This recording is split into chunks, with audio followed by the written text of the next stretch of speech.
Good evening from the heart of Glasgow and welcome to a live stream that I have been waiting for too long for. It is election night in the United Kingdom. Just shy of 5 years ago, the country was in a state of chaos, Brexit having paralysed Parliament. Boris Johnson gambled on a snap election to secure a mandate for no deal and he won. Big. Many thought he had ushered in a new era of Tory electoral domination. What we didn't know then, of course, was what would happen next. Brexit quickly supplanted by coronavirus, war in Europe, Partygate, Chris Pincher, Johnson gone. Many fought to succeed him. Liz Truss succeeded. Liz II dead, Charles III, finally. Mini-budget economic crisis, Truss gone. Rishi Sunak, rejected not even 2 months prior, thrust into the electric chair tasked with steadying the ship. Instead, it has sunk ever lower. There will be many stories to be told in the results of this general election to the House of Commons, but the biggest one in all corners of our country will be simple. Sunak or Starmer? Who will enter number 10 as Prime Minister tomorrow? To answer that and many other questions, the exit poll. Unlike other polls, which must make do with estimating how likely people are to vote, the exit poll asks voters around the country to cast a simulated ballot just outside the polling station right after they've done the real thing. With any luck, this data will an accurate forecast of how the election will turn out as the clock strikes 10. But of course, there are unique stories to be told up and down the country. We'll be paying particularly close attention here to Scotland's results. Will Labour re-establish their previous dominant position in Scottish politics? Or can the SNP hold on to support across the nation? We have got 57 Scottish seats to look at this time. That is down 2 from the 2019 election, and we'll be following them all across the length and breadth of the country. Across the UK, we've got 650 individual constituency results to look forward to. Everything from the classic Labour-Tory battlegrounds to some less conventional contests. Will the Lib Dems make up ground in the South West? What effect will Nigel Farage's Reform UK have on support for the traditional parties? How close can the opposition run Rishi in Richmond and Northallerton? Will Farage finally crush the competition in Clacton and enter Parliament? And of course, Northern Ireland has its own prevailing winds. Will Sinn Féin make further gains there, or is unionism making a comeback? First results expected around 11:30, and we'll see them trickle through all the way to sunrise and beyond. In other words, there will be plenty of time to spend away from the numbers tonight. I've got some games lined up for later, keep an eye out for cell-splitting action, and perhaps even some politics of our own.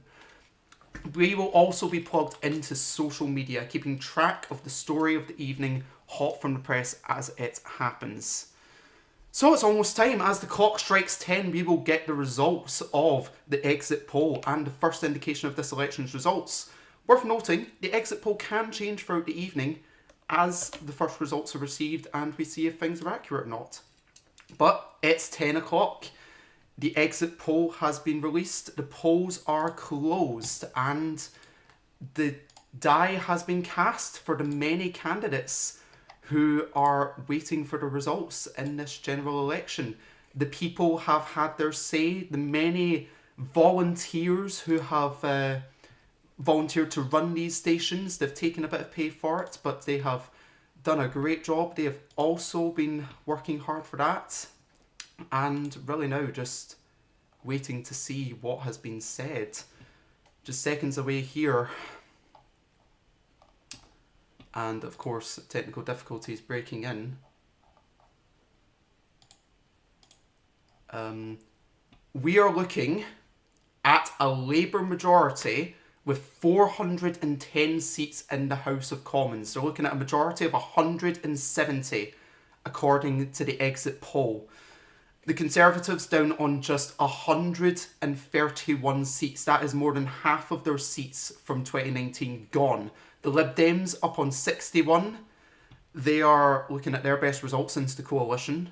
Reform might be up to 13 seats. They have had the breakthrough that UKIP never had. The SNP down on just 10. And if I can get the page properly up here, we can have a better look at exactly what we're getting from this exit poll.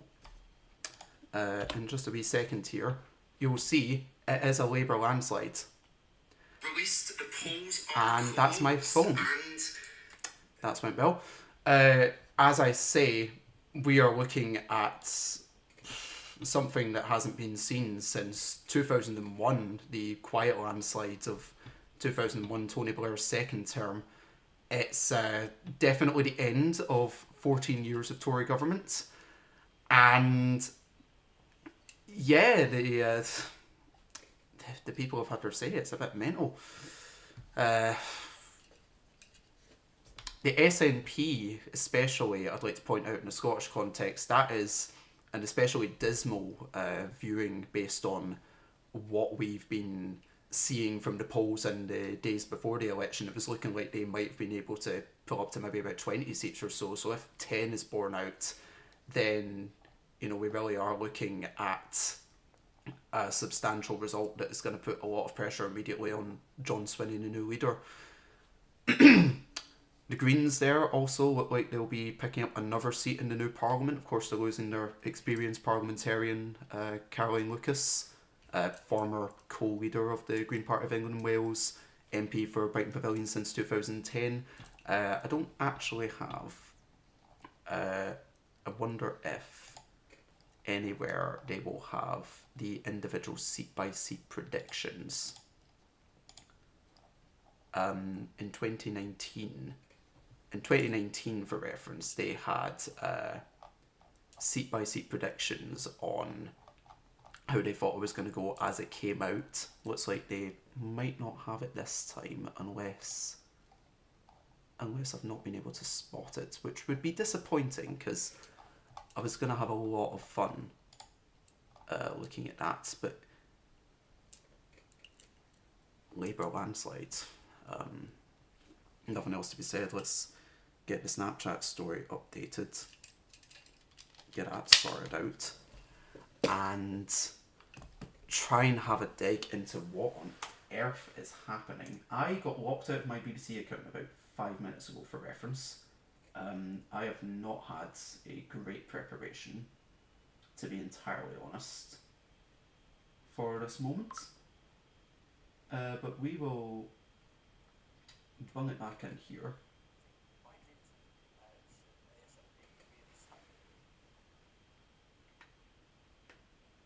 And yeah, 170 seats. For reference, Tony Blair's first landslide victory in 1987 was a majority of 179, so not quite as good as his, some would say his, you know, figure he aspires to, Keir Starmer.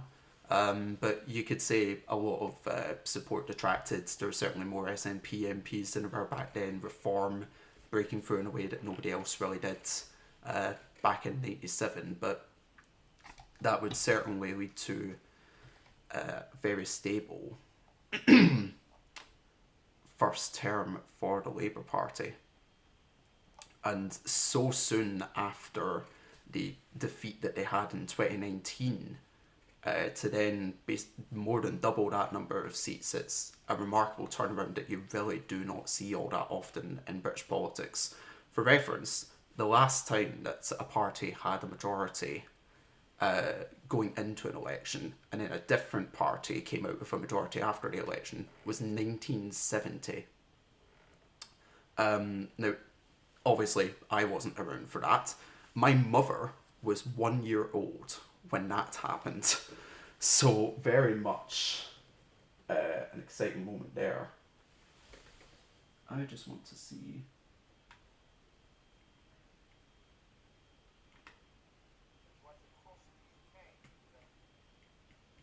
I want to see the moment itself. Unfortunately, of course, with YouTube, can't really stream any BBC footage because then you'll end up just lost out. But if I can get...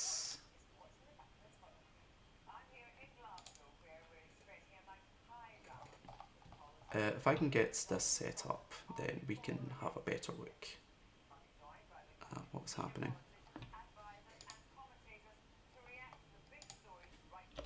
So we'll slide it back here, and I will sort out the ongoing seat counter that we are going to have. You will need to bear with. And then hopefully I can get into my Channel 4 account at some point, because I really got to see what they're saying about it. Channel 4 looks like the most exciting coverage, which is a strange thing to say when I'm doing it, but, you know, sounds about bits.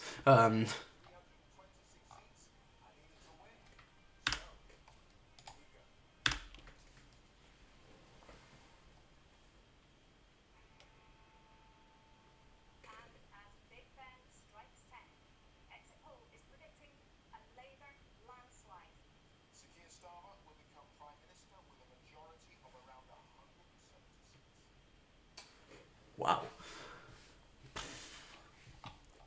Right, let's get this count up.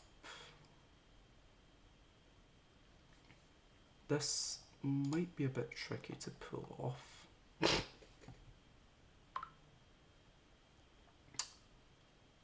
I take that link, this is where we're doing it all live, and all of this really does put a drag on. But where are my controls for this? Properties. And this is where the fun begins. So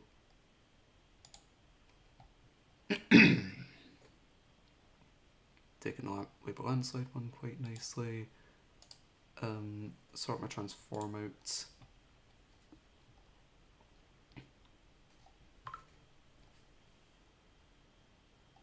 To instead have, no, that's not going to help. What if I do that?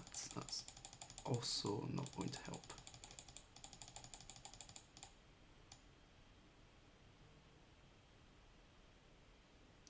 It is all rubber running away from me.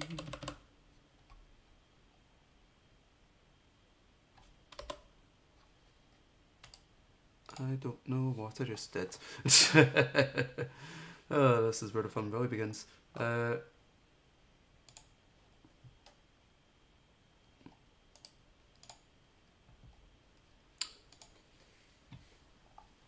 Yes, but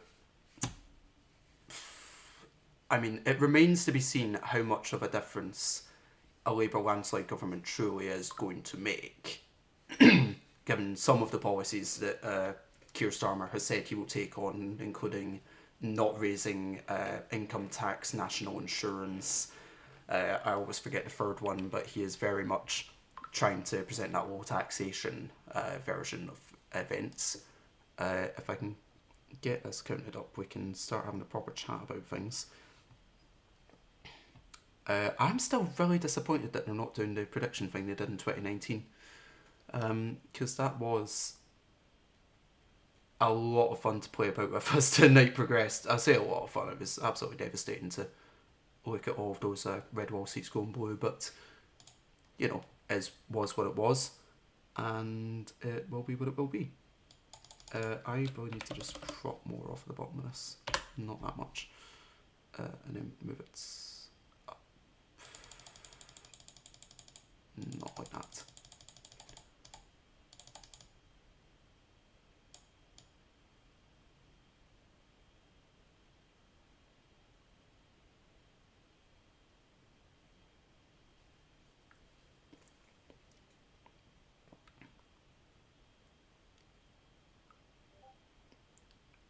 And I think after this will be a good time to take a little break, because of course after the excitement of the exit poll we now need to wait over an hour before we can actually see anything of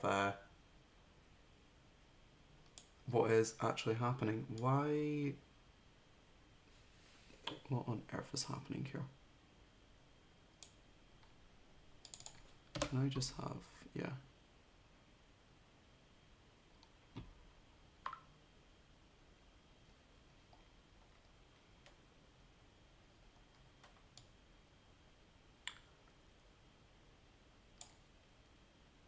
Okay, could probably do with scrapping the view counter. Tell you what, I will be back in about 10 minutes time once I've fucked about with this, and we'll be ready to go for the evening.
So the bad news is that I'm shite at streaming. The good news is the exit poll is still correct. I think I'm closer to getting this properly set up for a widget stream, but you know, we will work on it.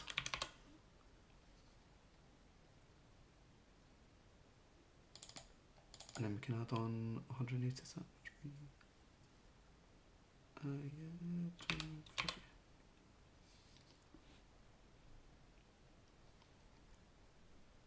Cool.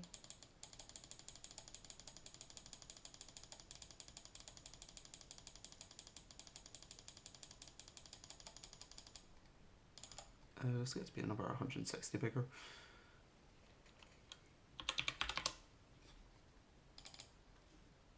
Which put it up to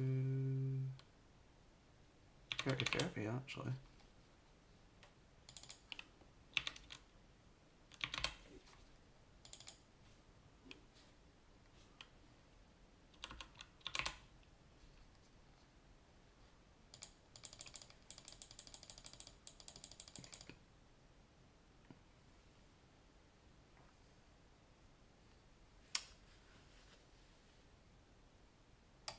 Oh shit, I'm moving that the wrong way, so I have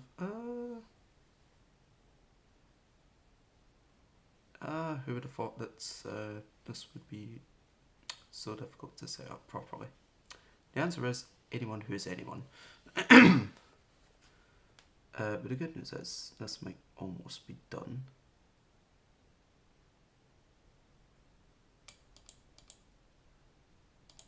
And if I can get that done, which I think I have, I can transpose it to everything else.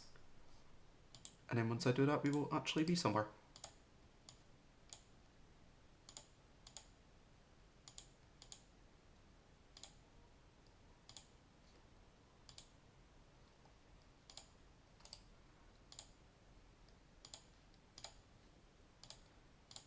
And on the map as well, I want rid of that.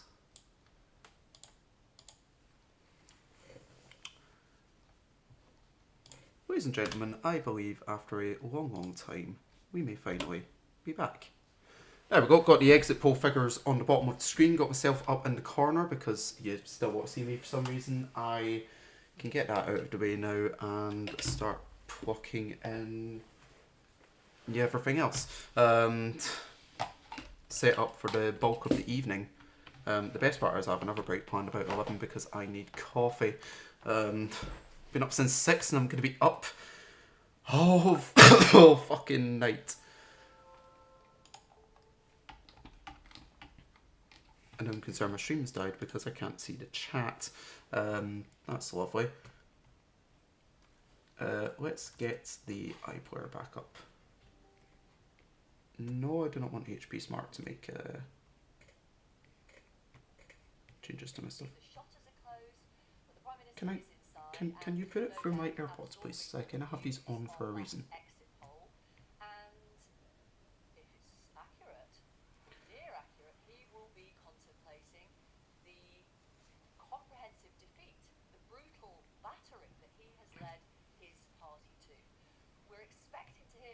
I am absolutely having a fucking moment here.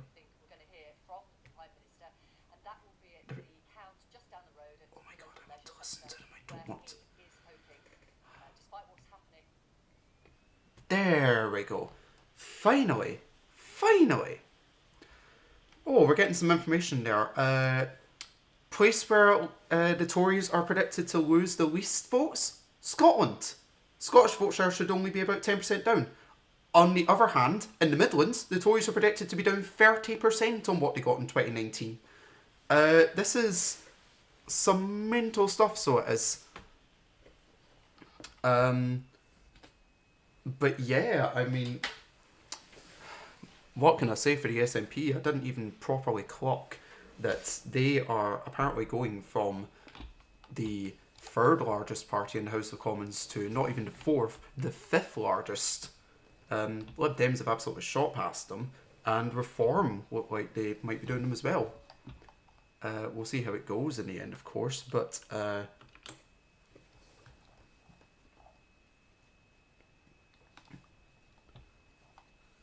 There's a lot to be done.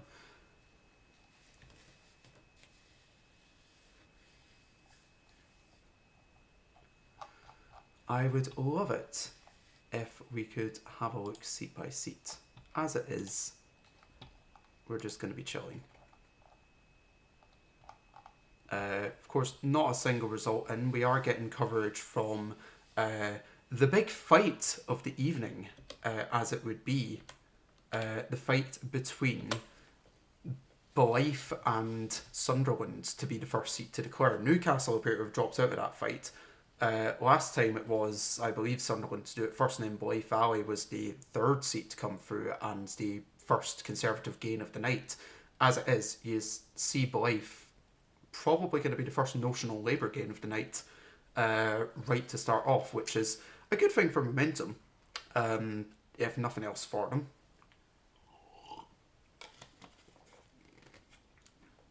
But yeah, everything's a little bit mental. Apparently over 20,000 people polled for the exit poll, and as I said, right after they've voted. So it should be a bit more accurate, or expected to be more accurate than everybody else's polls.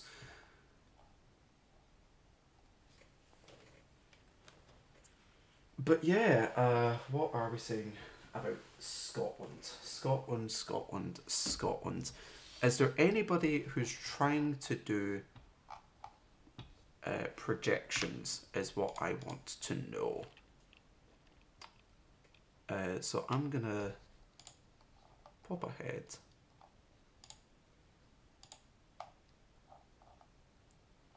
I'm not... Yep, no guessing.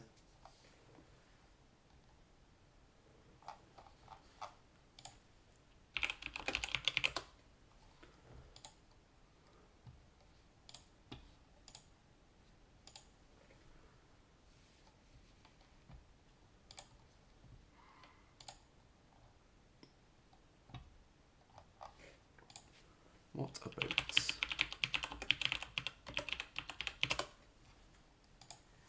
electoral calculus? I'm going to check them as well. They are dying, as you would expect.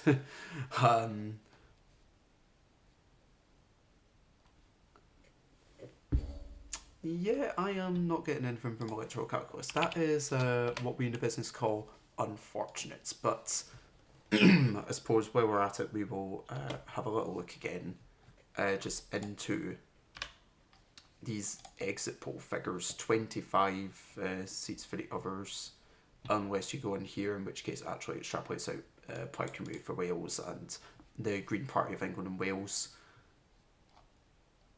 And then we've got the 19, which will be 18 seats for Northern Ireland, and the Speaker of the House of Commons seat, Lindsay Hoyle, who runs for re-election without much opposition, certainly none from the major parties. And yeah, he is pretty much expected to get re-elected. The Lib Dems on 61, so there was a moment a couple of days ago where it looked like the Lib Dems could potentially be putting on a late charge to pull second place out of this election. Doesn't look like they've managed that one, but certainly 61 seats would be a much healthier position for them to be the third party of the UK than they have been since 2015 and the end of the coalition. Just checking my messages here as you would.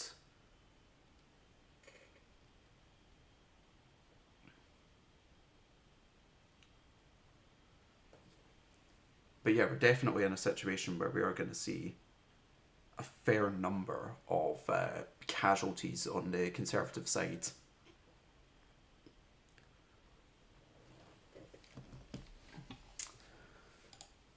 Yeah, we're just gonna chill through. Read about the exit poll.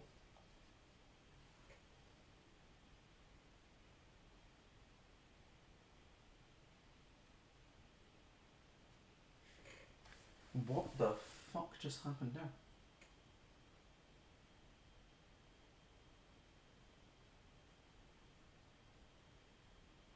Okay, that was interesting.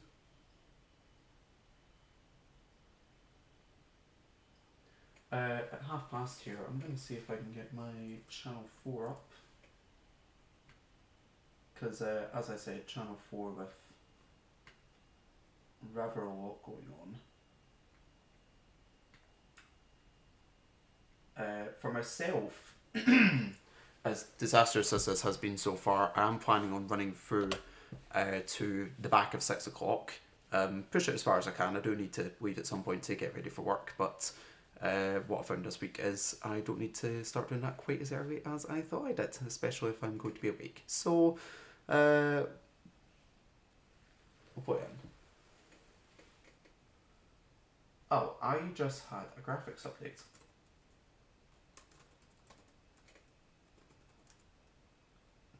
Ah, fuck, here we go.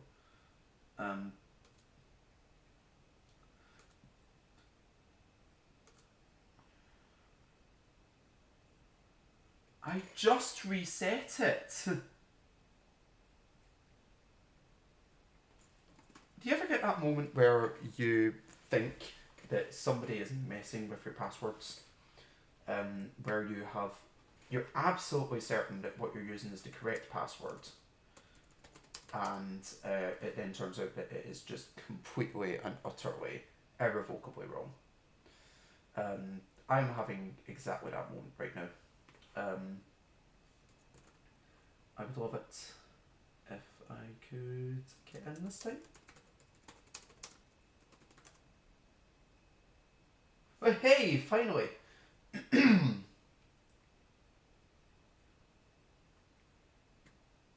Christ. Well, there we are.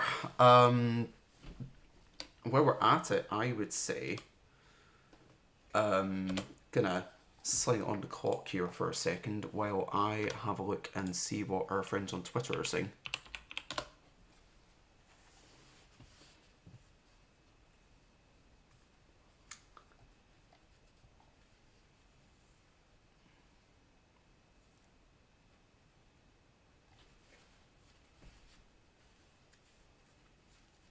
So what we're seeing here is that votes are coming through. If I get the video up here.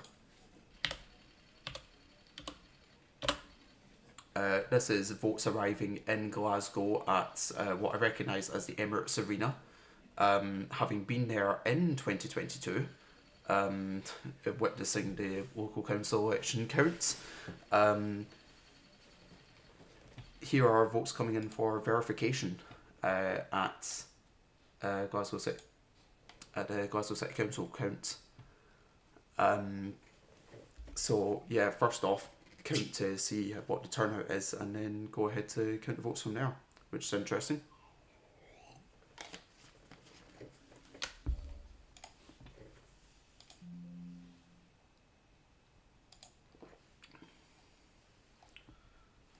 I am not getting the...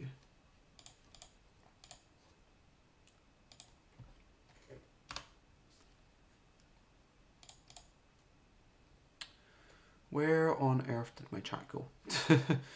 Of all the things I could do having the chat, there we are.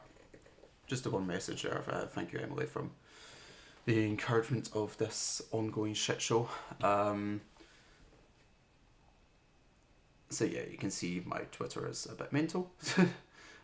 First Scottish seats sound like they're going to come in about 1 AM according to authority on the figure Ballot Box Scotland, which is exactly who I would follow for everything. But yeah, that is very much the game. I've just been sent to Twitter. Huh. I say we take a little break and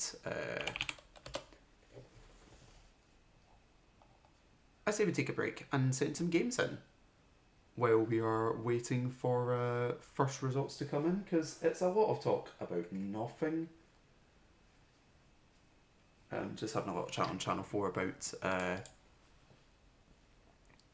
when your games there, about who's going to get to 326 first. Pretty obvious answer to that one.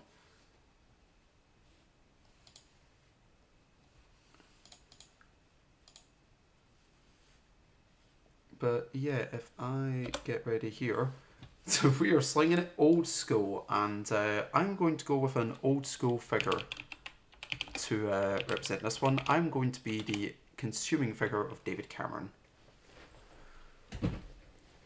This is what we call interesting.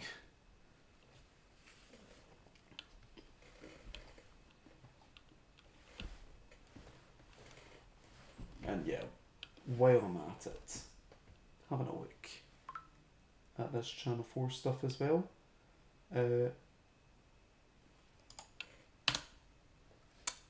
Not got it.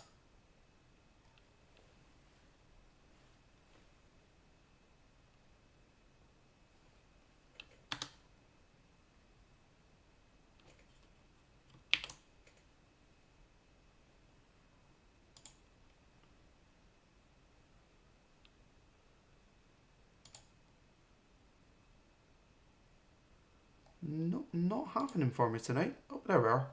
David Cameron has started.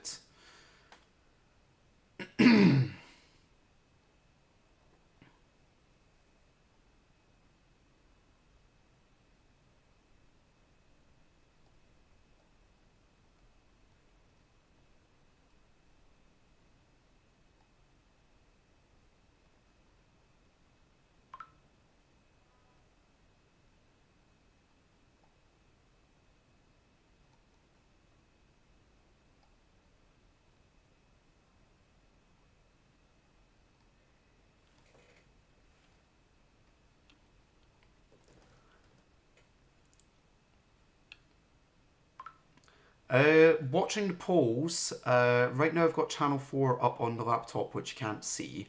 Tried to get the BBC. I had a lot of problems, I will admit, being entirely unprepared for this coming in. Spent my final minutes hurriedly ironing a shirt to look professional. Yeah, and can't really show anything due to copyright reasons in terms of actually streaming it on YouTube's. But yeah, right now, feeling pretty eager on the Channel 4 coverage, hoping that will prove as exciting and entertaining as I thought it might.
Quote, Ed Davey has targets all over the place. Oh shit, I forgot about Sky.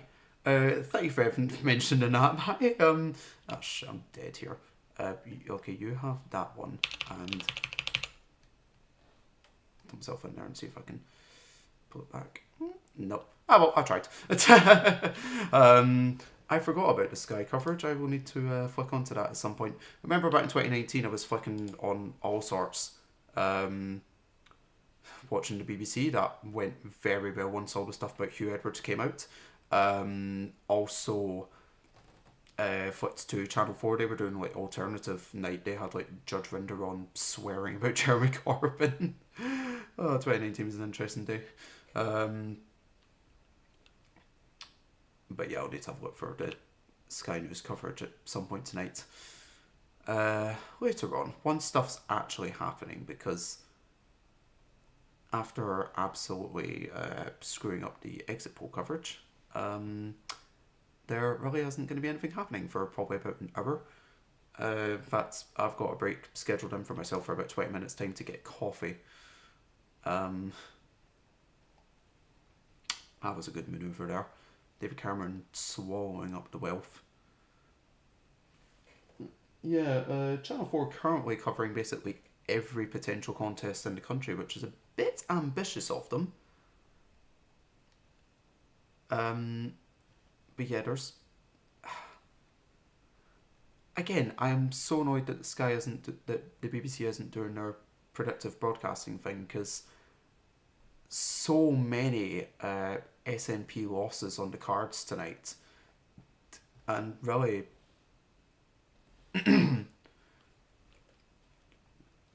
really, where are the SNP going to survive? It's going to be a lot of places, probably up the lower parts of the Highlands. You've got,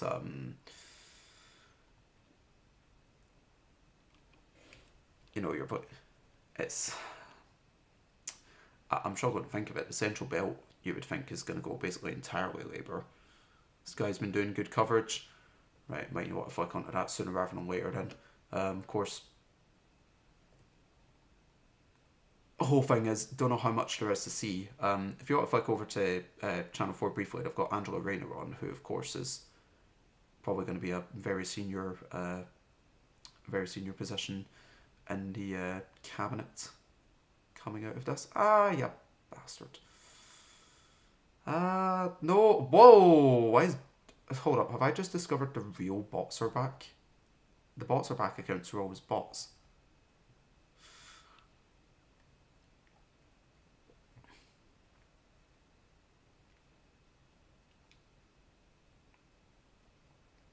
So I reckon after this round's over, after I get killed, maybe have a look at the Sky News website, see if they're doing anything. Do you know if they have any more information on the Sky News website than they do on BBC? Because I'm going to keep coming back to it. I'm disappointed with what I've been able to find on the BBC so far.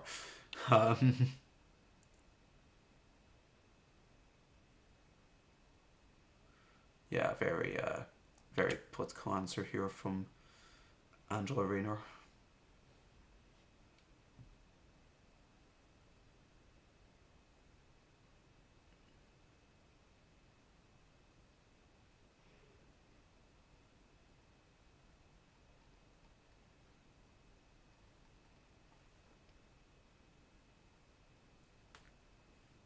Oh goodness, you watching everybody.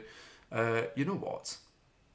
A, I'm bored, and B, I should really get my four-way coverage going on the on my computer here, with all of the resolution that I am privileged to be carrying. So let's bung that up in the corner. Let's call that BBC.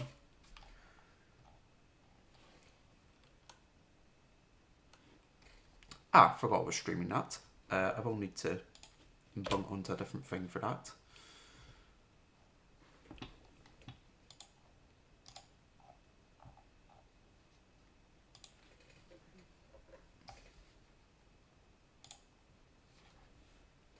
Oh, it's showing Newcastle on the BBC as well, so who knows? Who knows where it's going to declare first? All we know is it's going to be a hell of a contest. And it's going to be the first indication of whether or not the exit poll itself is right or not. And, in the end, difficult to know so far without with it all being a guess. Reform will be a complicating factor because 13 seats are projected, but obviously we don't have that information on where reform support is actually coming from, especially in a sort of post-Brexit era where it's still very much on the ideas of like immigration and that, but you have some stuff as well on like reform of the election system and that stuff. So, are Reform pulling away from the Conservatives like we think they are, or are they actually pulling some Labour vote as well, like kind of snuck up on us in 2019? That's going to be the kind of question that asks where exactly that's coming from. Oh, so they did, yeah, right, okay, let me get this Sky thing up, because that's what had me excited about Sky in the first place, is that I saw they took over the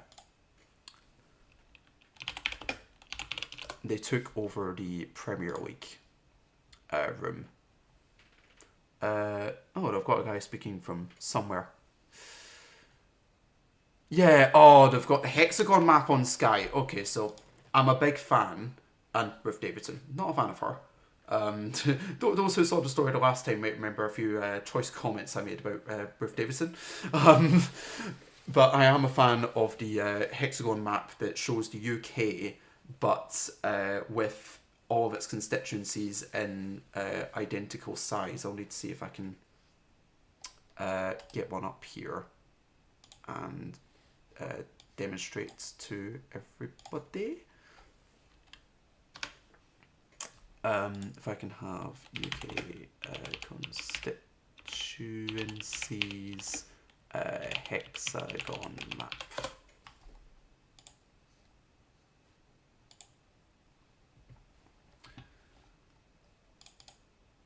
I think we lost Angela Rayner on Channel 4, unfortunately.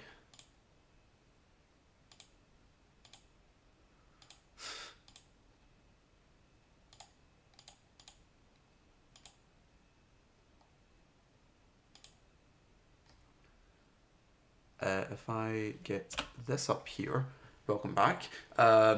This is the hexagon map I'm talking about that they've been showing off on Sky. Obviously completely empty, and it's going to be yeah, a much better showing of just how red that goes. I mean, you're going to see some orange down here, or Lib Dem yellow as they call it, a lot of red up here. Apparently, basically the entire Northwest is meant to just like plump red according to polls that we've had in the days up to the election. Who knows how that's going to play with the actual exit poll. Everything throws surprises. But let's see, I'm going to get up another one here. If I can figure out how to log into Channel 4 on the computer.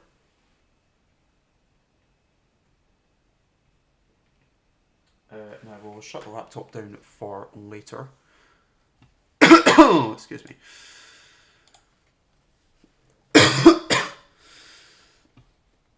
Been fighting a hell of a cough the past couple of weeks.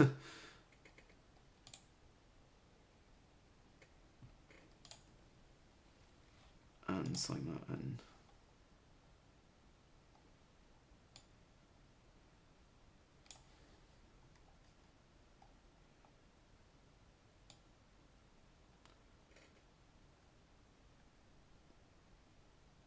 All quiet outside Sunak's house. And all the word is, at least on the BBC side, could Jeremy Hunt be the first modern Chancellor to lose his seat in the House of Commons, like direct from the Chancellorship? There is a lot of potential there. Yeah, I'm going to get the gamer set out. Look at these bad boys. Get myself plugged in and analyse what we've got going on here, because there is going to be a lot over the coming hours and into the morning too. So there we go. Bear with here myself. At the computer.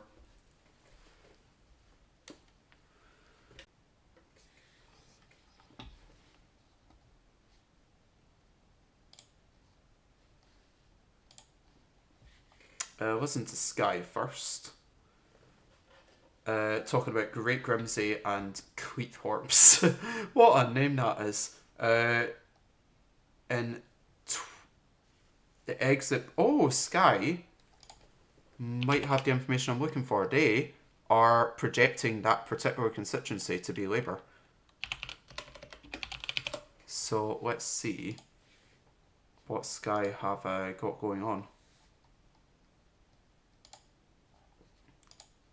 And you know what? I think...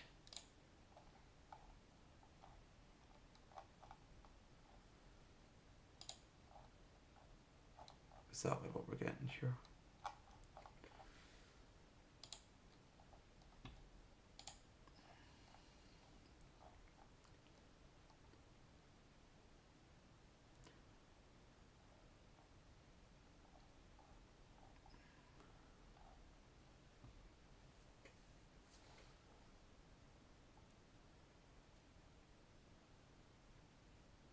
Oh, going to switch over. We've got Professor Sir John John Curtis on the BBC. I'll let you know what he's saying.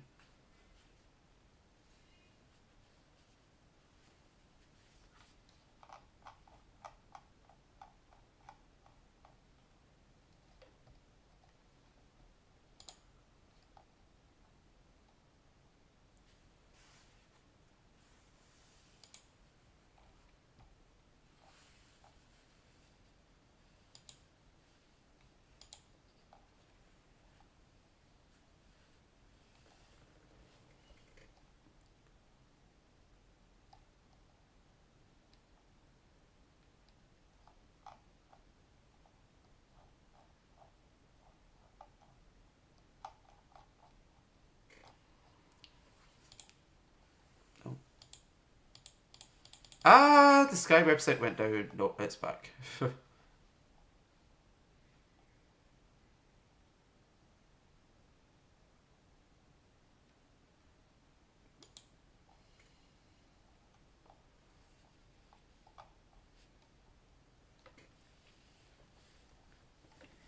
So, according to Sir John Curtis, it's something we saw a lot through analysis of the polls actually as they were coming in throughout the campaign, is that Labour were gaining votes. Jesus Christ, sorry, I've just seen the vote shares there.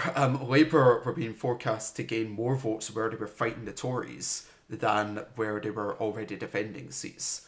Sorry, what I just saw there was that Labour are apparently expected to gain 18% in Scotland compared to last time.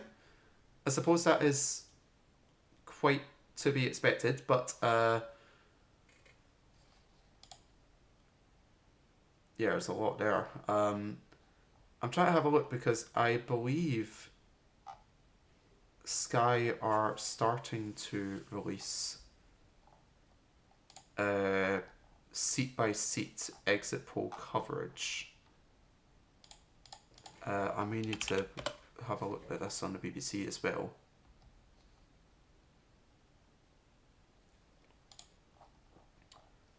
If they're finally pulling this out, then I am a lot happier than I was like 10 minutes ago.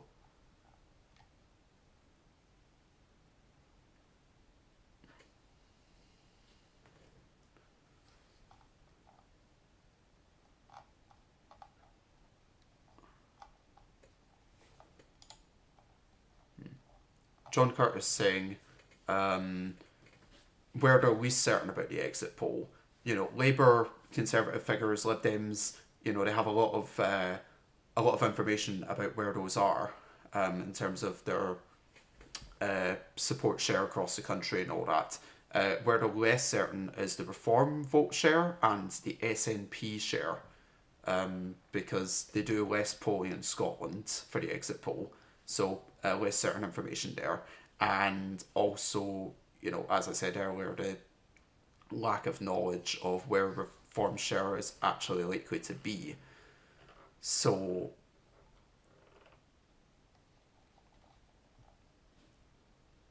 yeah, as it is.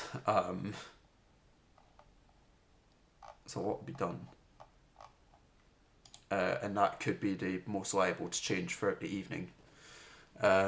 Still none of these projections, unless Sky are just hiding them somewhere. That would be mean of them.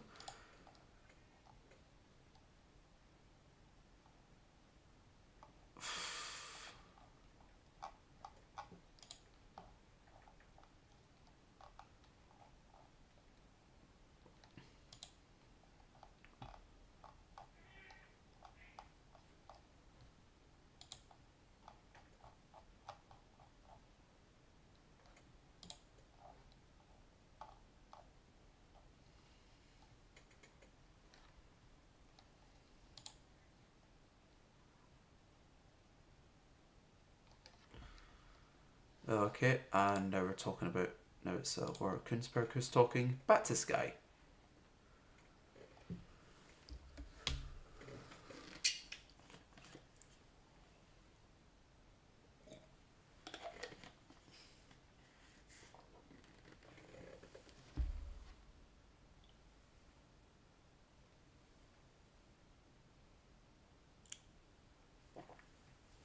Oh, okay.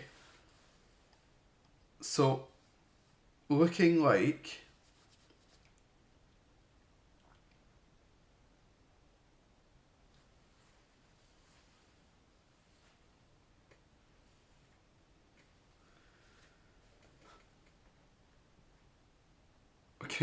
the Labour vote share for this election might actually be lower than it was in 2017, an election they lost, of course.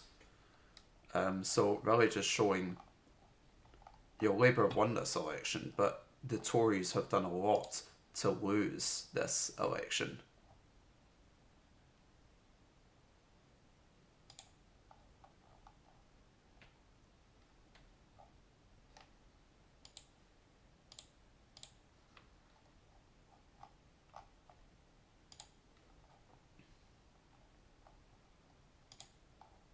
But where on earth is any of this information?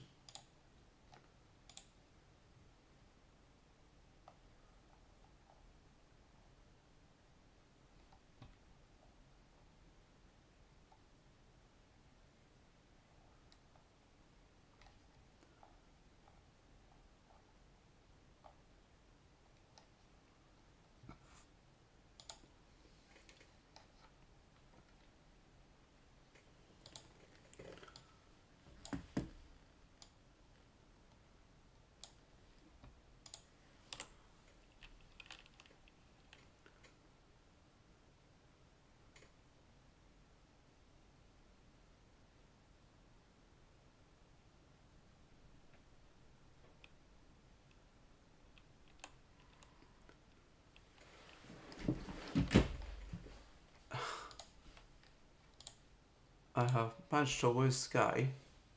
No, I've managed to lose Channel 4, let me get that correct.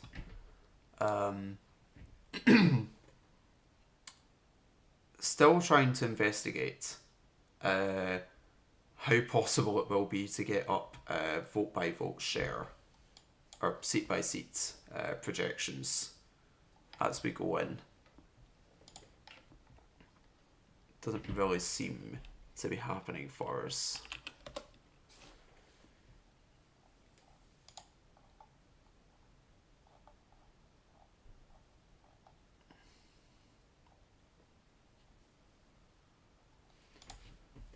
But let's get the ITV coverage up as well. Best part is, the Lib Dem vote share appears to be going basically nowhere, and yet it's grown a belter.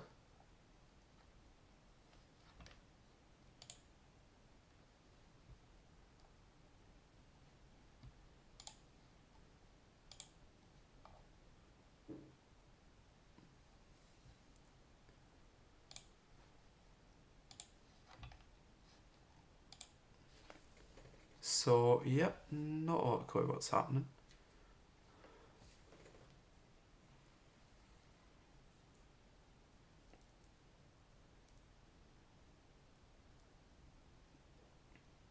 Kwasi Kwarteng saying that 131 is enough to run an opposition. William Hague would disagree with him. 165 was difficult back in 1987 for the Tories to form an effective opposition, apparently. Yeah.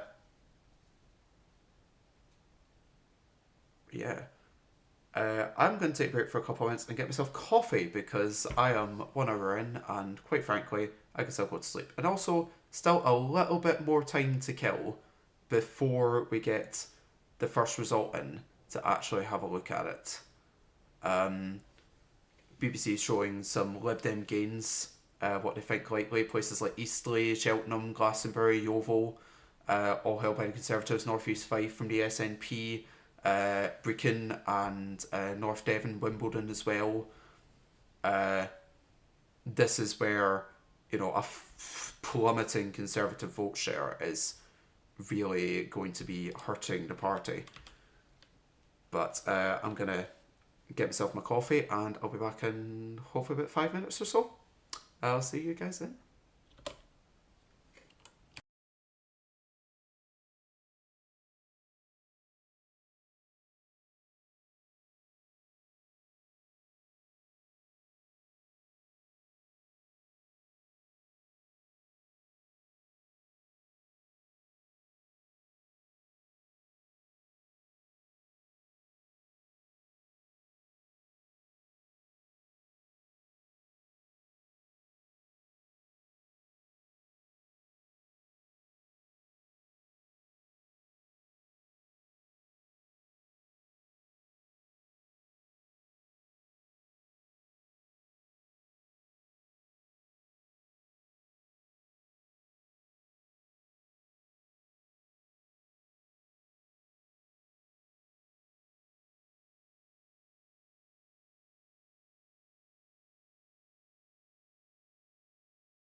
Thank you for hanging around. I am back, and Channel 4 saying that they believe the result in Blythe is imminent. So we could be very close to a first result in this election, and our first indication of whether or not the sort of shifts in voting patterns that the exit poll is predicting is accurate or not. So we are gonna keep our eyes peeled. I'm gonna have a look at social media first off, see what Twitter's saying about this evening. And otherwise, I will keep my ear close to the ground so that once Blythe comes through, we will get in. South Lanarkshire Council saying that first ballots arrived at the John Wright Sports Centre in East Kilbride about half an hour ago. For those of you following that result, very likely Labour gain based on what we've seen from the exit poll, but you know, perhaps not quite over yet.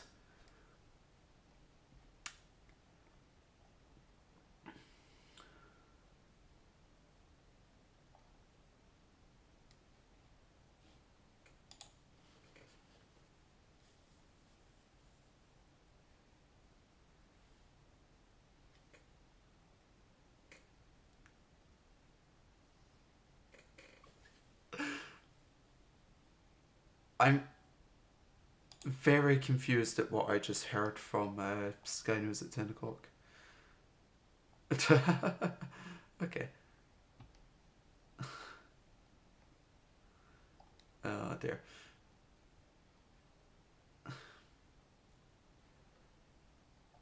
As it is. Everything going quite wrong.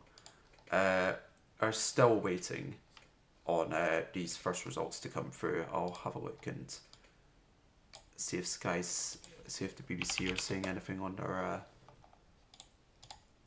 chats.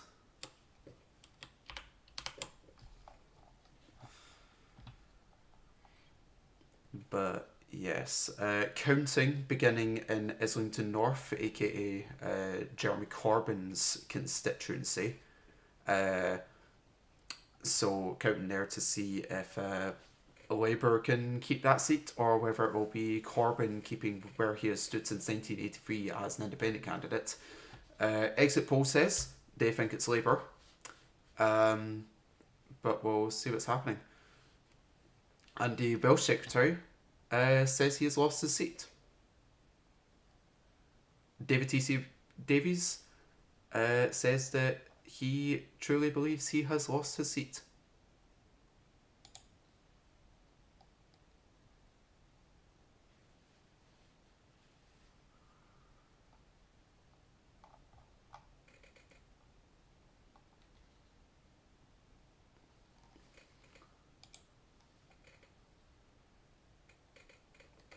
So I'm gonna go ahead here and sort out. What am I going to sort out? I'm going to sort out this seat count to no longer show the exit poll and start showing the actual seat count. Not before I move coverage to the BBC because they're talking about Clacton. And I'm assuming 13 Reform MPs would definitely include Clacton and Farage. So, very much unlike last time, looks like he's going to have done it this time round. Oh, I wish I hadn't though, because Alistair Campbell looks like he's having an actual moment on Channel 4. Can I hear them both?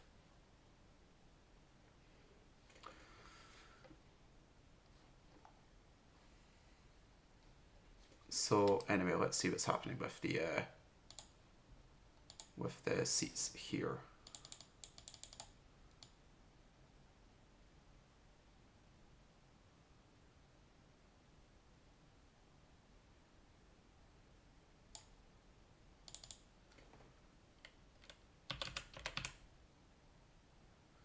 Oh, you're having a laugh here.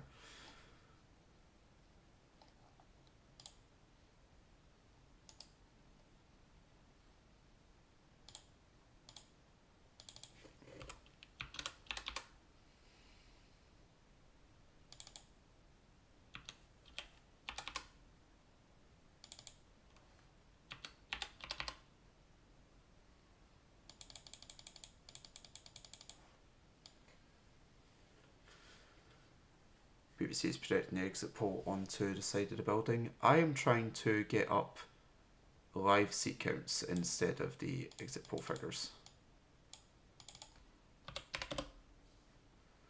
I've done it again, my goodness.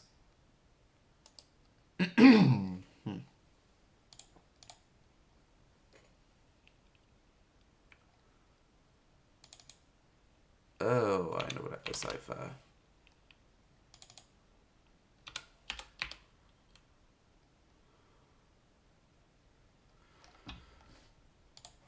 nope.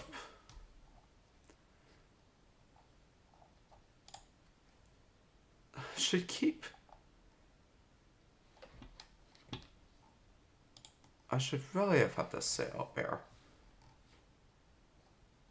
But regardless, let's move things along here.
Okay, this should be sorted not very long.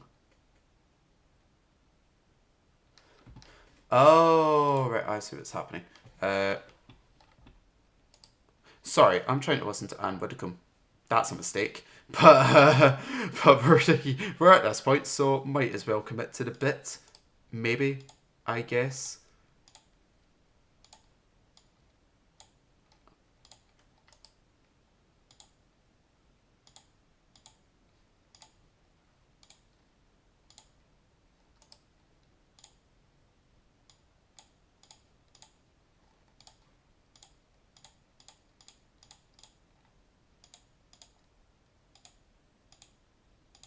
So let's shift over.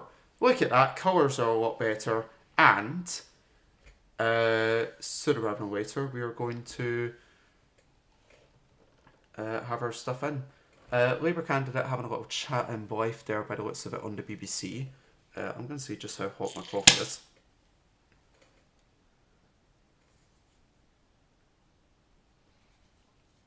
Well, ow.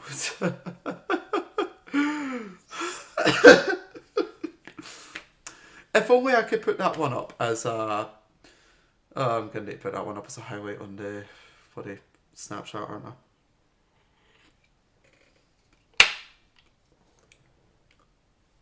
I tell you what, it doesn't actually taste too bad. My little instant coffee I did. I'm going to do a little Snapchat thing. I'll be back in uno minuto.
Okay, we've got a declaration coming in from Houghton and Sunderland South, so it's like they're going to win the battle.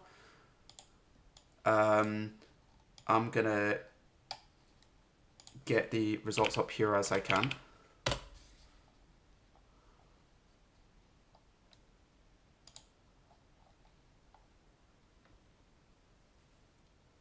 So, Green Party on about 1,000 odd. 5,000 for the Tory candidate.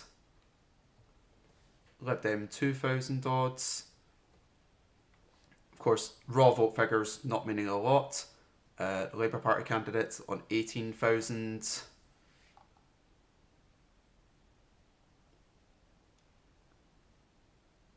And Sambras for Reform on 600. So not a major effect in that seat.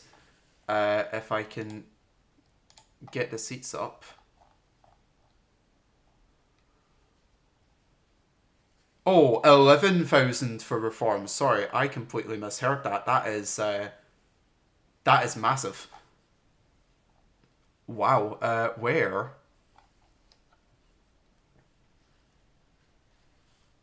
are my results? Vote by vote.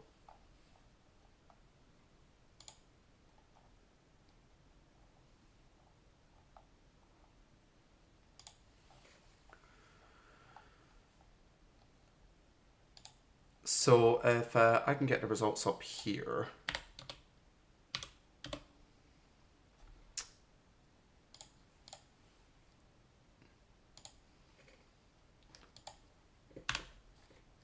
So here we are, as the winning candidate, Bridget Phillipson, does her acceptance speech.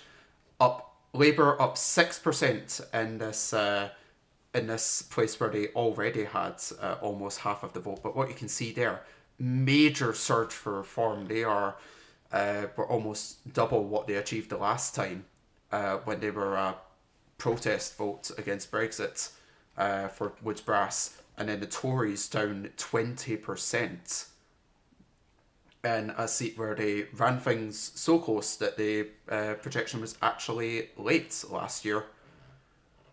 And maybe a little bit there on turnout from what I think is honestly going to be a bit of an effect is the turnout in areas where Labour are already in power or already had the seat, possibly going to go down because people really don't see the point of voting for where Labour have already got the MP and where Labour are looking like they're going to get a landslide in all the polls leading up to the election. So turnout down a bit from 2019 where it was already depressed by all of that. But regardless, we do have our first red blot on the map.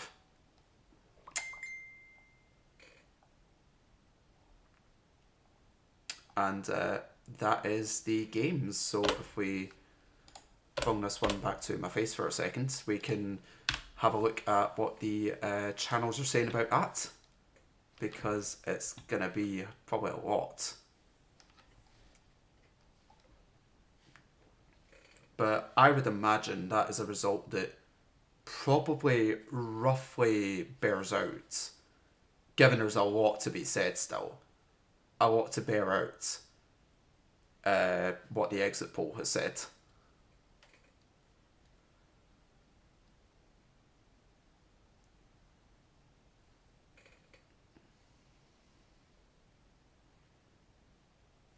Oh, and Sky have the deputy chair of the Conservative Party to react to third place, half the vote of Reform, and down 20 points compared to the last election. They've lost half of their vote share in Houghton, Sunderland South compared to, you know, the notional results from last time round. It's a pretty sobering result for them. I'm gonna shove things over to what Widdicombe is saying on Channel 4.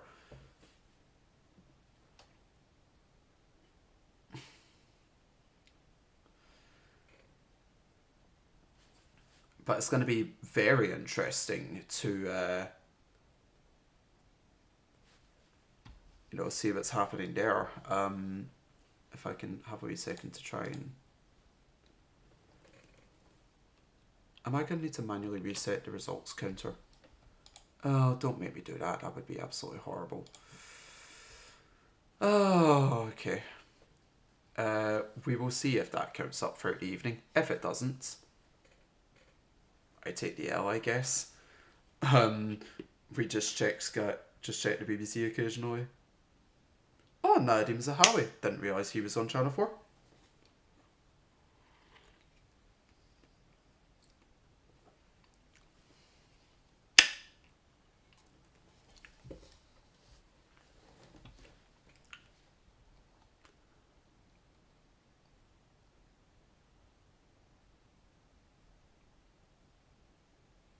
So, yeah, what being said there, Roy Stewart speaking on Channel 4, I'm going to get Agario back up to pass the time to the next result. Hopefully that comes through a bit sooner than it otherwise has.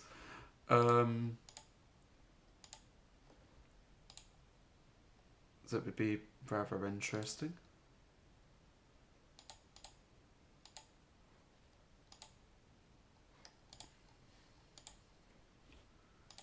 Never again.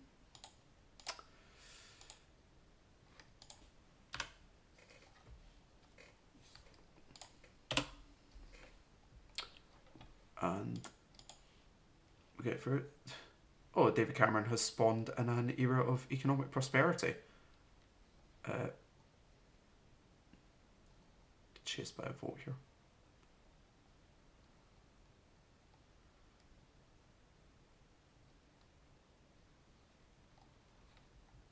Oh, this is a hell of a start, so it is.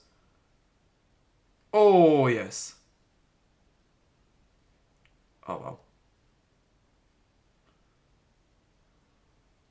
David Cameron instantly up to 13th. It's very exciting stuff here. I'm just realising I'm covering the leaderboard. You don't need to know where I am. I can cover that.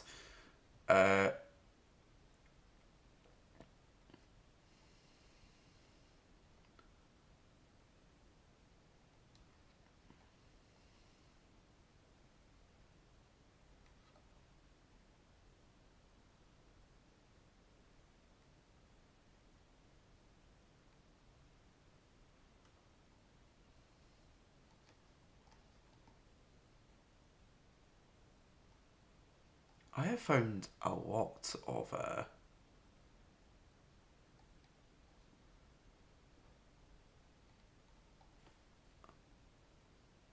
things here. A combination of A-level geography and advanced maths is how the boundary changes have just been described on the BBC. Yeah, I think it's the BBC I'm listening to right now, if I can remember correctly. Wait for there.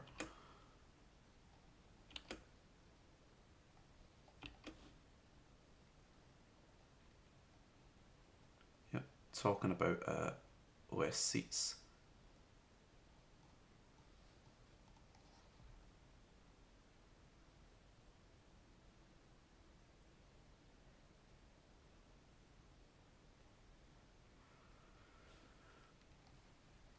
So, yeah, first result of the election in Labour hold, notional Labour hold from 2019 on a slightly increased vote share, and the Tories absolutely cratering in support compared to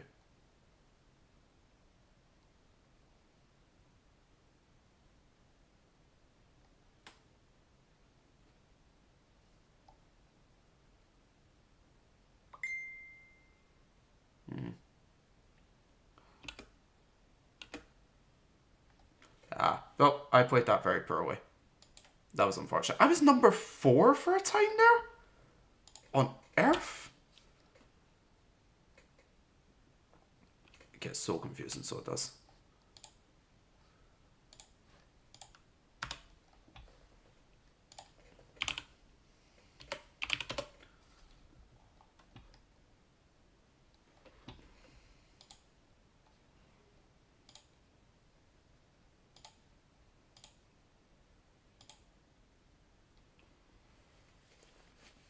Yep, I need to I need to manually refresh the seat count. That is what we call heavy bullshit. But we will deal with it, I suppose. We will deal with it. Oh, I've lost out. I missed Jacob Rees-Mogg getting interviewed on the BBC. No, I didn't. He's still there. What's he saying?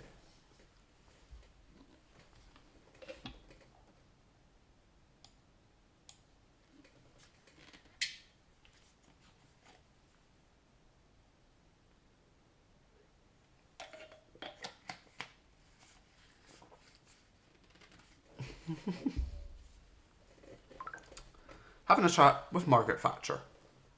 That's perhaps not surprising at all.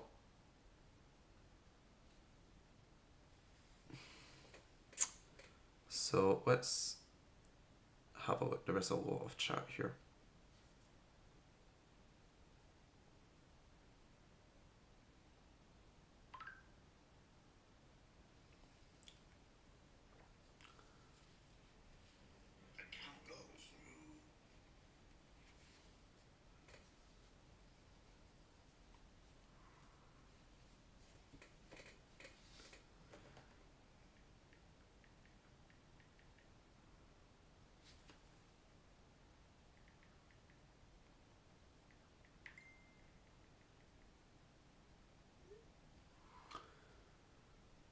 An alive and kicking democracy. It's an interesting phrase because democracy, of course, didn't die in 2019, and it's very much alive. But it's kind of a suggestion that like the protest that all those people that switched from Labour to Tory in 2019 and all the people that are voting Reform this time, it's kind of an invalid way to express your political opinion. And that's really, I couldn't disagree more with that because a lot of people, okay, some I believe have bad intentions, but a lot of people have very legitimate intentions for voting for parties like Reform, for voting like Boris Johnson's Tories, for voting some people decide to vote Green, some people do all that stuff. They believe that they're being left behind by the political establishment as it is, and you can't ignore that, and you can't delegitimize that. You've got to try and figure out what the underlying actual issues are there, and there's a lot of analysis to prove that it's stuff like centralisation of the economy towards London, leaving industrial areas in the north behind. It's stuff like that that is leading to the problems, and we're pretending it's all woke crisis stuff, and some of it is being played on, of course. A lot of people, a lot of targets, a lot of stuff being targeted based on all that sort of woke culture war stuff, but that's just emphasizing what is already a strong support base based on just a feeling of being left behind by the way the country is moving. And if you can't tackle that as one of the mainstream parties, if Keir Starmer coming in as Prime Minister can't target that, I really don't think you're going to see this this reform movement go away. I think you're going to see the Tories chasing that vote a lot and getting pushed a lot in that direction, because once again they're going to see, like it was with Johnson, that chasing that sort of disillusioned voter base is a way to achieve a much better result than playing it safe and traditional. So anyway, said a lot there. That was all just because I saw Farage. Counting started in Clacton-on-Sea, the seat Farage is running for and rather likely to win.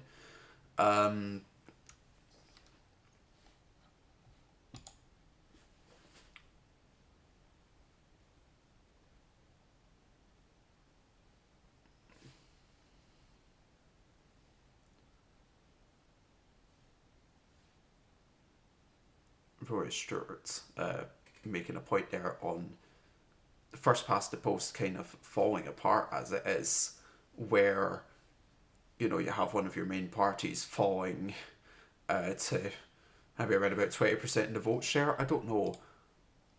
They don't predict a vote share with the exit poll, of course. What they predict is actual seat results, but there will be sort of underlying movement you can see from that, and it's going to end up being probably a very low Conservative vote share, and that's from a party that got I want to say around about 26-27% in 1987, and that was considered their worst since the Great Reform Act 1832, basically the foundation of modern electoral democracy in the UK.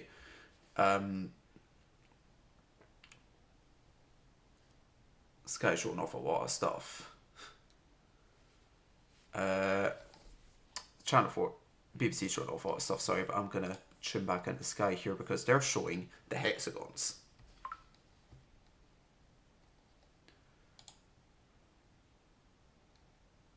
So here we are having a look at what the exit poll was predicting in Houghton and Sunderland South compared to what actually happened. And what we're seeing is the Labour result pretty much where it was, but Reform actually about 5% below where the exit poll thought they might be, and the Tories about 7% up on where they thought they might be. So perhaps actually, for all that the Reform look like they're doing well, maybe a bit less of a movement towards them in Houghton and Sunderland South than they were actually expecting based on the movement. So, you know, we'll have to wait for further results. But if that comes through, you could be seeing a bit of an adjustment of the exit poll, because if you see that stuff happening, does that translate to seats where the Tories are more in contention? And if that's the case, does that bring the Tory seat share up? Could they pull it up to like 140, 150, maybe up to the 160 odds that John Major achieved in 1987? That would certainly be a rather decent result for them tonight based on what have been projected so far. And do Reform pull their 13, but of course it's one result. All I can really say is not what we're expecting, but we're getting Blythe. We're getting our second result. And very much what could be the first Labour gain of the night. Blythe and Ashington. Held by the Conservatives in 2019. I'm gonna need to get up. What on earth? Okay, that was interesting.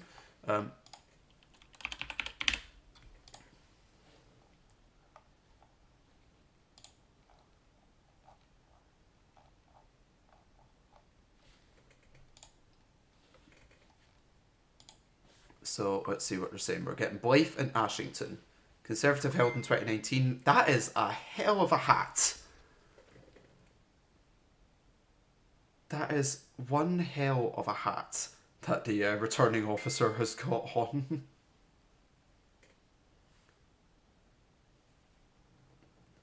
A hell of a hat the returning officer's got on for Blythe here. Set that one to Snapchat. 20,000 for the Labour candidate. Sky appear to have missed 6,000 for the Conservative candidate. 1,900 for the Greens.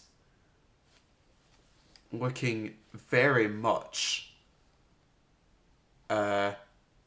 easy win for Ian Lavery of Labour, but the Reform in second again.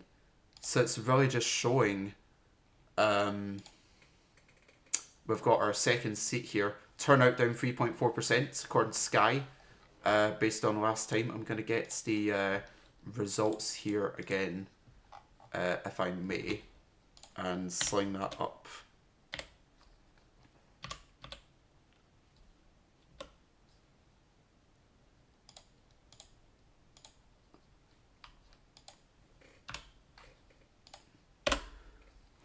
If I can sling this in, you can see basically a, a tank in the Conservative vote share from last time, and a corresponding leap in the Reform vote share. Now, of course, not entirely going to play out like that. You see a little bit of increase for the Greens as well, a bit of swing away from the Lib Dems, might be a bit of tactical voting for the Labour candidate, even though it's a very safe seat.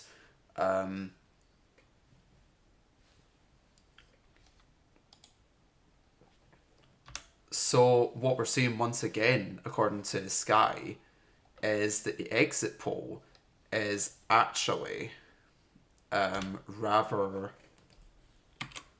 a bit more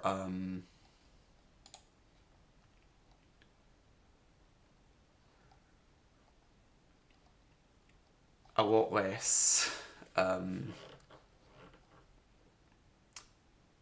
sorry, I've completely lost my train of thought there. I'm trying to say Tory vote share in Blyth and Ashton once again about 5% better than the exit poll was predicting for that seat. So if that's what we're going to see in seats where they are fighting against an overwhelming Labour force, can they pull that off and try and hold on to a lot of these seats that they are fighting against losing?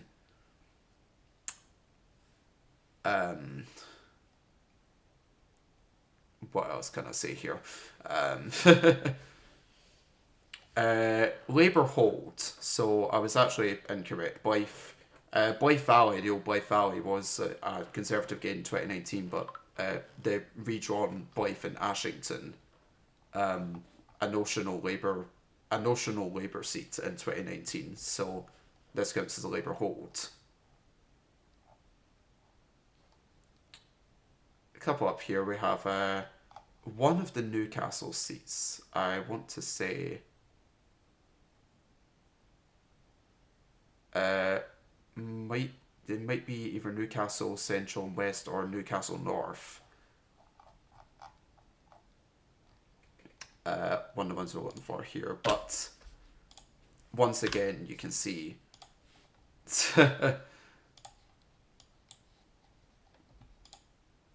oh there. Blythe and Ashington showing a 7.9% swing from Labour to the Reform Party. And once again, this is what we're having to calculate for tonight. It's a bit ridiculous. It's an unbelievable.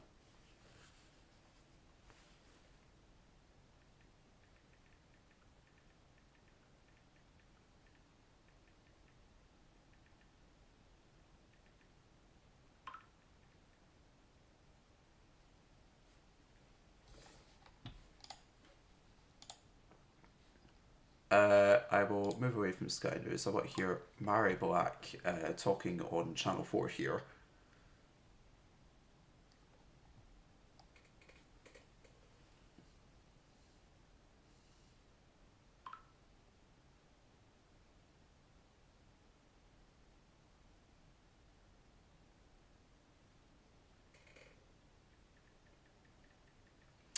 Just going to have a little bit of chat in the groups here. Try and provide a lot of the same information we've looking at. Two results, possibly a third one coming in. We're seeing vote counting starting across the country. BBC showing off Suffolk and Rochdale right now. They've been showing Newcastle since the beginning. I would expect we're probably going to see them around about midnight maybe. Once again, another one of those seats where we're looking at a high Labour vote share. Labour holds almost certainly. And it's all a case of is it going to reinforce this opinion that the exit poll in these seats where Labour are already defending big majorities from last time, is it going to underestimate the Tory vote share holding on and overestimate how much flings off to Reform? And is that going to affect how they project things to move out as the night goes on? But yeah, as I say for now, just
Oh, I'm missing John Curtis.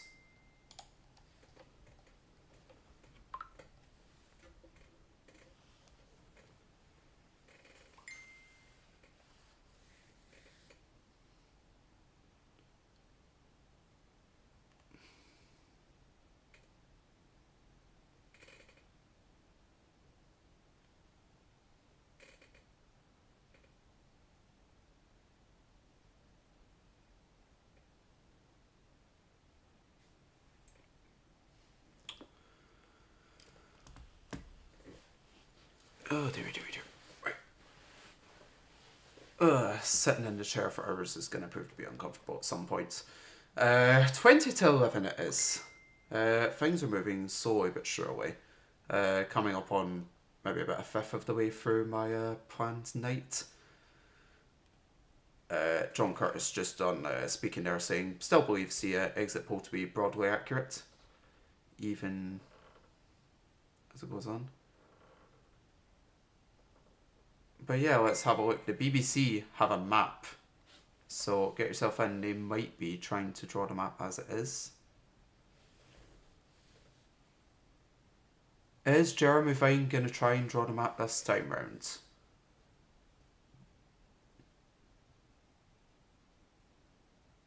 Oh, right, okay. Whoa, okay. I did not realise the exit poll for Scotland, at least the way the BBC is showing it, is showing the Tories holding the border, obviously, but also a lot of stuff just north of the Central Belt. Places like sort of Stirlingshire and up the west coast into the lower Highlands, it's all gone Tory, and that's something we've not seen for a good while. Um, that would be a very interesting result and a massive show of, sort of a rejection of the SNP at this election. I mean, exit poll projecting 10 seats already shows a rejection, but if it's the Tories that are making gains in those sort of areas, then it's all pretty terrifying, So it's still showing off the map here.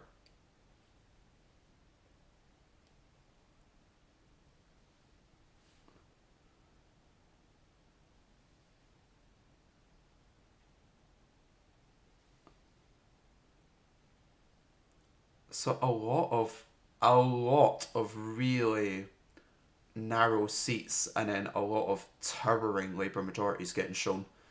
Sort of extrapolating up the height of the hexagons to show the expected majority.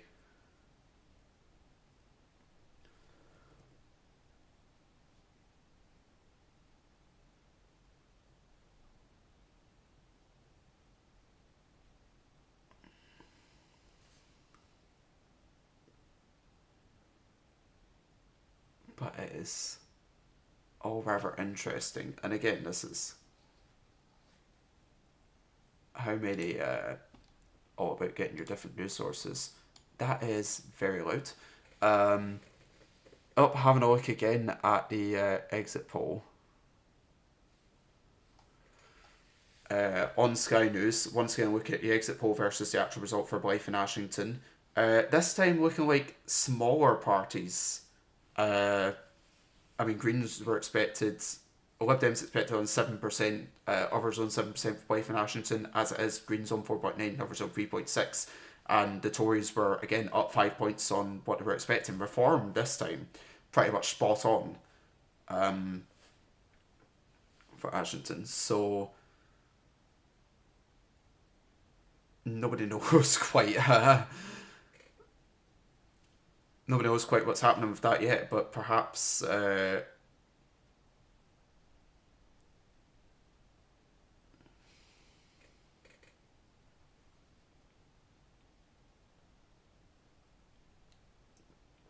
yeah, we just want to see other results in other kinds of seats, places where it's more competitive, places where the Tories are perhaps expected to win, places where the Lib Dems are going to be more involved. BBC News showing off East Kilbride Count as one of their little side displays. They've got a camera and what is it, the John Hunter that they're counting in.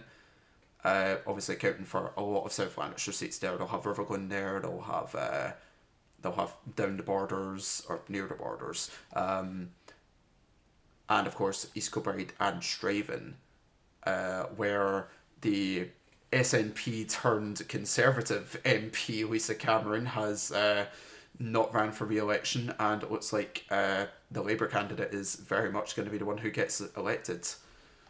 Based on exit poll figures. I'm going to have a look once again, one more time, and see if the BBC wants to give us that seat-by-seat projection. Or are they hiding it from us? I think they are very much trying to hide it from us. Which is disappointing.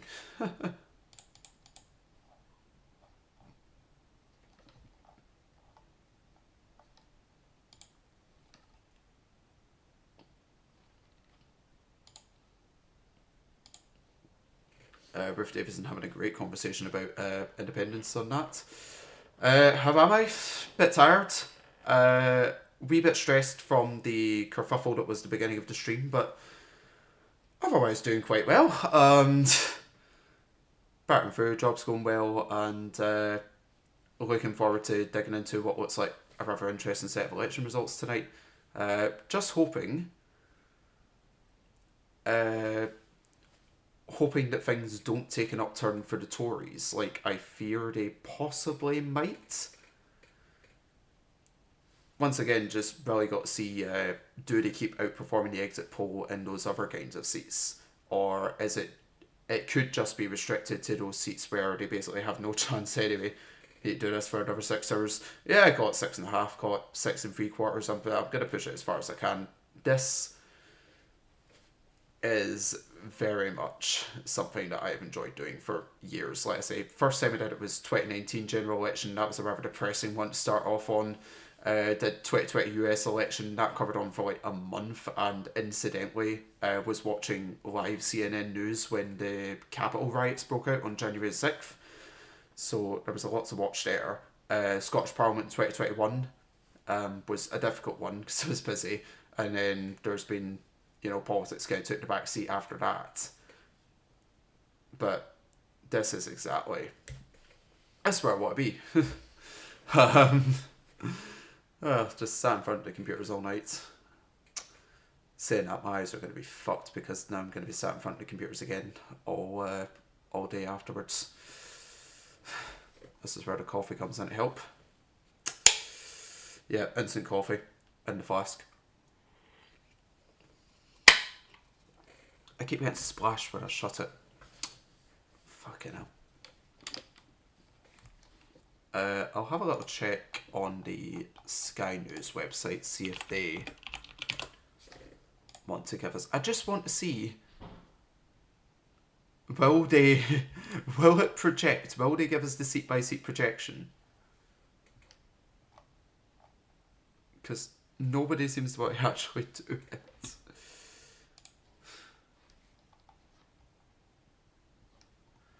Oh dear.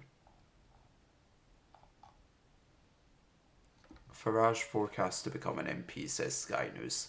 Not surprising. 99% chance for him to win Clacton. I can put this up here. Oh, do I have a visitor? Hello. Present. Thank you very much. Do you want to join the camera? Not really. No, you don't. We've got flatmate here. Am I in camera shot if I sit here? I am. But yes, you are. So yeah, just having a look at the Sky News coverage here. If I bump these off for a second, talk a bit quieter. Yeah, so Labour landslide. Hold on, we'll get It's 2 seats. Yeah, it takes a while. I Okay, know. this is the projection. I looked like 5 minutes. You had it. Oh, so you did. Oh, look at you. What on earth are you doing? Were you on Overwatch? Yeah. Don't do that. Don't do that yourself. Playing Minecraft. Minecraft. Yeah. I heard you. That was too loud for Minecraft. It was very intense modded Minecraft. No. Yeah. No. But yeah, I mean, I suppose you've seen the SMP figure as well. That is way below what we were expecting in terms of. Good. Yeah, we have an anti-SMP person in the house here. Quote, hates them. So we can add that to Elvis on the list of things you hate. Anything else you want to declare to the audience? Any like I have 2 people right now. 70s rock. Any 70s rock. Like Eye of the Tiger, also one of those viewers is me. Woo! It's like on my monitor. Lovely stuff. There's the one person watching that isn't me. Do you want to make yourself known in the chat? Do you want to out yourself? Yeah, right, let's get this out. I kind of need to be careful, otherwise I'm going to miss a declaration. Oh, the BBC keeps pausing. Can I have live, please? Thank you. Are you showing any of that? What? Are you showing any of that? No, it's on... oh, shit. I Yeah, forgot 'cause to close that. Whoops. Let's get my face on. Hi. Yeah, I was coming through to tell you that you're not actually showing anything other than like a white screen. Oh, shit. Right, okay. Well, And your face. yeah. Well, that's... Yeah. I just meant like it was the one on the left. How long does it take before you get the map? Way too long. Because that's the fun part. No, well, I thought... Okay, so I thought in 2019, what they did is they released the exit poll, and in the BBC, you could search up any constituency, and it would show you what they thought the result in that constituency was going to be, and like the likelihood in that. They have that information. They've shown a map on the BBC showing what they think it's going to be like. Incidentally, a lot of Tories just north of the Central Belt, like Stirlingshire, which I find rather strange. But yeah, you can't. Nowhere appears to have the ability to search up seat by seat projections. Huh. So I'm just kind of having to guess on stuff like SNP down on 10 would indicate that a lot of stuff, a lot of them are going. The entire Central Belt's basically going to go. Western Isles will be Labour as well. Where's Sky News showing here? They've just cut to Newcastle. My friend was told by his dad to vote SNP purely because his dad used to work in the SNP. Yeah, that's about right. And I was like, ew, don't do that. Let your own thoughts come into play. Yeah, big believer I am in people forming their own political opinions and voting based on those. Even if I disagree with them, my friend here will tell you, I went through a lot of effort to try and convince him of what the best vote for his opinions would be, despite the fact that they massively conflict with my own in several senses. Via just a tie. What do you rate the Get Do? That's a weird one. It is. You need new trousers. Theirs are too short. I do. It's fine. Nobody can see the trousers, okay? I can see your fucking calves. Well, you're in the room. That's too much to see, though. Oh, they are showing off. They are showing off the newspapers. Ew. The Sun has the hexagon map on it. Daily Mirror has "Here We Go" as the headline. Sound about right. Daily Mail playing very very quiet with it. Daily Mail not happy.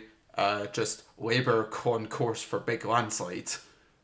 Daily Telegraph just saying Labour landslide as well. You can sense the defeat in their voices. It really is remarkable. You can tell which ones are vaguely enthusiastic about Labour and which ones are still staunchly Tory, based on whether or not they decide to joke. Get that face off my screen. Lord Johnson of the Conservatives says it's hard to imagine a worse outcome. Is that Boris? No, he's not a lord. Oh. I'm trying to think who that would actually be. It's not going to be Stanley either, Boris deserves unless it is. Boris deserves a lord title. As if. Sky News showing a lot of seats here that could be vulnerable. So Whitehaven, Workington. Workington man's went back to Labour. I saw Aberdeenshire there as well, but then again, the exit poll apparently has them holding that. So in Scotland, it would appear the anti-SNP vote is stronger than the anti-Tory vote, which Good. perhaps not quite what I was expecting, but it certainly makes sense. I was fully expected. And the BBC showing a bit of analysis of, I believe, their exit poll, saying that the swing from the Conservatives to Reform, it's big in both cases, but bigger in those seats that voted to leave back in 2016 as compared to those that voted for Remain. I mean, to be fair, when you have the head of your party just like casually committing fraud and getting found guilty of it, you're gonna start going, maybe let's not vote for them. Yeah. You know, it is... And when she can't fucking keep her head still when she's saying stuff, fucking bubblehead. That's just called being enthusiastic. No, I kind of have to say that because I don't think I have sat sitting forward for more than 5 seconds all night. And the coffee's not going to help with that. My head doesn't bop. A bit.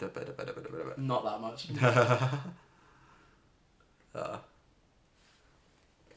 Who is it who's talking about? Channel 4 talking about Portillo moments.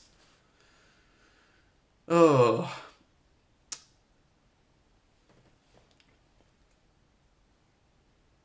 Okay, that is very echoey for some reason. I honestly have no clue when the next declaration is coming. I thought Newcastle would have been more ready by now, but they are showing Newcastle on Sky, and it looks like candidates might be standing about ready for something, but ready to maybe like receive the results privately, because what you might not know about elections is all the candidates, before they go up on the stage and the results are received publicly, they are told in private by the returning officer, and then they can disseminate that to their team and that as they choose to before the full results come in. Glasgow getting a little show there, the Emirates Arena on BBC, just been replaced by Darlington. Darlington. I've CGI Rishi. Yeah, the Sky showing CGI Rishi. Jeremy Hunt is in trouble, is what they're saying. Who's that? The Chancellor. That's the Chancellor of the Exchequer. The Chancellor of the Exchequer losing his seat has basically never happened. What does that mean? It is a distinct possibility tonight. Like the guy who's in charge of the purse strings. Oh. The guy who makes the budget. Fun. Well, he's already screwed up the budget many times, so I think it's fine. Yeah. I just realised, is not one of those viewers also you?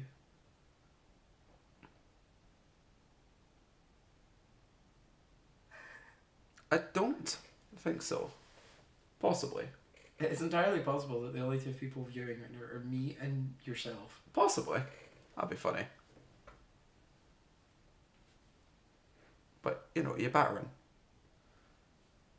Penny Morden, surely not, especially with everything here.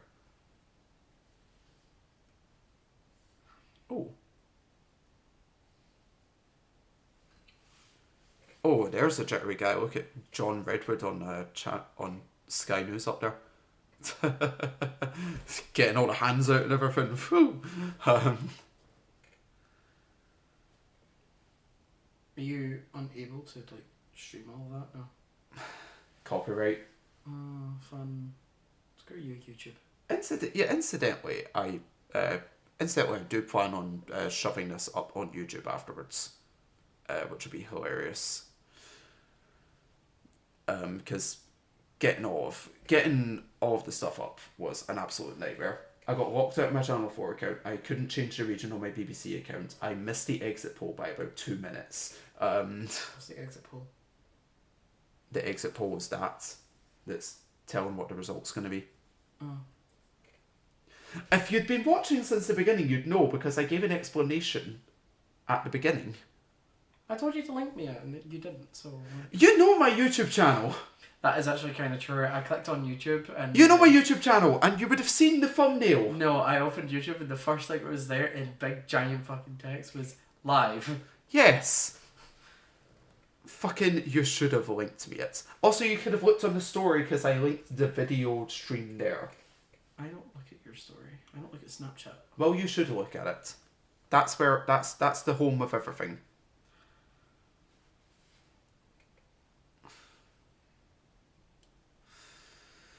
Oh, crikey.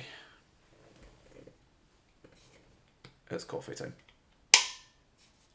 Oh my god, that made such a loud noise on your stream. Oh, it does it again. Yeah. It goes bright red. That's so fun. Yeah, I hope you all enjoyed that. Use all. The one other person here. Oh, come on, there might be two. Unknown.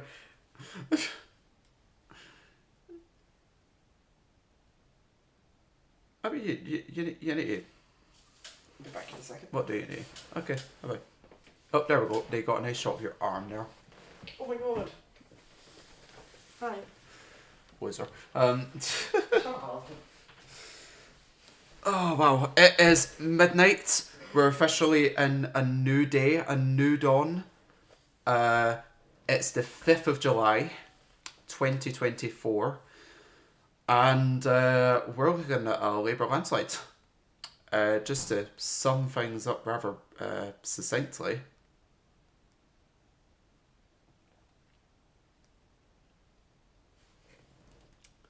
I'm going to take a quick little break here, update Snapchat. I'll be back in about 5 minutes or so.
And that's that done there. I am welcome back.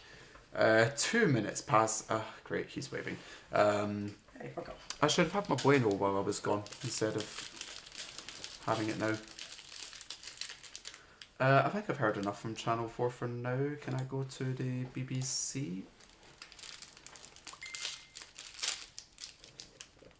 Or use all balls. So, as it stands so far, Farage yes, Corbyn no, and we've got a declaration in Sunderland Central. So, let's listen in on that.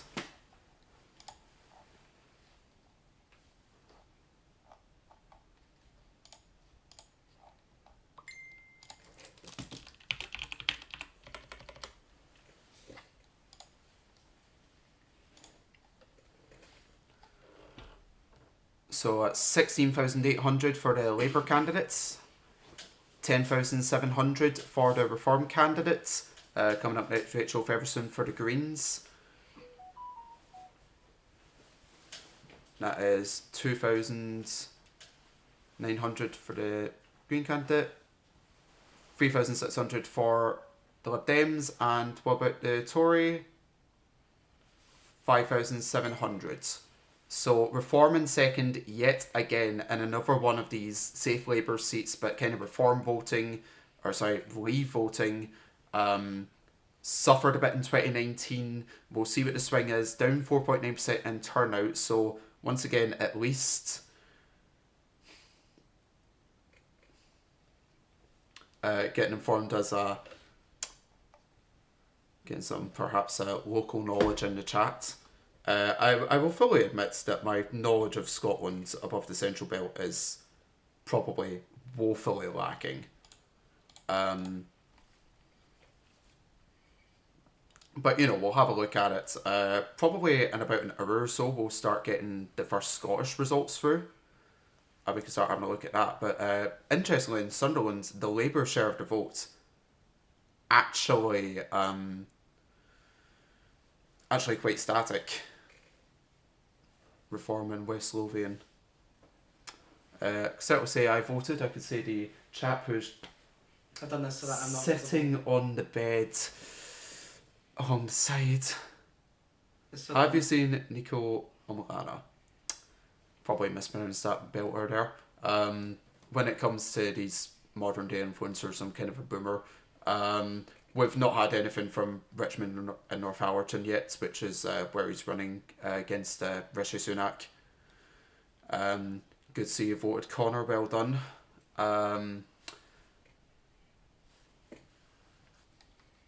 But yeah, very much.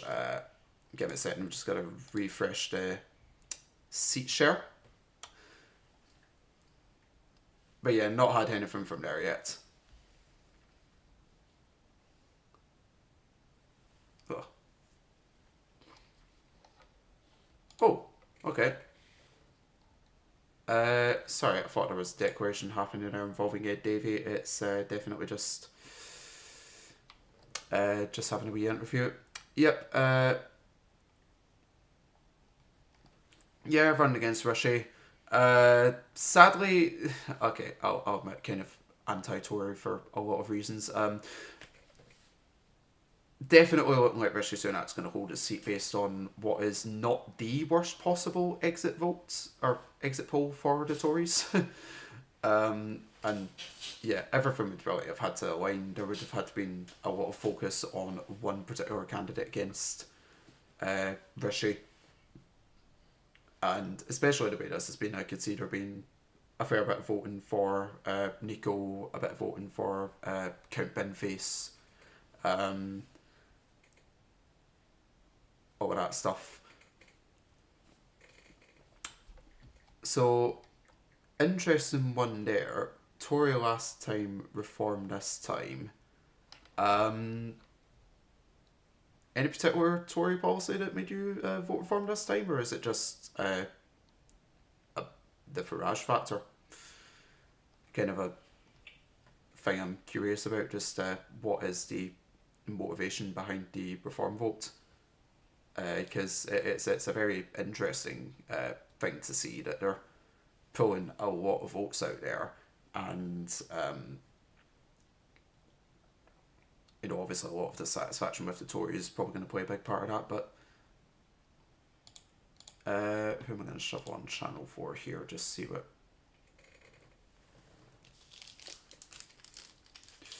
And time to have my treat of chocolate.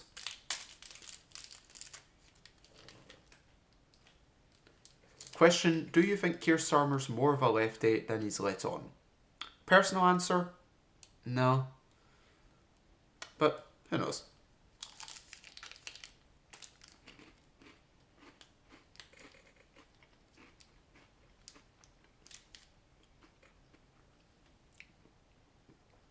So an interesting one here. Tories once again 6%. They've outperformed the exit poll in Sunderland. This time, the Reform vote share is 1 point down from what they're projecting on the exit poll, so pretty much there. It's the Labour vote share. 42% is what they actually got, and 50% is what the exit poll reckoned they might have. So it seems like the exit poll was having a bit of trouble dealing with the kind of Labour, Reform, Conservative swing dynamic between those three parties. And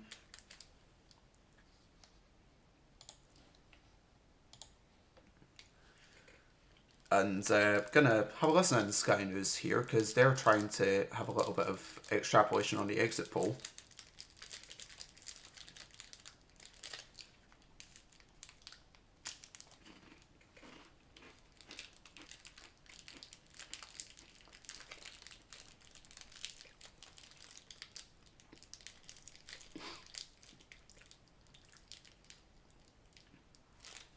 Last minute decision to vote for reform. Fair enough. I can say I decided relatively late on what I was going to vote in the end compared to if I go back to the Scottish Parliament elections 2021. I was decided very early on where I was for that. Excuse me, excuse me. Bless you. Thank you. Maybe that's a sign for me to take my antihistamines.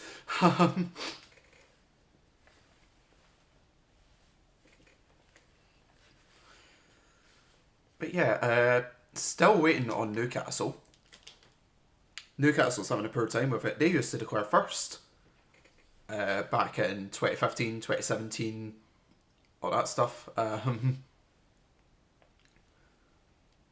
We will see. Yeah, cheers.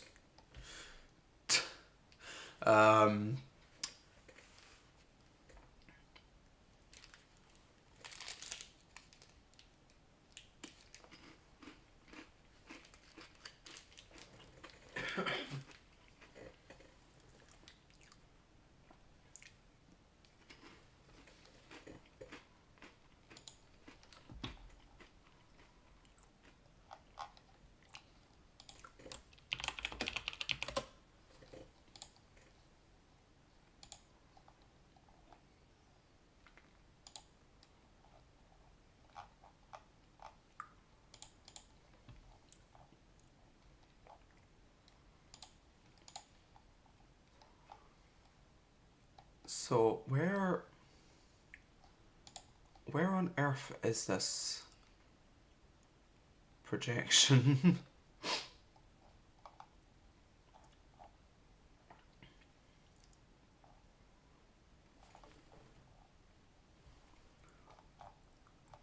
I'm so confused.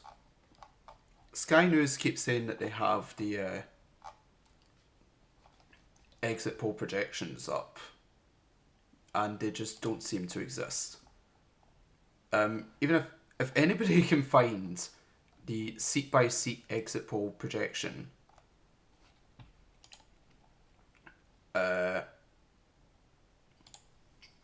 on Sky News, do let me know because I would be very interested to hear it.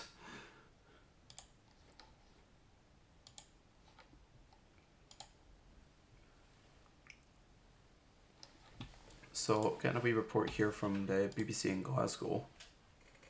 Gonna see what's happening.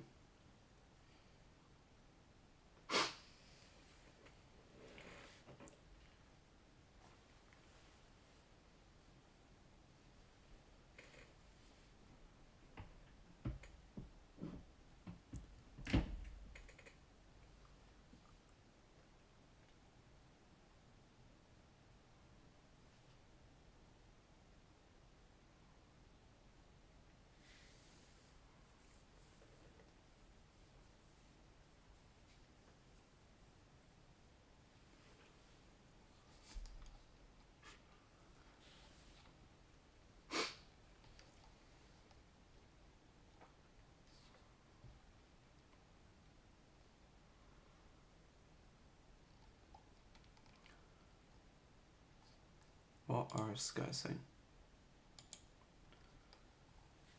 A lot of chat about why Labour have resurged against the SNP in Scotland. A lot to break down on that, but in effect, really, you've just got to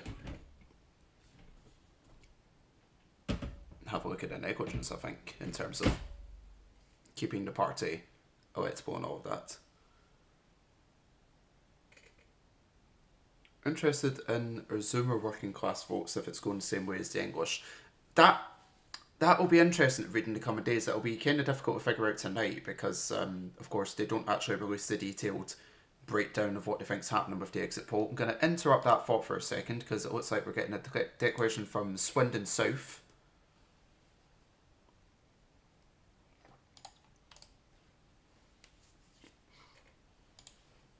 Oh, do not need a private.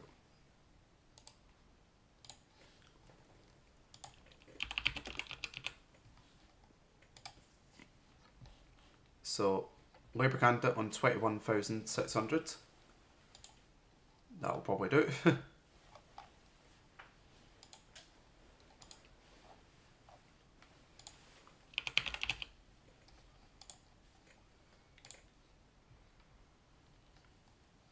So, 400. Robert Buckland in Swindon South. Let's see the rest of the vote share here. The Green candidate on 2,000 and Reform on 6,000 in Swindon. So on the fourth constituency, finally one where the Conservatives have managed to come in second place. So I feel like we should give them a little round of applause on that one. If I can get the page up here for Swindon South. And I will get us up on the map as well. Put that through. They haven't updated the page yet. Give it uno secondo.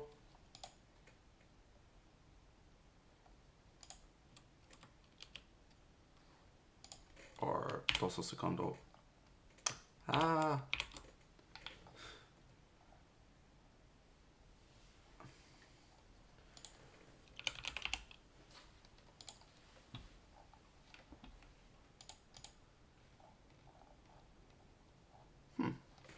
Steve Baker thinks he's losing his seat.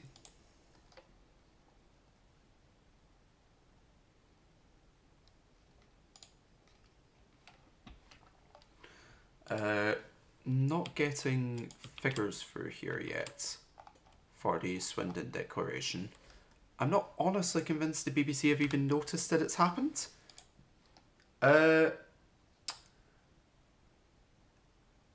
Yeah, no, they're actually still showing the declaration. So, where is it? Tories down 24.7%.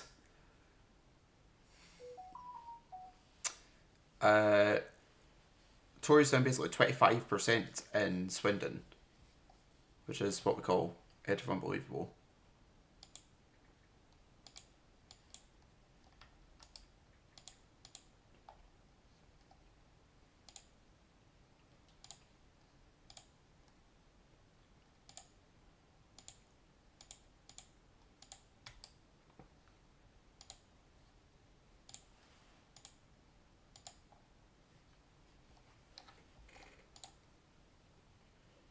And should note, Swindon South, the first notional Labour gain of the evening.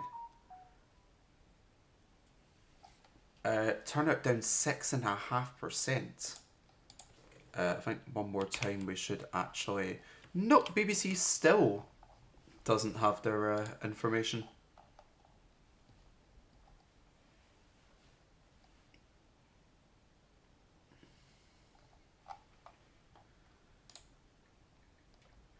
Even... Who knows what's happened.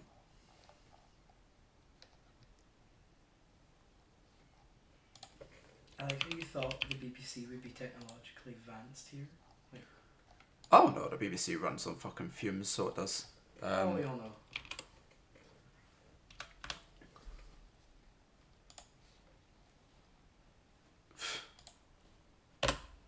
Something that back. How many independents get in on a Gaza ticket will be interesting also. The thing with that is, it very much appears like it's going to be zero. Corbyn's tried to play the Gaza angle in the past couple of days. It looks like Labour will have that safely. George Galloway seems to have very little chance of holding on in Rochdale. Very much protest votes on the protest votes.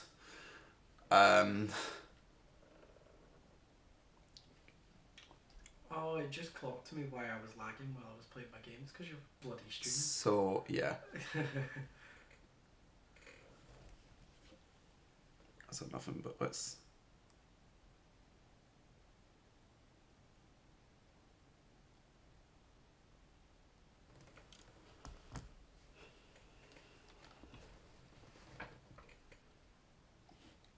Here we go. I think the BBC might actually have results now. There we are.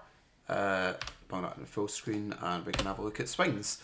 So yeah, Labour up 8%. It's a gain, but really 25% down. I mean, this is a seat that's this is a seat that Robert Buckland.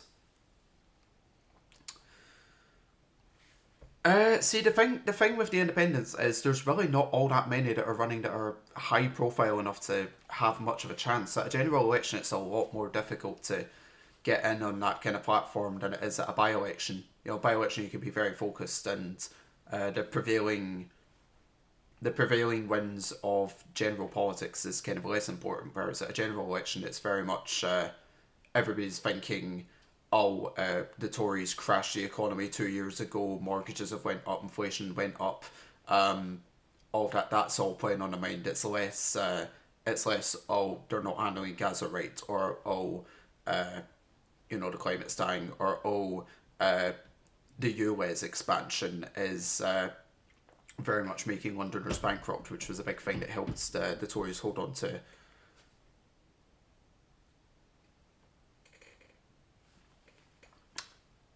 that.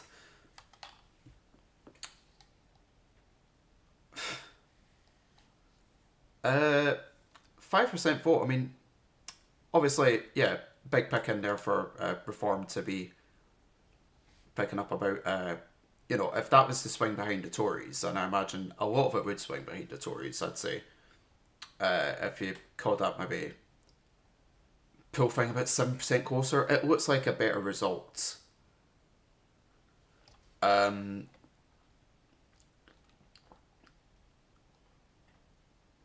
you know, you can say perhaps it would have been over 50% for the Labour candidate if Reform didn't exist. Who decides to stream elections? Me. You know, we deal with it.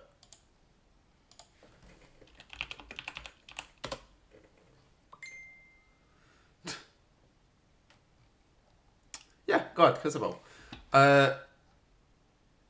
But yeah, I think the thing I'd note there is the Greens actually holding on to their deposit is an interesting one. I don't know what the conditions are there in Swindon. I don't know if there's any particular things that would be producing a movement.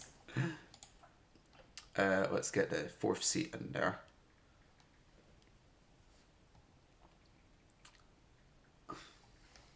I don't know, it's all fun and games here. But yeah, I think that is about enough for that seat. Get myself back in. And back to the reclamations. A 16% swing from the Conservatives to Labour is what we're looking at from Swindon. And I'm going to try and have a little listen here, if I can, to the defeated... Yep, the defeated Tory candidate in Swindon having an absolutely normal one.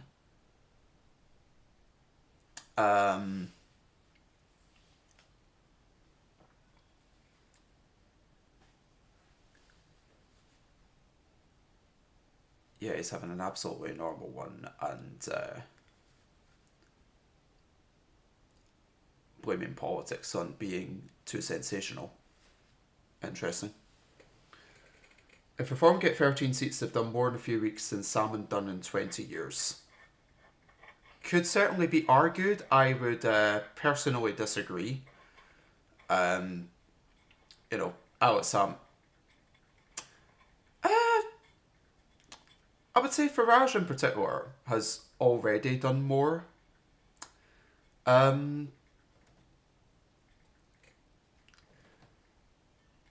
See, Reform...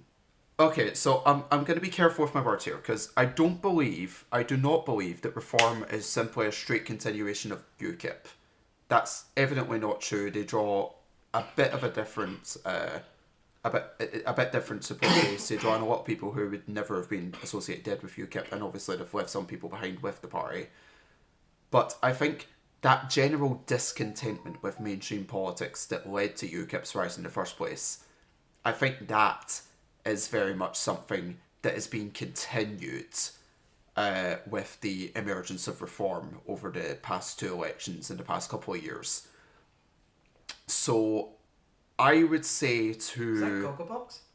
Sorry? Gogglebox was just on the TV. Yeah, and Channel 4 is showing ITV for some reason. But I would say that to compare what the SNP did over 20 years or longer than that, and to try and say that Reform did a similar thing in 5 years is not acknowledging that kind of general movements that has driven British politics over, I would say, the period since, I would say honestly, the period since 2005 election.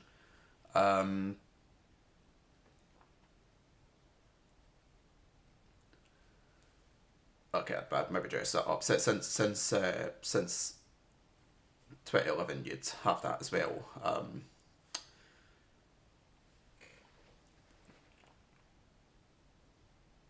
Sorry, got a bit distracted there because Sky are saying that Labour have picked up a fifth seat. What I would also say is that Farage in particular had his big triumph by getting Brexit through. Farage has had big thing with Brexit before he had the Brexit Party. Washington and Gateshead South, a Labour hold. Alex Salmond said it, mate. Alex Salmond on TV tonight, or has he said this in the past? Because again, in the sense of achieving a major change, in the sense of actually getting Britain out of the EU and onto this path of yeah, no, I'd distract myself anyway. I'll try and get what even was Washington and Gateshead South. I'm going to get those results up next. See what's happening. See what the vote share's like here. If we're starting to get them for a wee bit more regularly, that would be exciting. Labour hold. Another one where Reform are actually in third place, so if I can get the results up here. You can see minor swing towards Labour, but then a massive collapse of the Tory vote. Oh, of course he's on Talk TV. Sorry, I have opinions about Talk TV and GB News and that kind of stuff, but I'll leave that out of it for now. First past the post system. Yeah, I mean, there's definitely a lot that could be said about the first past the post system. It's kind of remarkable in a way that people are that dissatisfied with the Tory party and willing to go further right than it, that Reform have managed to pick up this number of votes in a system that is explicitly against people from outside the top two parties breaking into it.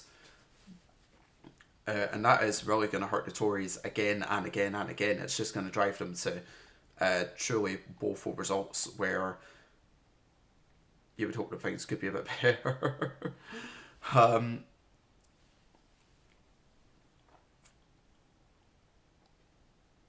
But yeah, I think...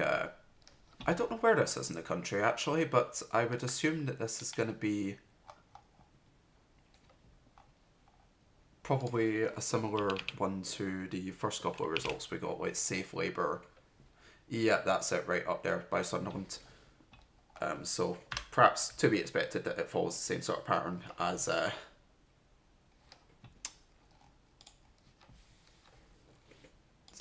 everyone. Report from the BBC that's counting in the Prime Minister's constituency of Richmond and North Hallerton might be beginning properly within the next half an hour or so. That won't be coming through until like well into the wee hours. I'm just going to switch through to channel 4 because I can hear we do have Nigel Farage talking. Oh, I've got all three of them on. Ah! There we are.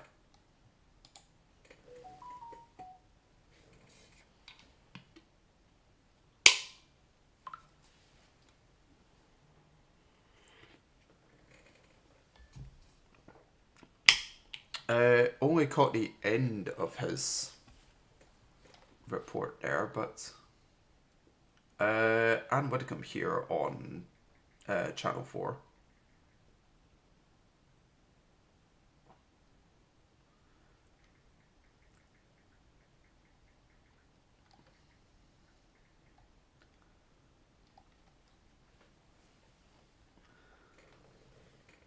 Interesting.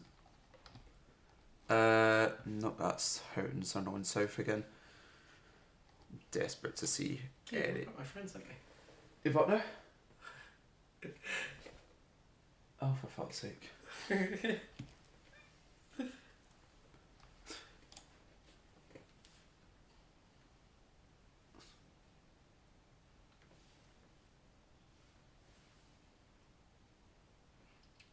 Would you be able to explain to us a bit less intelligent about this? Why it takes so long to count? Because in my small brain, it wouldn't. In my small brain, if you had multiple people counting, you could split it up, and it wouldn't take too long to count. Okay, so I can have a little chat about that. I was trying to find a nice graphic on Sky News. That looks like a football thing. Actually, no, Sky News is actually using a football studio tonight. They're using like what they use for the Premier League. Anyway, back to your question. Why does it take so long to count in a lot of these seats?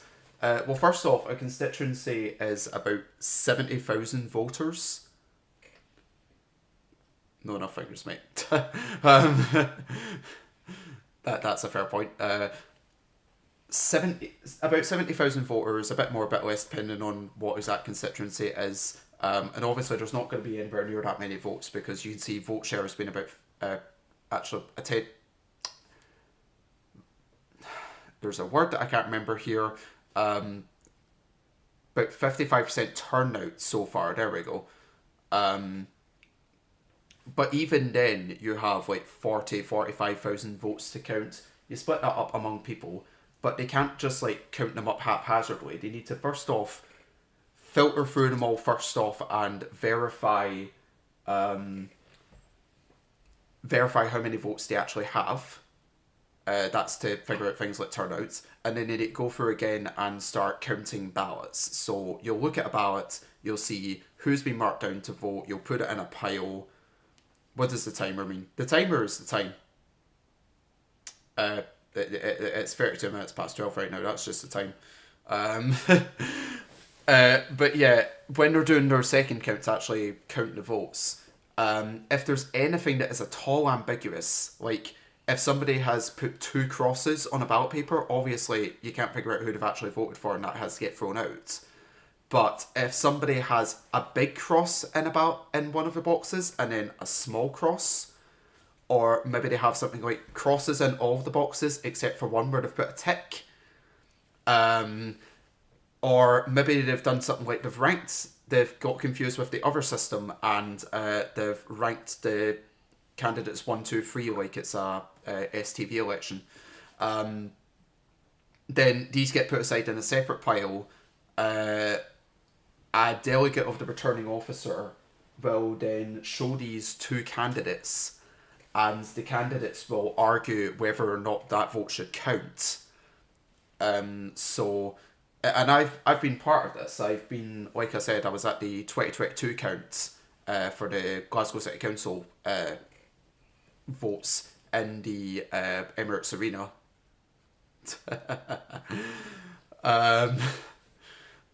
Part of the count in the Emirates Arena, and you could see just the ballot papers were getting shown on screens to the candidates and their election agents, which like the representatives at the count. And they would literally just say to the officer that was showing them, they'd be like, no, there's 2 crosses on that. That can't count as a valid vote. Or, no, but like it's ranked 1, 2, 3. But that clearly shows that number 1 is the top ranking. And therefore, that one should count for the person who's ranked number 1. And then another candidate who's ranked number 3 will go, no, that shouldn't count at all. Because it's not 1 cross like it says in the rules. So you have arguments about that. That takes a while. And then another factor is you need to get the ballot papers into the count centre, which sounds remarkably stupid, but one of the last places to declare in this election will be St Ives constituency, down in the southwest. Is Emily the one that played Lorraine? Yes, and no, what? Was that the name of it? Give me a second. The St Ives takes so long to declare every single time because they need to get a ballot paper off of the Isles of Scilly.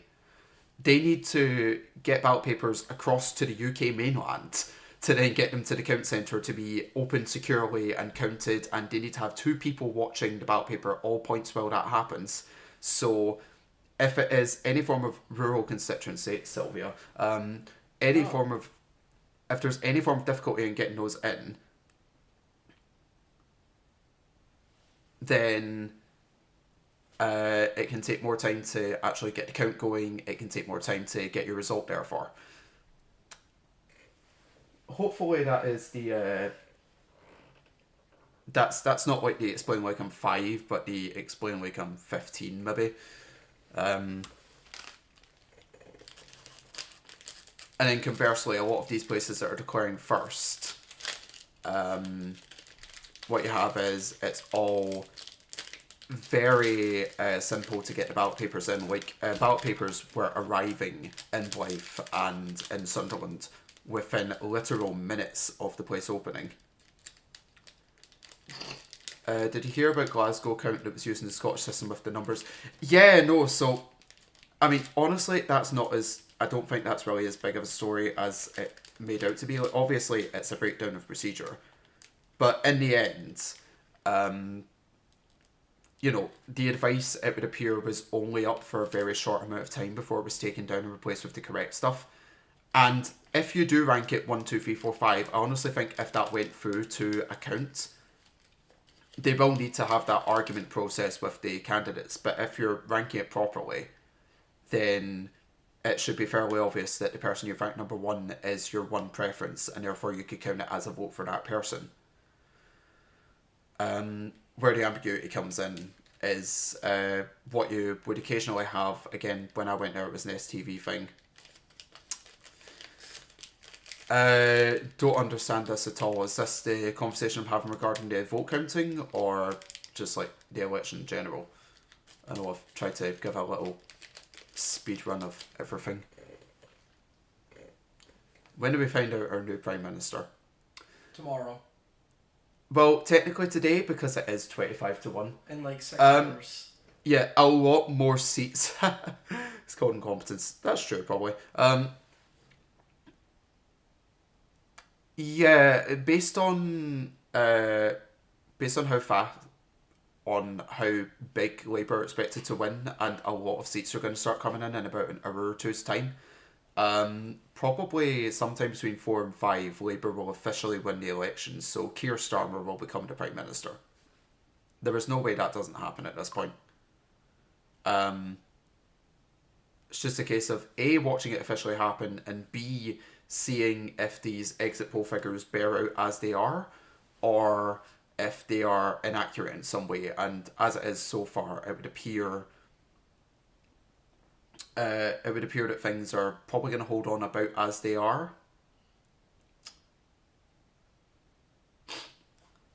Showing off Jeremy Corbyn's counts in Islington.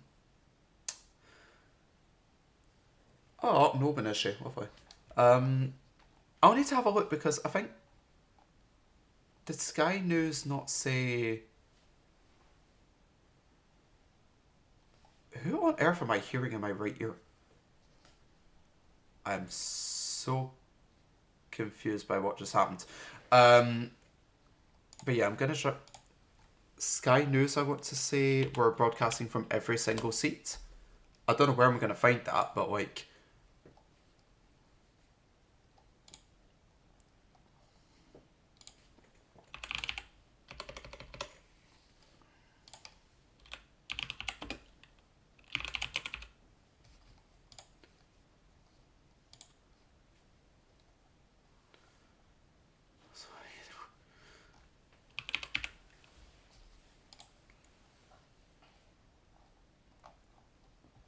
Yeah, we'll find out. We'll find out eventually. Oh shit, I completely forgot I was actually streaming that. Whoopsie.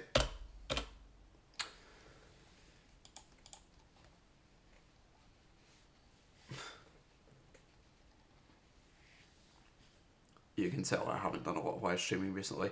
So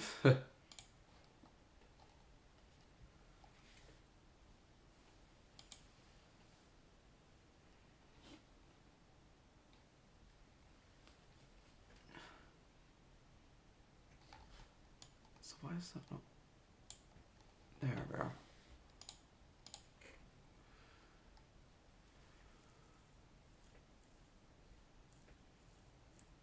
I mean, you said open. Oh, we're getting a Newcastle deck question finally. All I'm going to say is Argyle is actually a more general area than open. So. Left End 1,900. Conservatives 4,200. That's going to be another big Reform one, I bet.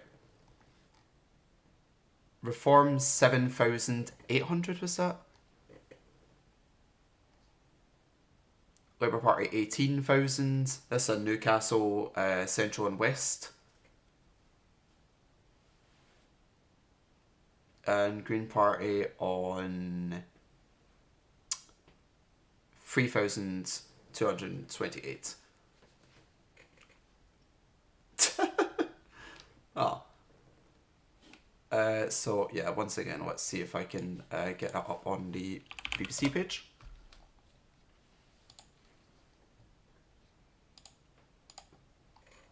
We've got our 6th seat.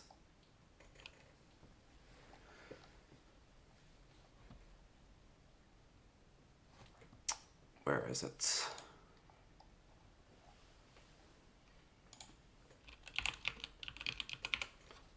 Newcastle Centre and West. Labour Hold.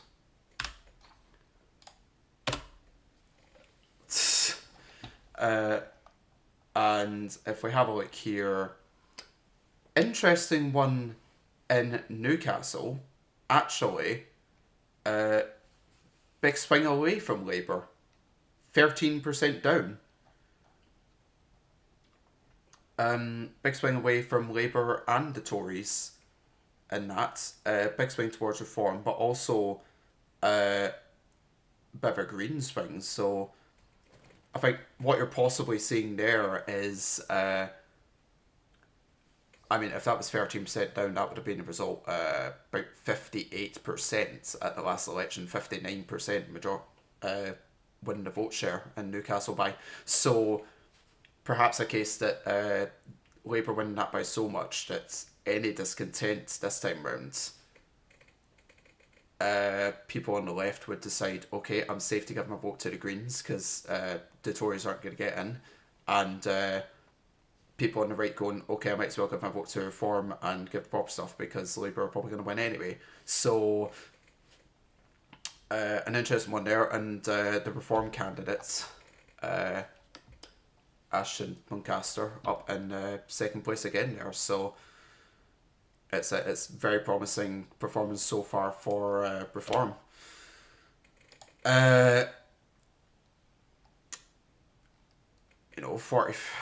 43 minutes past 12, approaching 1:45. 644 seats to go. And I've had 2 voices in my ear for the past 5 minutes. I'm gonna take a little 5-minute break here and try and sort out this display again because it is cutting off the bottom slightly on what I would want. So Oh, but not before a little cameo from Treble M. Welcome to the stream. Oh my god, hi Megan. Hope you're enjoying things so far. Treble M.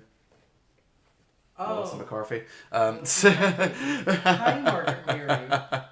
Oh god. Yeah, I'm gonna get my way down. Melissa McCarthy. Be back in like 5 minutes, and hopefully things should be sorted out.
So we're back here, and slight adjustments, so you can now actually see the gains and losses down right at the bottom there on the exit poll figures. I have lost the clock on the light mode one.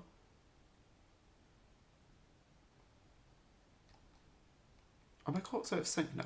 No, they're fine. So not too bad there. Gonna sling on channel 4 coverage, I think.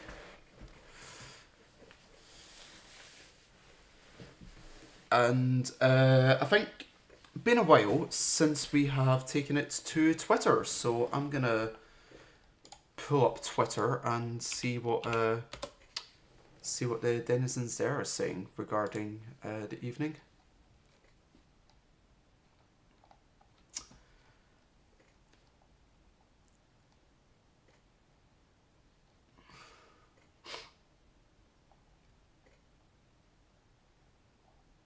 So, couple in there. Connor going for the chaos option in the chat there. Just gotta take this opportunity to remind everybody to keep it civil. No need to go picking fights there, Mr. Podesta.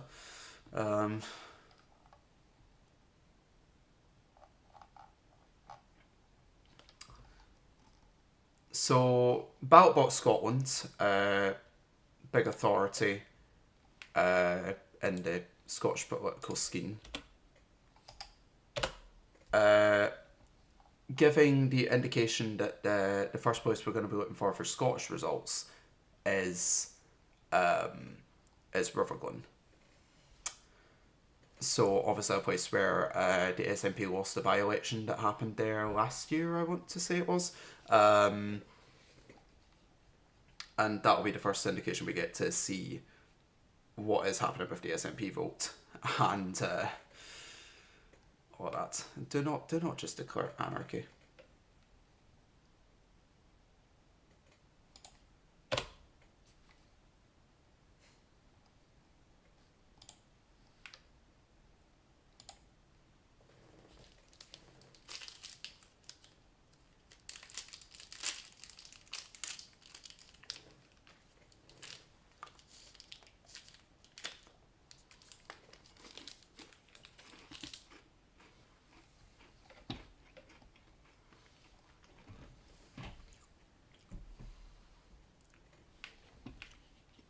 Nope, just gonna...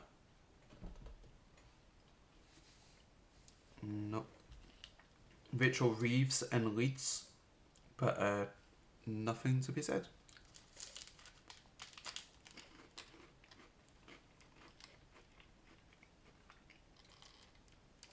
Election night, sponsored by Kinder Bueno.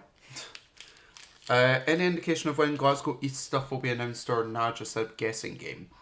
If I have a little check, see here, there probably is, if I check far enough on the BBC website. Definitely not before anything like 1:45. That would be very much a strong one. I'm just...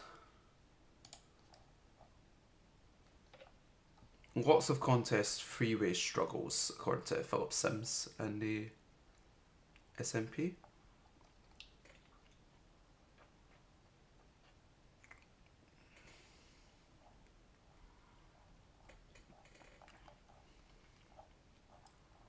Where is it?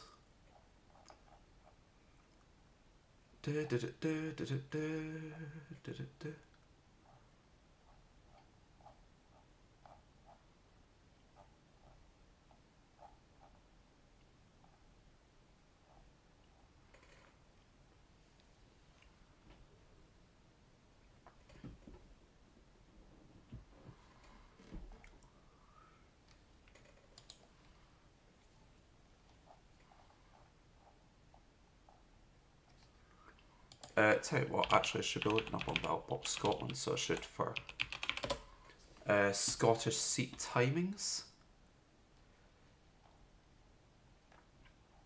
Where is the...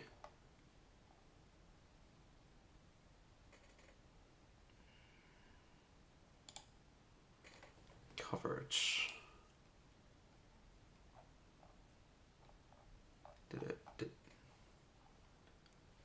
The non-internet sin coming from work? Yes. Yes, I am. I am absolutely for it. I have coffee to help out.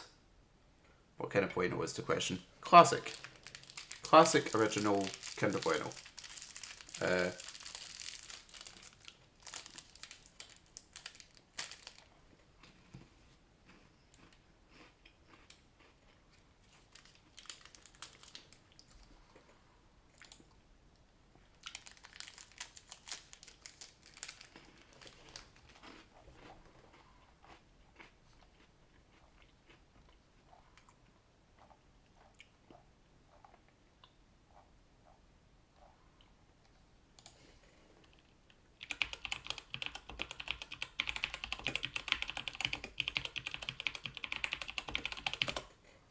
Oh, who's on Scotland?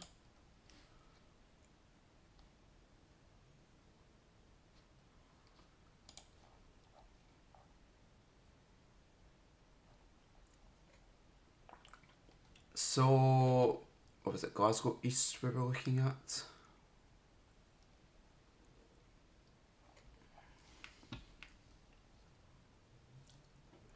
Glasgow East STV seem to think possibly about 3:30 in the morning, so that would be about 2.5 hours from now. Would be looking at potentially doing that.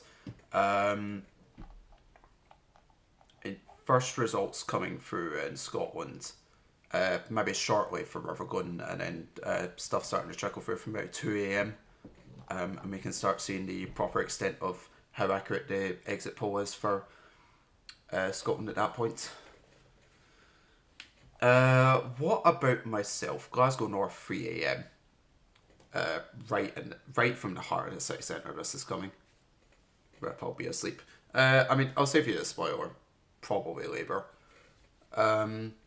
What's this? Same with all new houses, new people moved to the countryside. I think it will take longer. Here in East Calder, polling place busy from open to close. I think what I'd also say is that you've got postal votes coming in at a higher rate than seemed to have happened before. In terms of that kind of stuff. Yeah, what is this? It's Channel 4 talking about the Dundee City constituency, a very SNP thing, Dundee being very independent supporting for a long time, but saying that that could be a tight fight.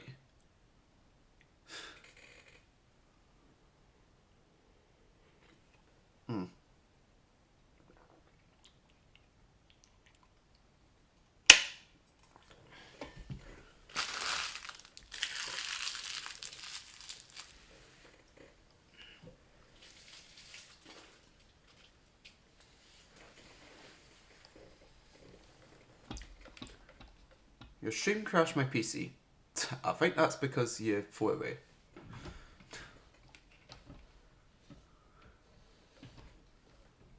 Yeah, SNP about 10 seats. And who knows what 10 seats they are, because again, nobody seems to be providing these seat by seat projections. Even though Sky News seem to be suggesting that they do in fact have such a thing. I don't get it.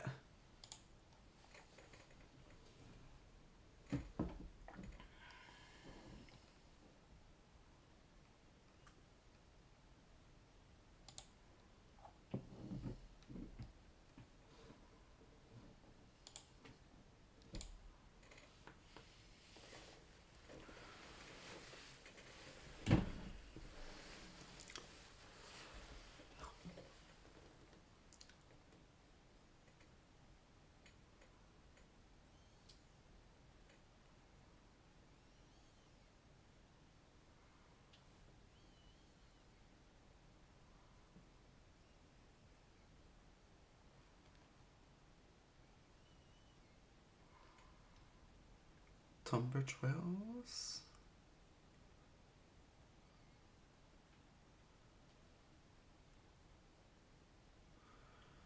I was gonna say, I recognise Tunbridge Wells for a reason. Is Murray looking like it'll be Tories again? I believe so. Based on one thing I saw from the BBC, like an hour ago, where they showed a big map, it looks like a lot of stuff across that area is going to be conservative, in a way that it really hasn't been since like maybe the 70s.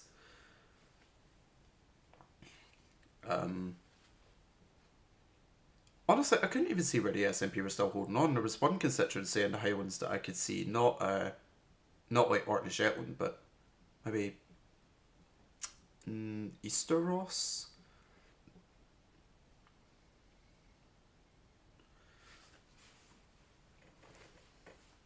But yeah, that's the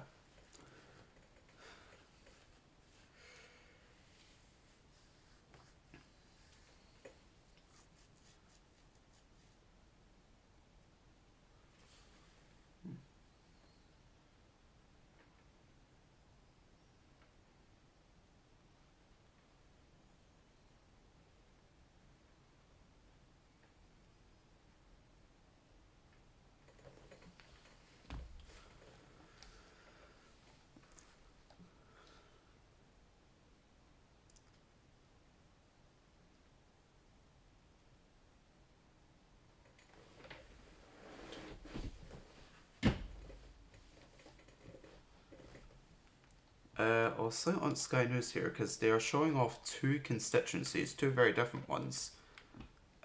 Showing off Clacton, Nigel Farage, but also Belfast. Chat a little chat about something that we don't see a lot, which is the Northern Ireland side of the election.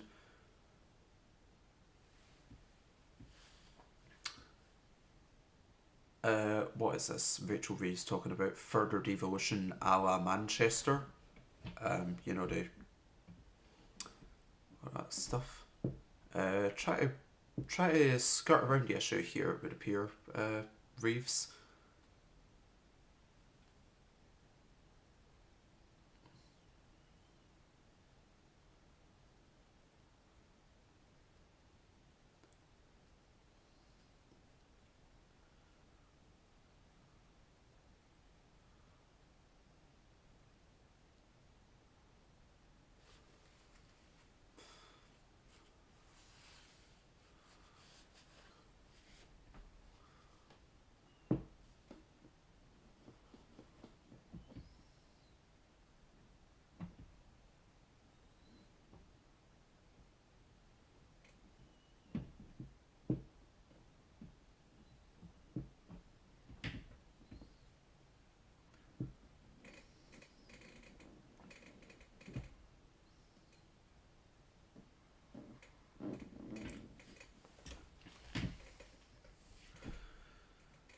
Well, it is just about 1 o'clock here. We are 3 hours away from the exit poll having been dropped on us, and so far, not a lot to say that it's going to be inaccurate. We have had one Labour gain out of 6 seats declared so far. Main Story has been Reform surging into second in a lot of northern seats where Labour have been very comfortable in the past. A lot of places where vote shares were down in 2019 because of the Brexit opinions, and also perhaps the Conservatives slightly outperformed the exit poll, but we still need to see more about that to see how that's going to affect things. I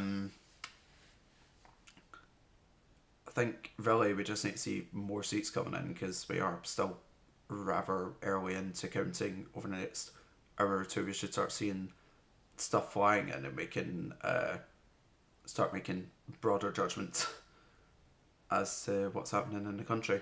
What I will say is nothing mental yet. We'll find out.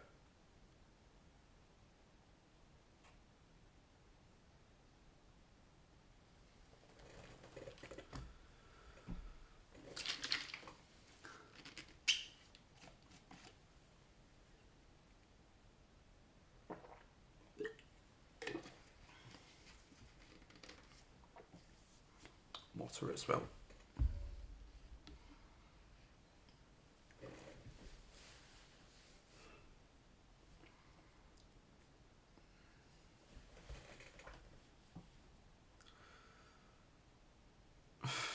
I'll try to call Ruth Davidson in on Sky. I think I will opt into Channel 4, please.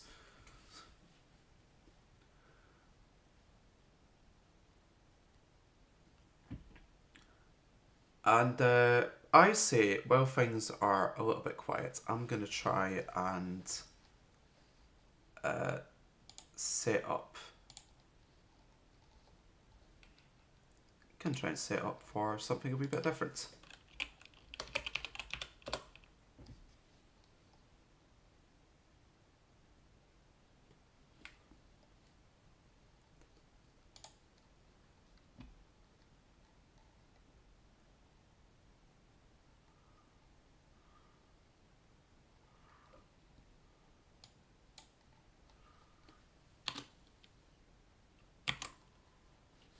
Nice. My mouse just completely disappeared there. That was fun.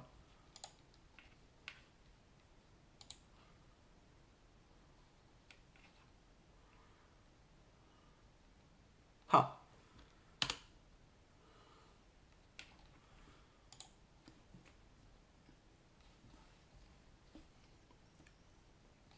That's unfortunate. Welcome to the stream, Jamie. So I was hoping to bring you a little game called Democracy 4 there. Unfortunately, it went into the game and my mouse disappeared, which is about as well as that could have went. So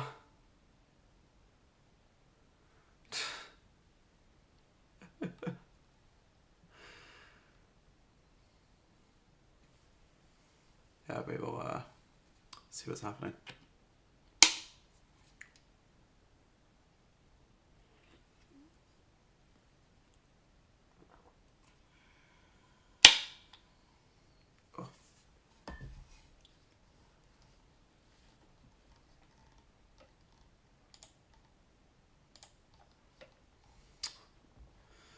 Very dry interview with Rachel Reeves on Sky here. I suppose I am going to go back to Agar one more time, which is unfortunate because, again, I really did want to bring in...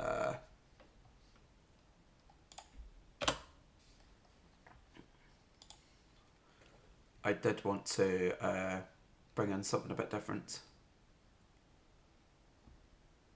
Jeremy Corbyn's arrived in Islington, apparently.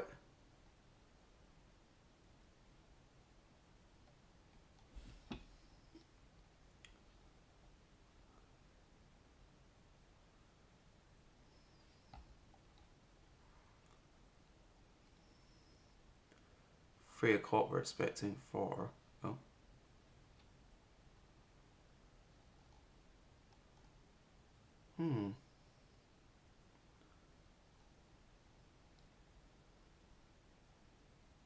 Labour.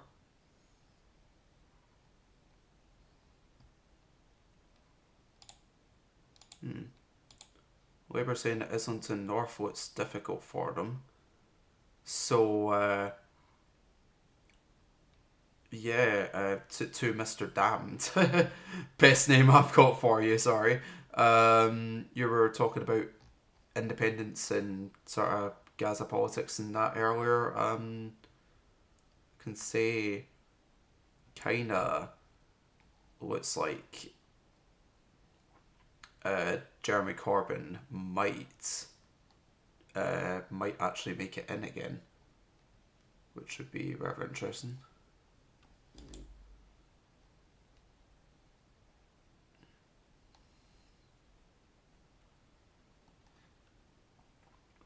But David Cameron coming through here.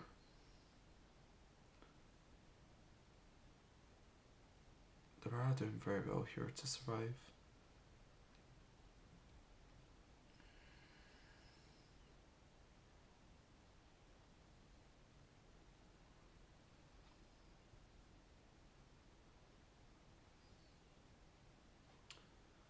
Yeah, this is always the dry part of the election night. You've had your first couple of results. The majority of places are still counting. You can start drawing conclusions if you want, but it's difficult to actually continue with those. David Cameron looked like a big blob as usual.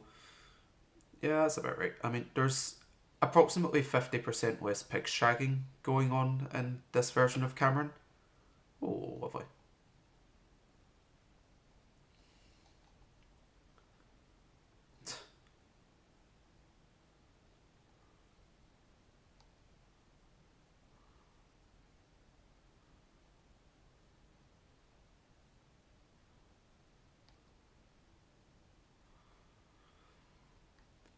I don't get why Sky are so...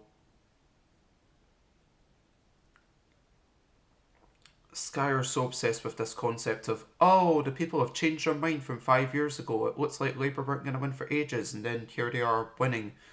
It's just... People can change their minds. That's not as big a thing as Sky wants to make it out to be. And honestly, I think there's probably a lot to be said about the state of our democracy, and I don't think it's really as positive as they want to dress it up to be.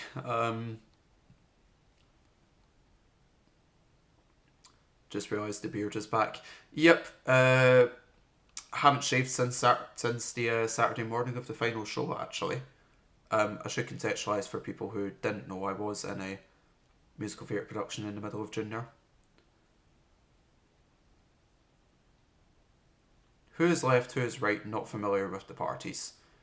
That is not an entirely easy question to answer. So, typically, Labour are your left-wing party and Conservatives your right-wing.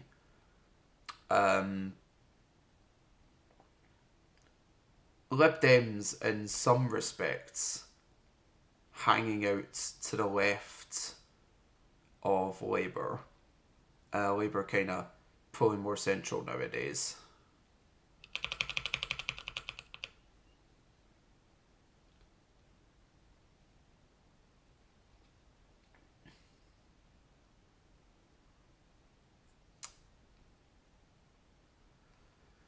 I should have seen that coming.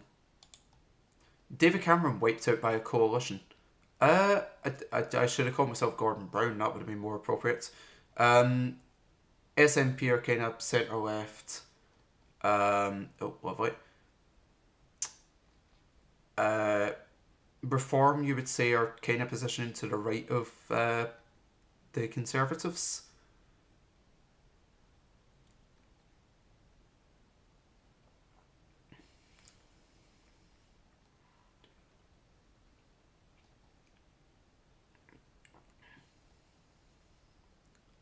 Touched a nerve is an interesting way of putting that.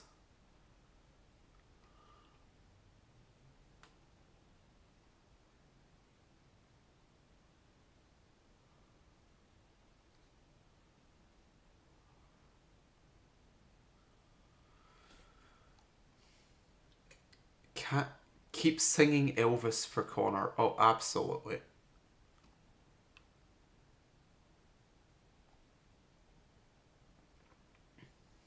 That will definitely happen.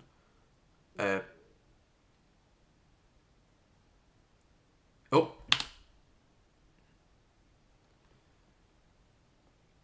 I will go back in, but we do have a result to talk about. We have another Labour hold. I will discuss that when I inevitably die here, because this guy's chasing me down with a belter.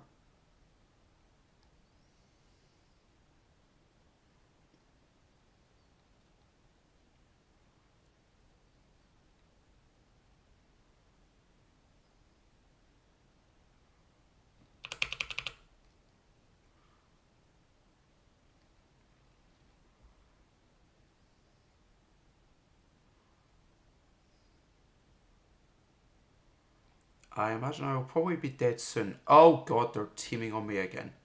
It's the same guy as the last time.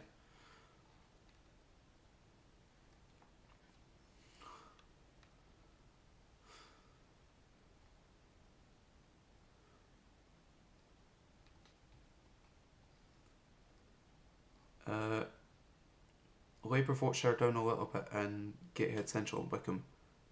Okay, sorry, hold up a second. No, we need to have a look at this.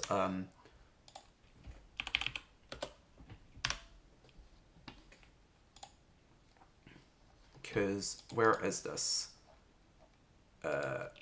Gateshead Central and Wickham. We have. Oh dear! Oh, okay. We have the Conservative Party down in 4th place in Gateshead Central. For what would appear to be... Yeah, that would appear to be somewhere they came second last time. They have fallen behind the Lib Dems. And again, that swing away from Labour and that swing towards reform in a massively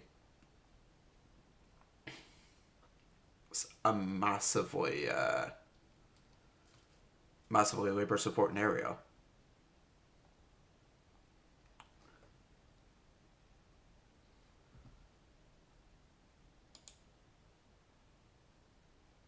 Living behind a barbed wire fence. Basically, it's very...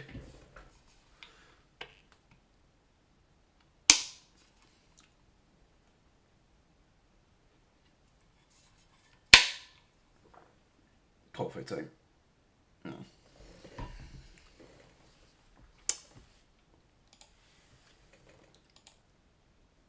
Okay.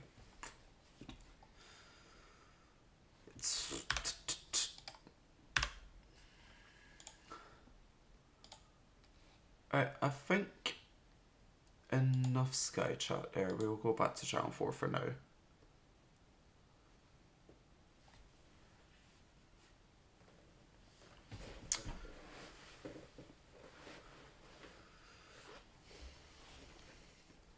In fact, I'm going to pull up those Gatehead results.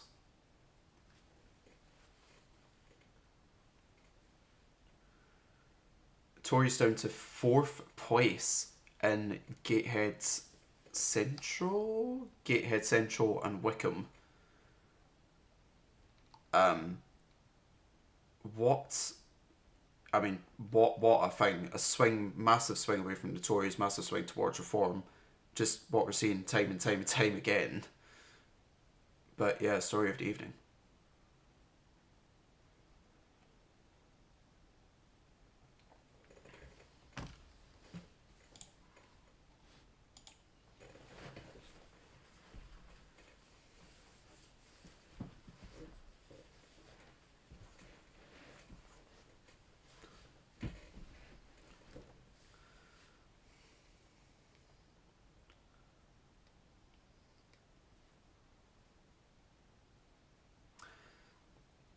I'm going to start listening to this.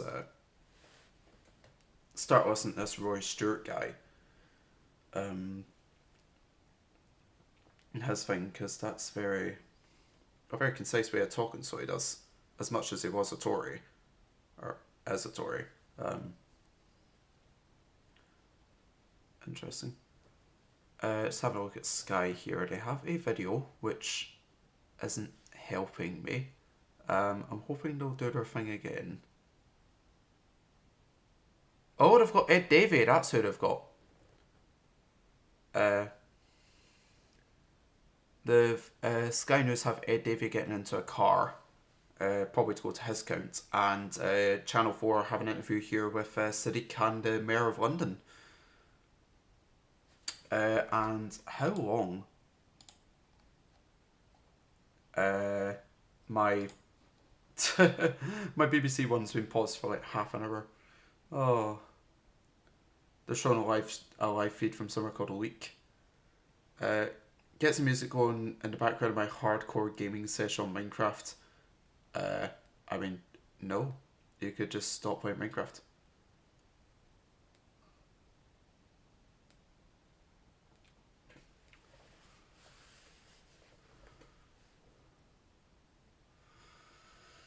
Oh dear.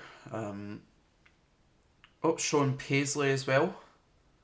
A lot of very bored looking people in Paisley for the counts happening around there. And then Islington down below, you've got the Labour team talking. Who knows if that's north or south.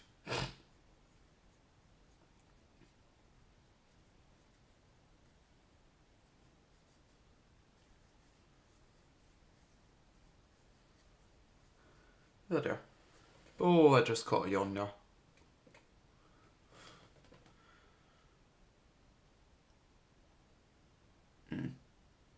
Early results suggest turnout could be lowest since 2005, so says Sir John Curtis. Absolute legend of psephology. And yeah, perhaps just people are tired with democracy. Elderman Stewart, thanks. This is bullying. I'm going to ban you from the chat corner. You're not allowed anymore. As it is.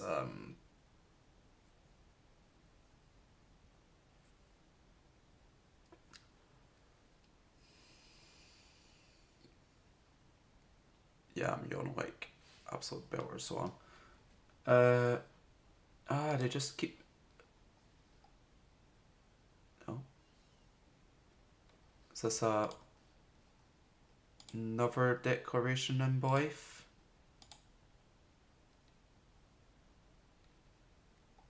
Oh, we're getting another declaration from Blythe. Here we go, people. Here we go. Ha! Oh, they've even just talked about the hats that they have. Oh, and Hezbollah has been attacking Israel, as if we needed anything else. So, something in Killingworth?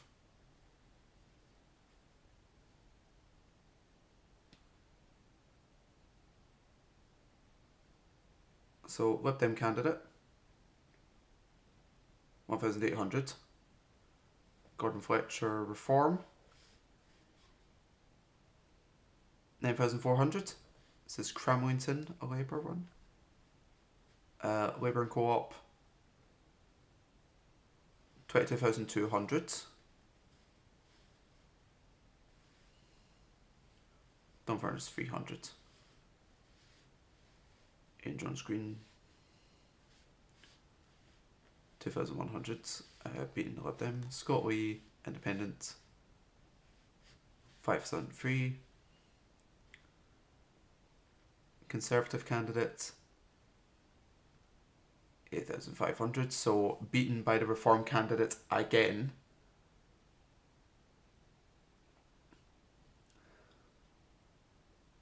$1,037, and that is the 8th seat.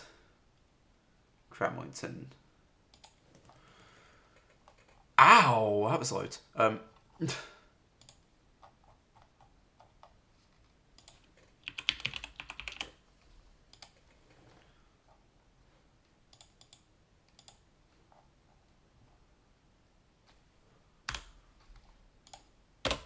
So Cramlington and Killingworth.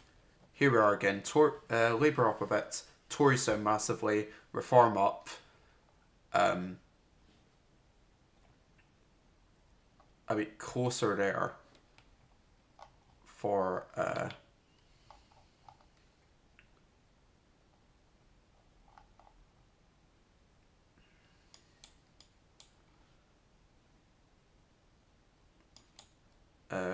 where's my Cramlington? There we are.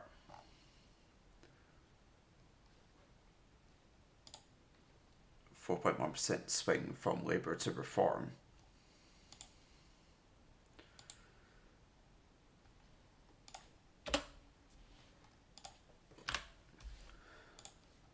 So 8 results.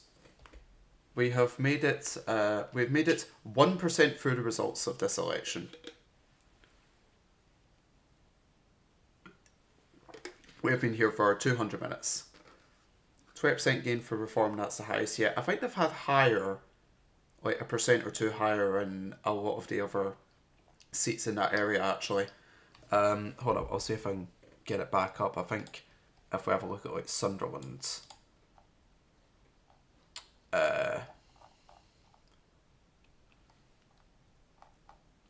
Although actually, saying that, you may have made error, you might be correct.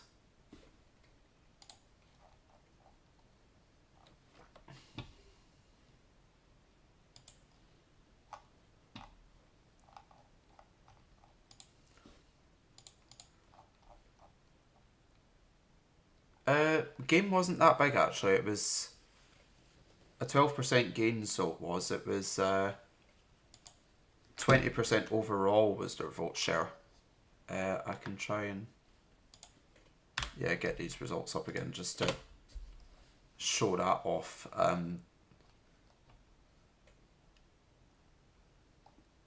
Yeah, 20% overall, which is still bigger than the Conservative, but not 20-point gain there. Yeah. Yeah, you got me. Anyway, let's get back to it.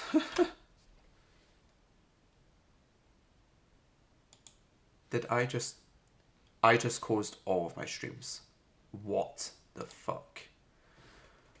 Oh no. Right, this is going to be a good time to get this back again. Oh, that's very annoying. That is remarkably annoying. Let's everyone back here. Sorry, Jeremy Vine is having a moment in front of his little thing.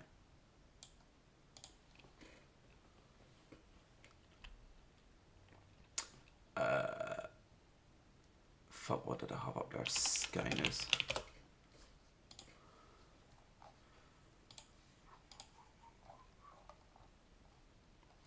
Oh, I found it. I need to get my streams up again, but I found...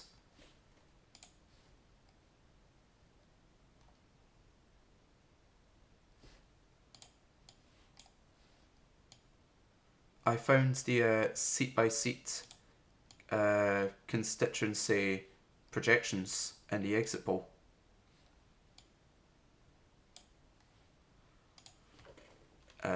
What did I want your channel for?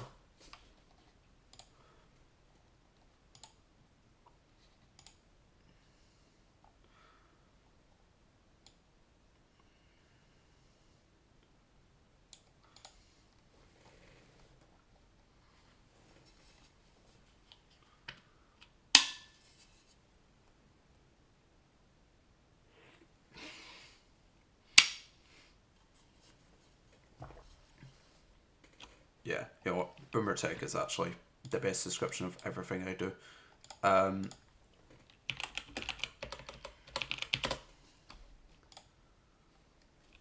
But here we are, finally. I can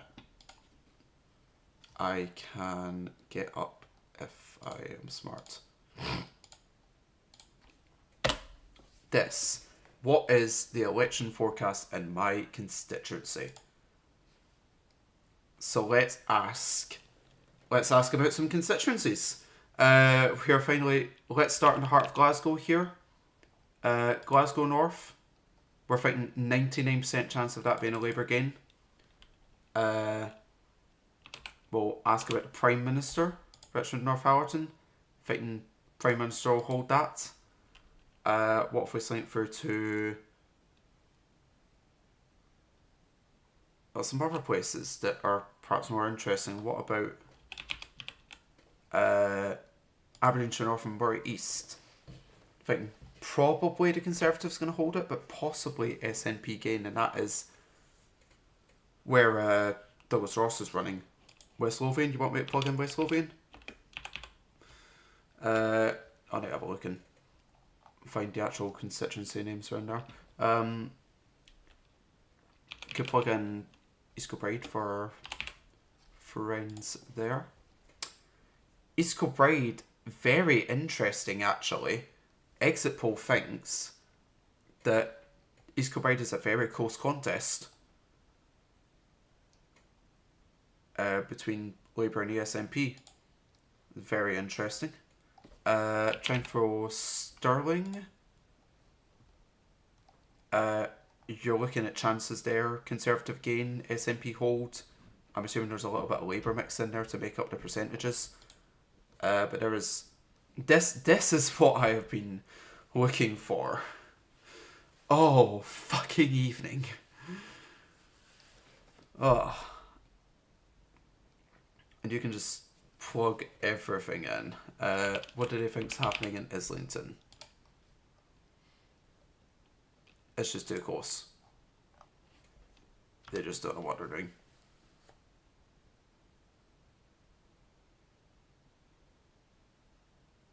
Hannah Bardell here. Oh, tell you what, that has actually popped something up. I will, for the sake of privacy, do that, but...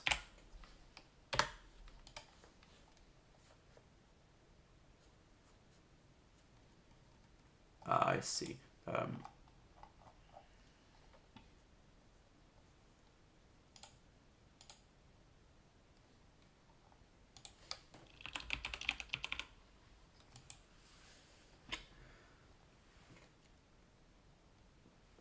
So, having a look at that name and the constituency associated with it, looking like it is a close contest between the SNP and Labour. It's saying 56% chance of a Labour gain and then 44% chance of an SNP hold. So, very much... I think there's possibly a lot of stuff there just like on the outskirts of the Central Belt that is really too close to call not.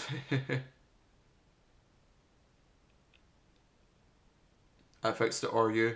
Yeah, no, you gave me the name, and that went me find out the constituencies. So that's all on you there. But yeah, I've had a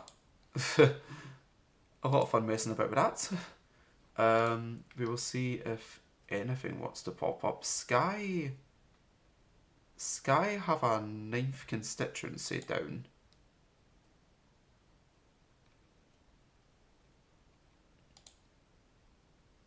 And I don't know where that has come from.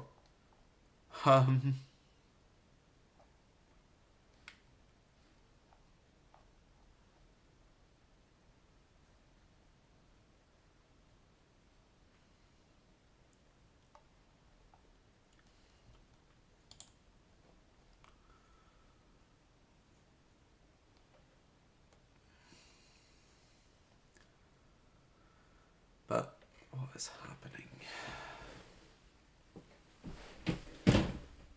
Oh, that was a little bang there.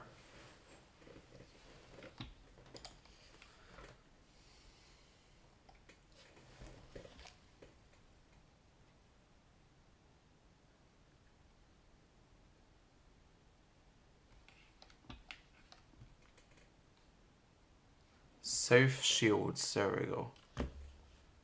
If we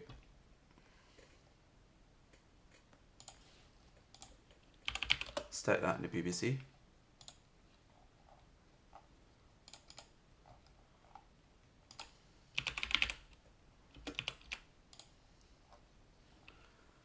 There we go, South Shields Labour Hold. And if we get our full screen and smash that through. South Shields, 9th result we've got. Reform in second yet again, but a very different situation here. Where on earth? Where on earth has the green vote come from? I can't do the maths here. Where is the vote share coming from? What?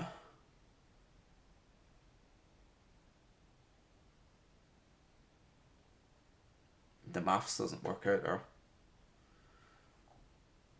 Turnout down there by 11% on the last election in South Shields.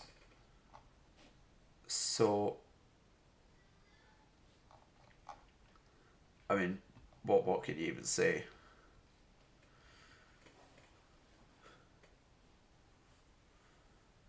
Left.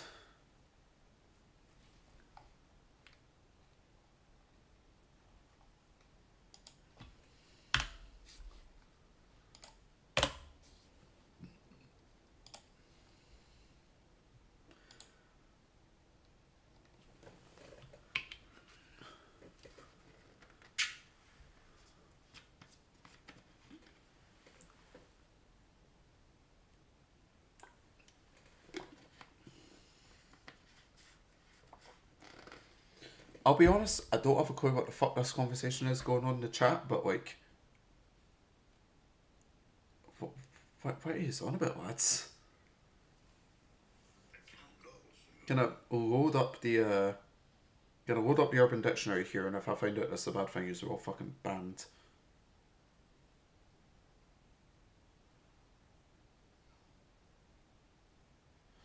Oh, for fuck's sake.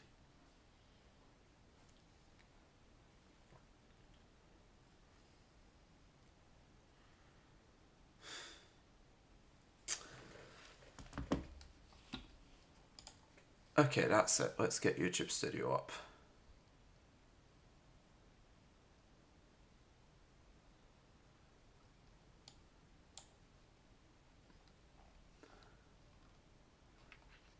And I want to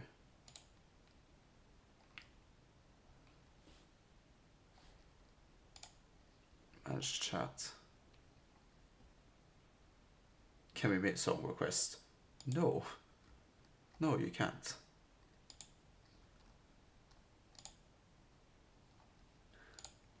I have put Mr. Podesta in timeout for the lols.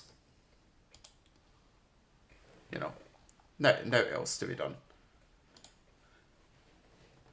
Oh, we have had. Can I? Yeah, hold up. Can I get Sky, because the BBC don't know what they're doing. We have had a Lib Dem gain. Ladies and gentlemen, we have had a Liberal Democrat gain.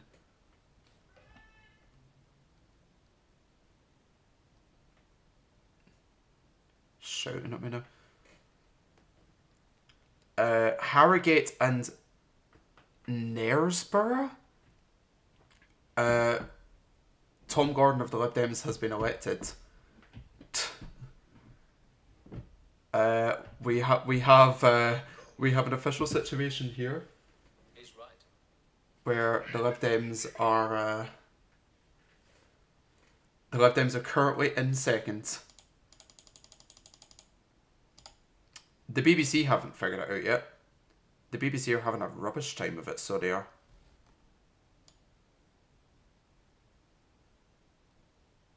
I'm honestly regretting building my coverage around the BBC results, because they are taking a fucking age to come through.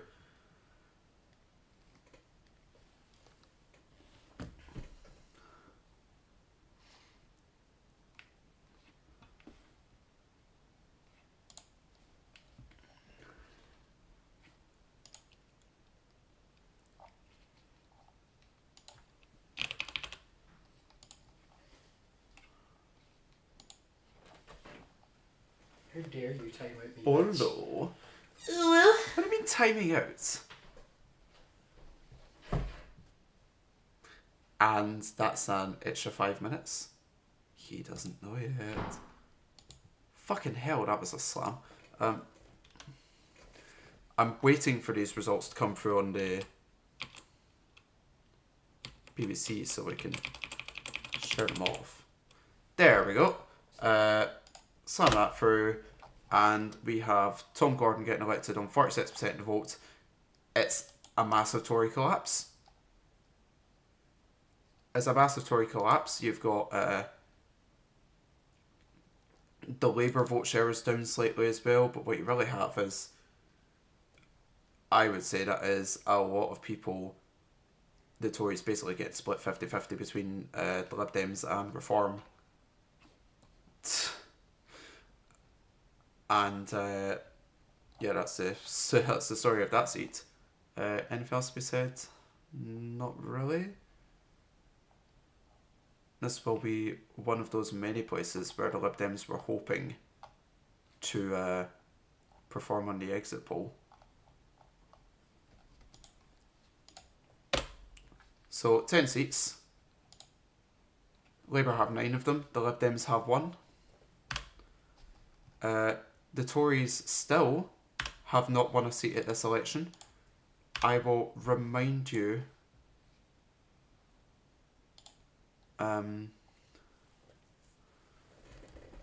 only took the Tories 3 times. Only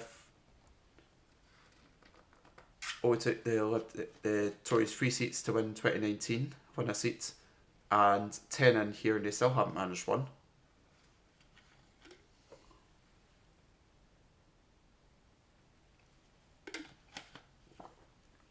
Gillian Keegan, they were just saying there on Sky, looking like she may very well lose her seat. That's the Education Secretary. So, massively unpopular there.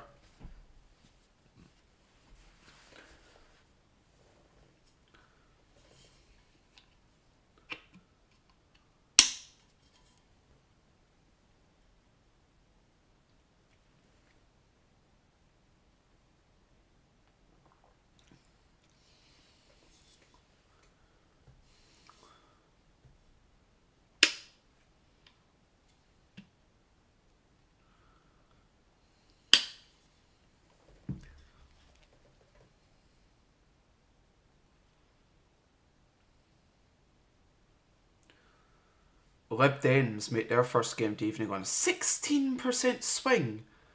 And we are 10 results in, and we still don't have a Tory MP in the new Parliament. First Tory MP is going to get a round of applause at this rate.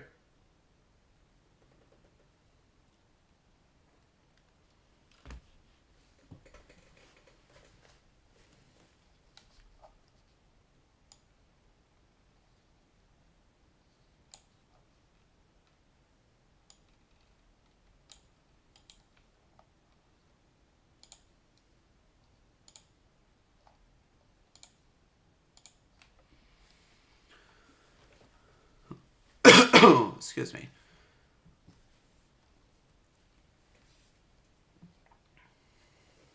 I think I'm going to take a break of a couple of minutes here. Get myself sorted out. Education system in Scotland is fucked. Also, what teaching the kids breaks the Children's Right Act Scotland 2001. Not a fact checker, couldn't verify or dispute that. I'm just going to mention that that is a pretty big claim to be making. Could very well be completely true. And I'm seeing... Was that another result through from Channel 4? Or have I just completely made that up there?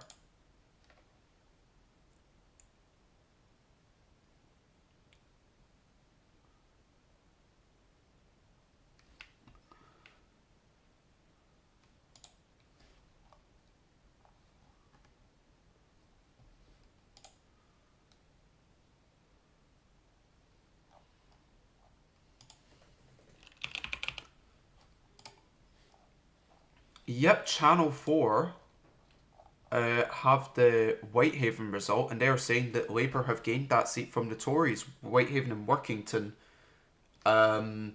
Obviously, in 2019, Boris Johnson, the big petition he was chasing was Workington Man, and 5 years later, they have abandoned the Tories and went back to their Labour heartland. So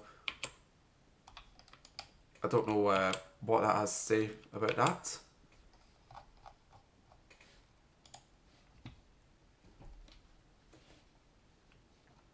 Gonna sign it on to Channel 5 and Channel 4, sorry, and see what they're saying.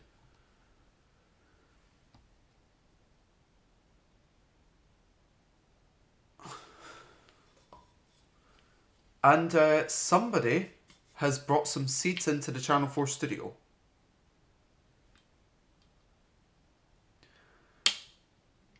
That might be very much...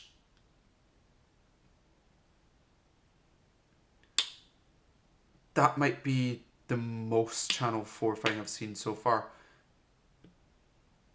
Labour gaining Stroud, according to Sky News. So we've got, there was a Labour hold in there as well for Jarrow, I want to say, but Labour gaining Stroud, according to Sky News. Labour gaining Whitehaven, according to Channel 4. The BBC has neither of these as of yet. Yeah, seeds, as in like plant seeds. I have no clue what seeds they are, but they're seeds.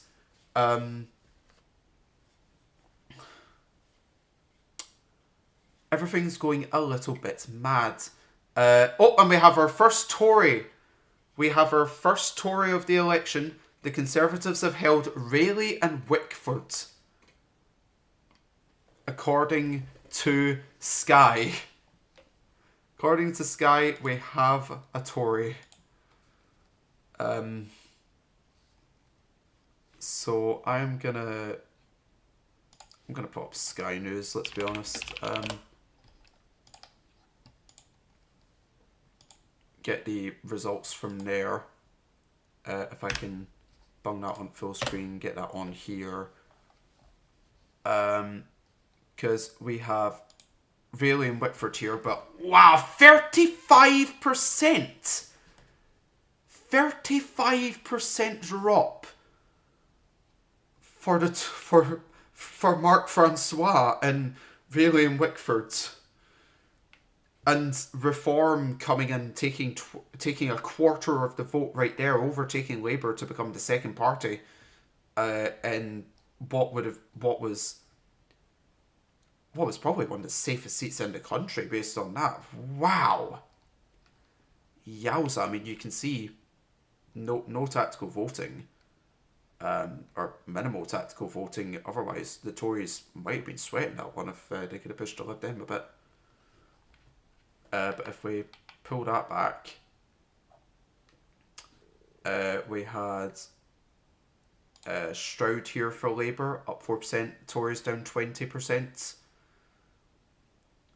Tory vote share getting a bit pushed. I'd imagine a lot going to Labour, and then some vote share going to the Greens, possibly from Labour, the Lib Dems as well.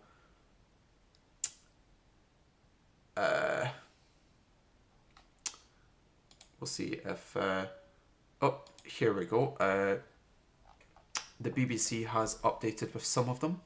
It would seem to be just Channel 4 still that are bringing the...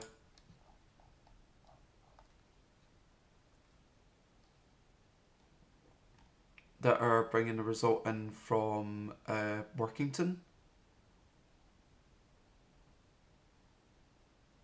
Oh! Somebody on Channel 4 just dropped the F-bomb. Who's hosting on Channel 4? Because they just quoted Gillian Keegan, and I can do it. Just quoted Gillian Keegan from earlier in the campaign saying the people didn't appreciate what a fucking good job she was doing as Education Secretary. Yeah, that's mental, so it is. Also getting some news, Ashfield...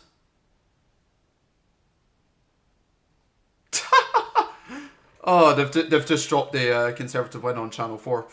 And the crowd laughs. Oh, Jeremy Corbyn having a little chat at Islington. Yeah, a lot happened there. I said I was going to go to the toilet like 10 minutes ago. Lost the Tories. Lost BBC there. Sunderland South, Labour have held.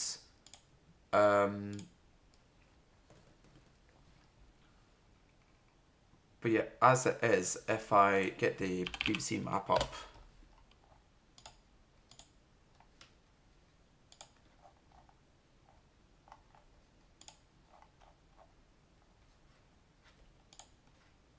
I'll get the BBC cartogram up.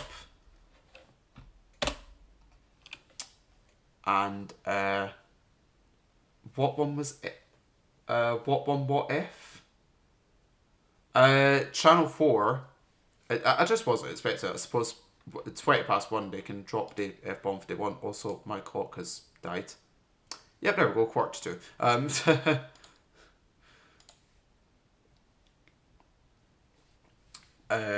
Gillian Keegan earlier in the campaign said, what a fucking good job I've done and nobody recognises it.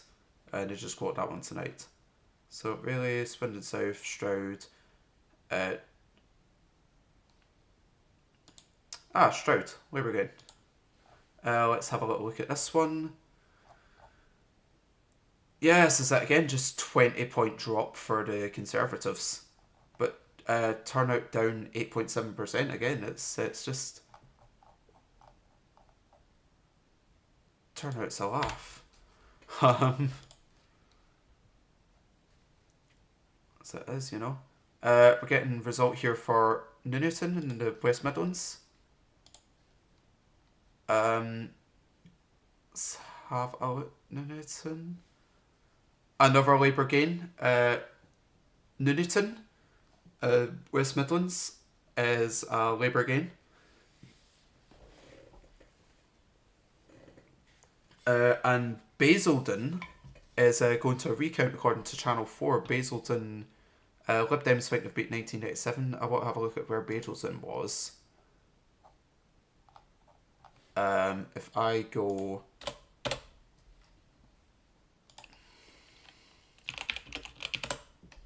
the Sky News exit poll for Basildon. What Basildon? What Basildon? Because there's two of them. Both the Basildon seats rather close. Basildon South here, you can see 36% Tory hold, 33% Labour gain. If we bump it up to the other one, a bit more likely, 56% Tory hold, 31% Labour gain. But one of them, probably the first one of 4 on this, the South, is going to a recount. So possibly trouble for the Tories there. We will find out. But I absolutely need to back on. So I'll be back in a couple of minutes. And hopefully nothing too mental happens while I am gone.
Well, we're back. It is 9 minutes to 2 on the 5th here. Gonna get the BBC up here. Getting a declaration from Darlington.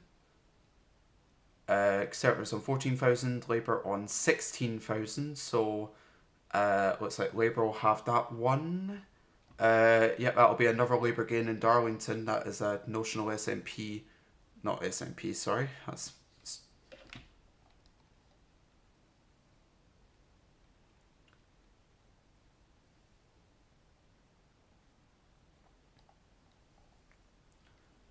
Like,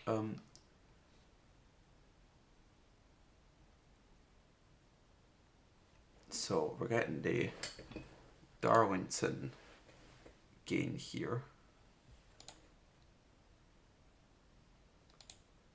Okay. Just want to get the thing up here. BBC.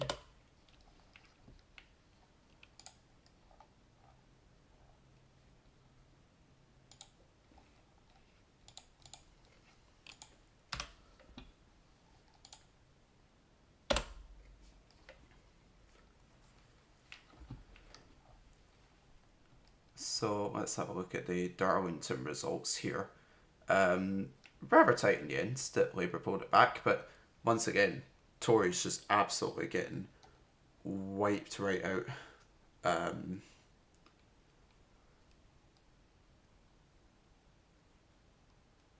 Wiped right out there.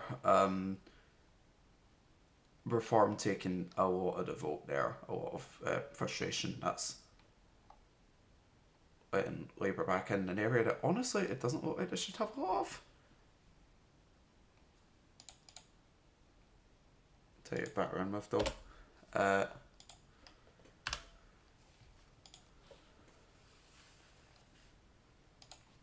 I need my coffee. What's coffee?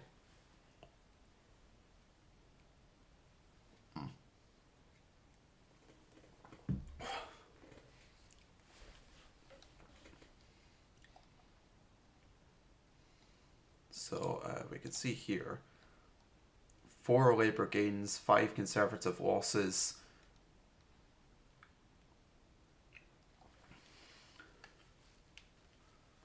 And it is all very terrifying.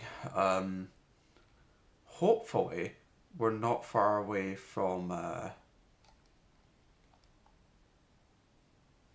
So hopefully, we're not far away from a Scottish result. Like I say, Rutherglen expected to be about 2 o'clock ish. Not seeing anything from them, but could very well drop it off.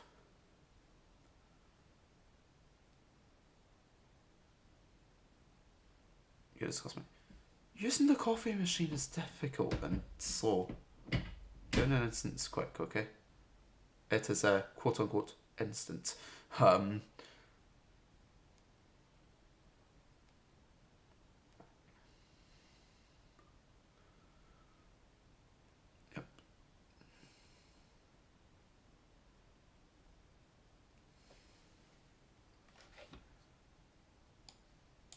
All the big streamers use cocaine, maybe not streaming correctly. Fair whack. So it's the end of the night there. I cannot survive any further because obviously I'm not on coke. And what is this? Labour holding Knowsley according to Sky News. Starting to trickle through a little bit quicker here, results. I think the main thing here, I'm going to add a 4th stream to my little quartet on my secondary monitor here. Gonna look for the iPlayer. Oh, Douglas Ross is speaking on Channel 4.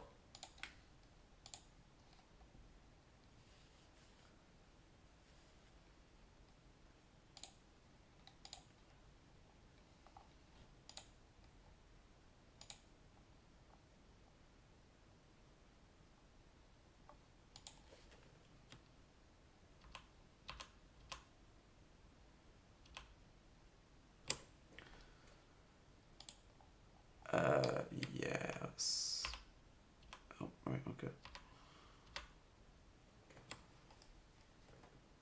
Right, that's open.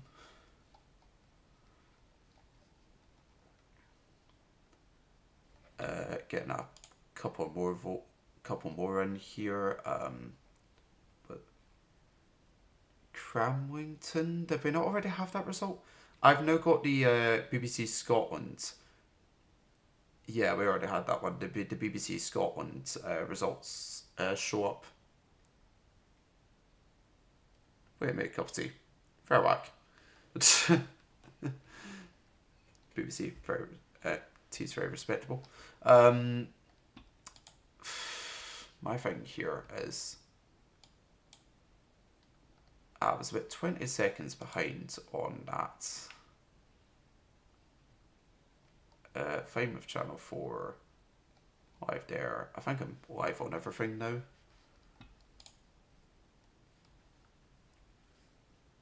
And I think I am up to date with things. The difficult thing here is Sky News just has an extra Labour seat compared to the BBC, and I don't know where it is. And that's not normally a thing that happens in the UK, because we wait until we've actually got the results before we say the results, so it's not like predictions. So whatever seats they've heard of that the BBC haven't, and I've just seen in the corner of my eye, I think Sky News have just predicted a second Lib Dem gain of the evening. Just waiting for it to propagate through on their stream.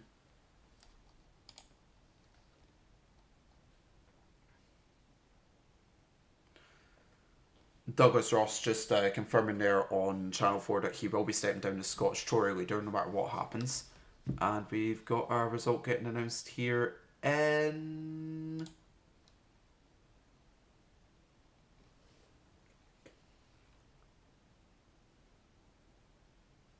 Exit poll. Exit poll pretty spot on Nuneaton. Which is kind of your classic held by the Tories, sorry, and swinging to Labour. So perhaps looking like it would be good. Eastleigh, there we go.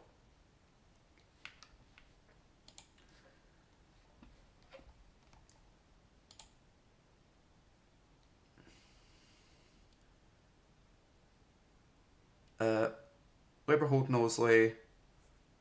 Oh, and now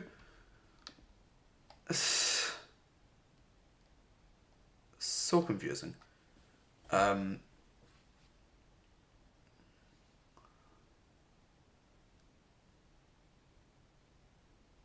Barnsley North held by Labour, which Sky don't seem to have, and Eastleigh is a gain for the Lib Dems on a 21% drop in the Tory vote. Wow. Jeez, oh. Oh no, that's Harrogate they're showing. Where is this Eastleigh result?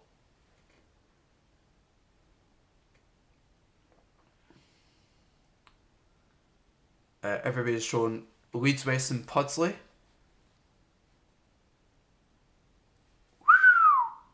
$18,000 as opposed to 6,000 for the Tory candidate, 3,000 for the Green candidate. We haven't had the Reform candidate through yet. Lib Dem 1,700. It's 2 o'clock. Social Democrat 79. Reform 6,200, so just in behind the Tory candidate there.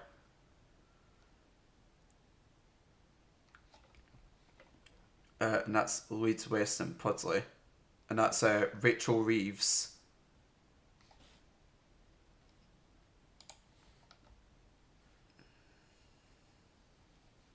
Merry Christmas, good night.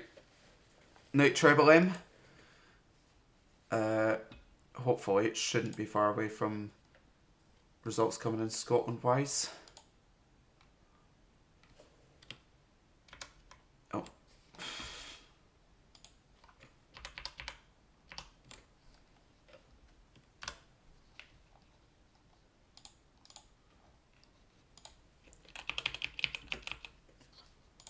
So just getting Rachel Reeves' seat up here to see what the voting was like there.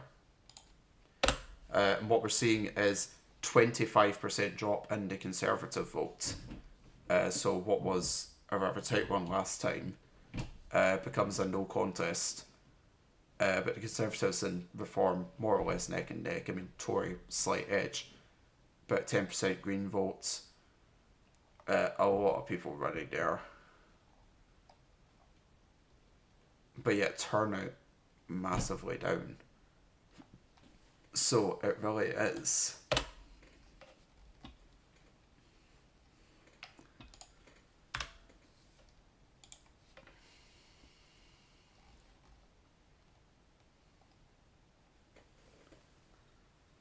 Oh, Labour have gained Telford. We have a Labour gain, ladies and gentlemen.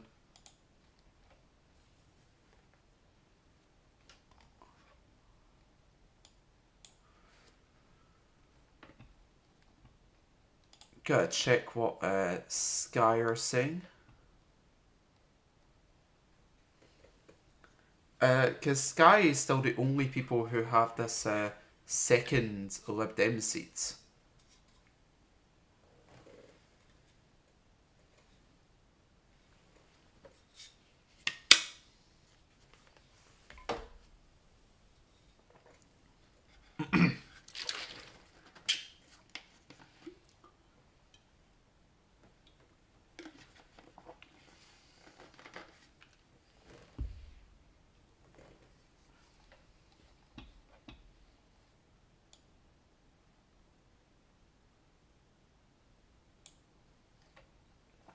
Oh, there we go, the BBC have easily down.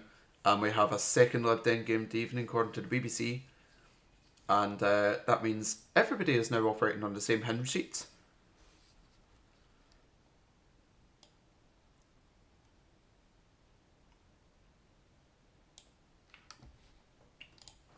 The SNP's Chris Law went for a whiskey and bath after the exit poll. Yorkshire tea, lovely.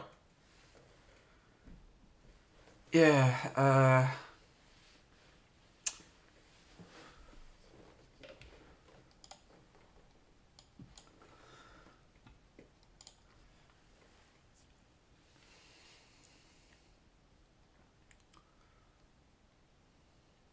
oh, the Conservatives have held Castle Point.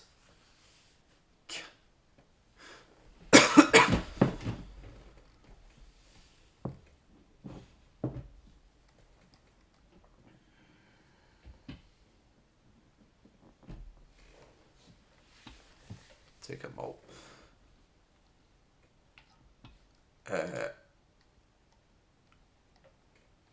So, second Tory, according to Sky.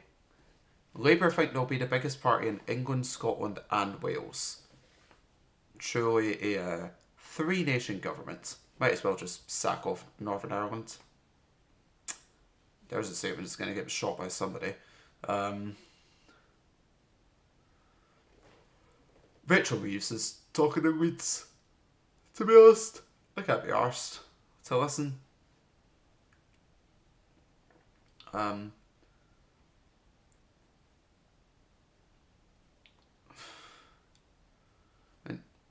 as it stands, to say right now, I just saw the vote share as it stands, and it will change, but the vote share, Labour on about 40% of the vote. Interestingly, Conservatives and Reform on about 20% each.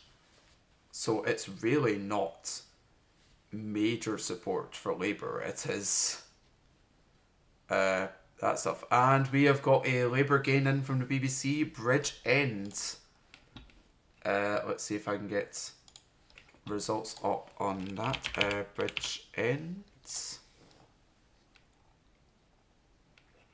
is not there yet. Yes, it is.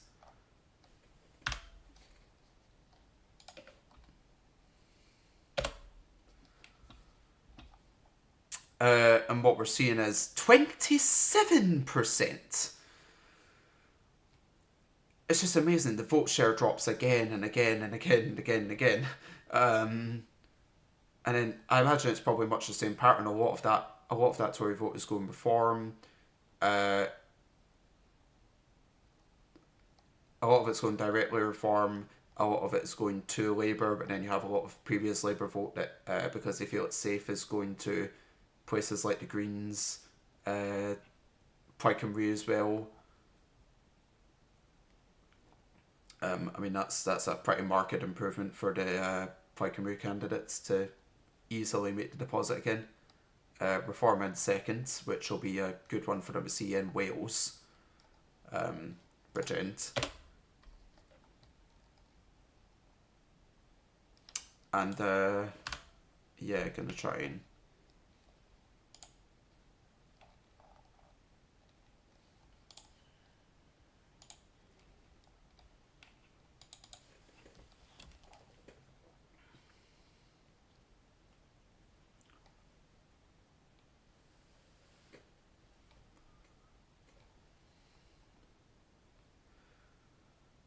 so after about 20 odd results, we have precisely one confirmed Tory hold, and that is in a seat where they've lost 36% of the vote.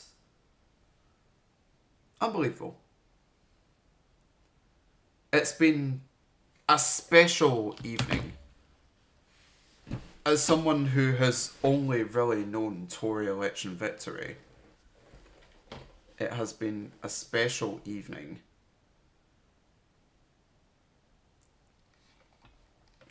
Give me a wee second here.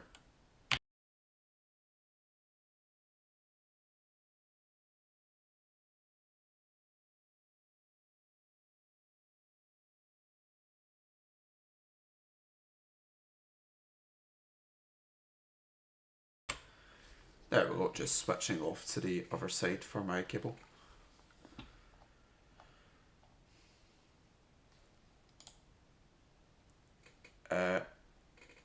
I mean, I'm slightly confused because there is a second Tory hold that is currently happening only in Sky News for some reason.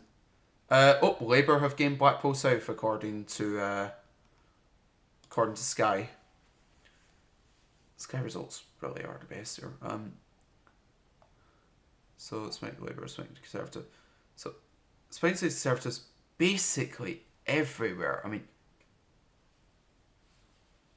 Islington North is the one big exception I can see, and that's because of the third factor effect of Jeremy Corbyn. And Thunder Blair Euro.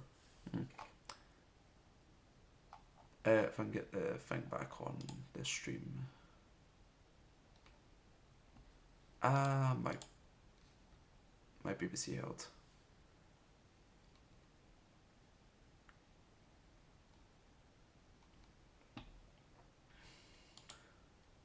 Up to Labour gains in a row, Blackpool South and Swindon North.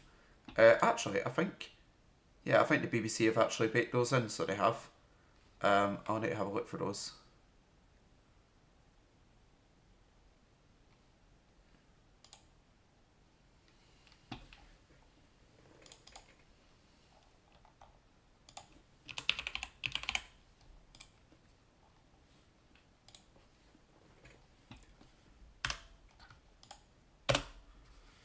So Swindon North. Swindon North, another 27% swing, another 27% drop in the vote for the Conservatives.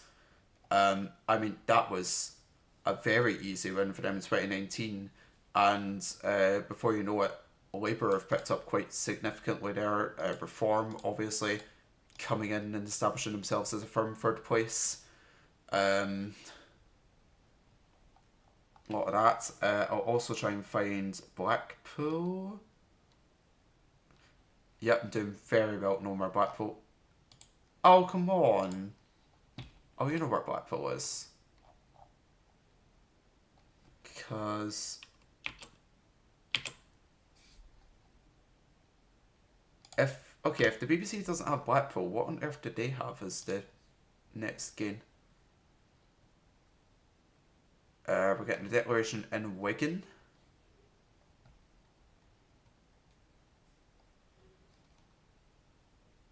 Lee and Atherton.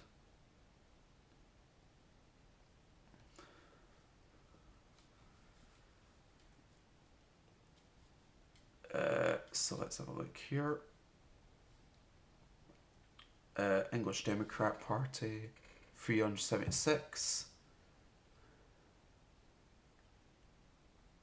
Green Party, 1,600. Labour, 19,900.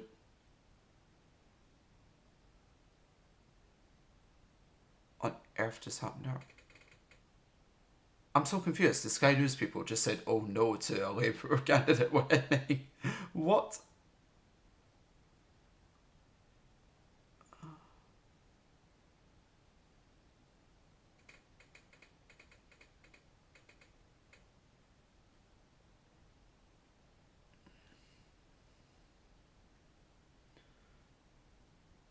Labour gain Lee and Atherton. Whatever. It's just Labour gain, Labour gain, Labour gain, Labour gain. Let's refresh the seat count again. Yeah. BBC's a couple of behind here, but Blackpool South is on Channel 4's coverage as well.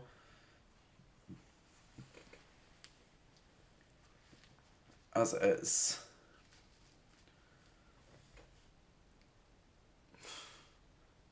Just try to pay attention to what's being said here from BBC Scotland. Got one up in Ravenscraig and Motherwell for the North Lanarkshire counts. And obviously, yeah, 13 minutes past 2, and we still haven't had any news through from the Scottish counts, anything from Rutherglen, anything from anywhere. Don't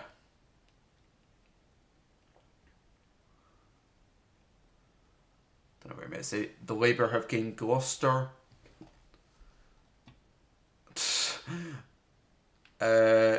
Gloucester? How did I get that? Colchester. There we are. Labour have gained Colchester. And the Valley of Glamorgan. So just it's Labour gains coming in. What can I say? Can't even really check all of these. Okay, I can try. We will sling it back onto the general election results. This time I want to have a look at the cartogram, and I want to filter by those seats that have changed hands. See if I can spot anything I've not analysed. The Vale of Glamorgan there. We can see massive support for the incoming Reform candidates. No, we can't, because I never put the thing on. We can see massive support for the Reform candidates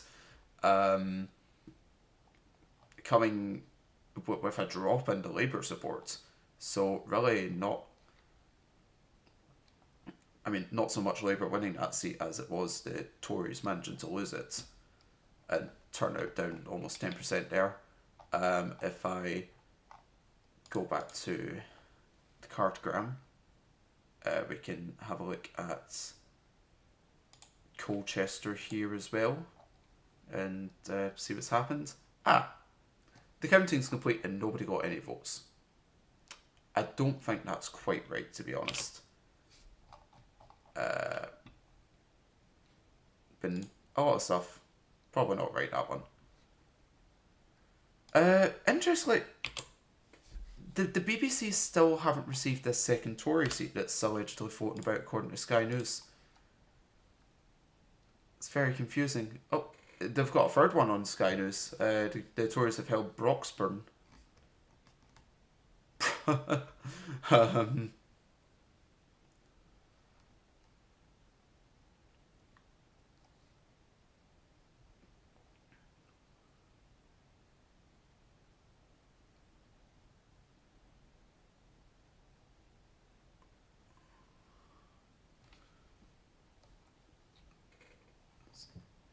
So what on earth is happening? This is the part where you just I didn't even realise of. bug myself out. Labour have held Reading Central. Broxburn still hasn't felt through at the BBC. I don't think they want to admit that there's actually Tories still existing. We have had a 24th in, but Sky News is home there. 15 to 20 minutes for Rutherglen according to BBC Scotland.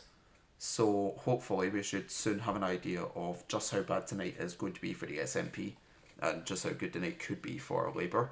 There's another game, Carshalton from the Conservatives.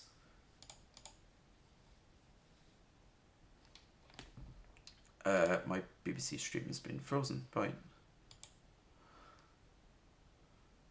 Cannock Chase as well. So, I mean, let's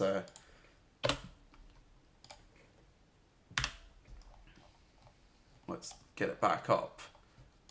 Cartogram. And just have a look at these seats as they come through. Like, what on earth is Cannock Chase? What you see there is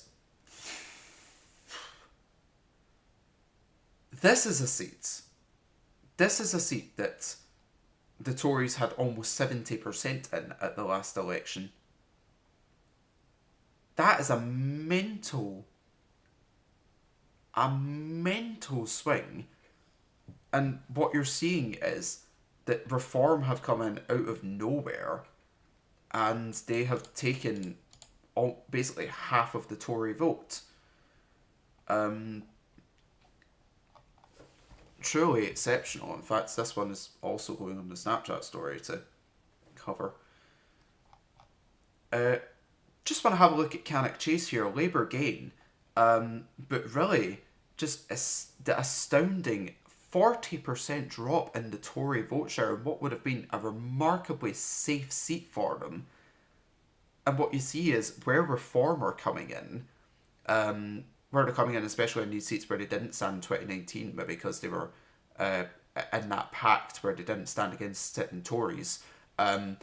They are chewing up like sometimes almost half of the Tory vote like they have here. So it's just sensational, honestly, the effect that the Reform and Protest vote is having on the Tory vote share and the result of this election.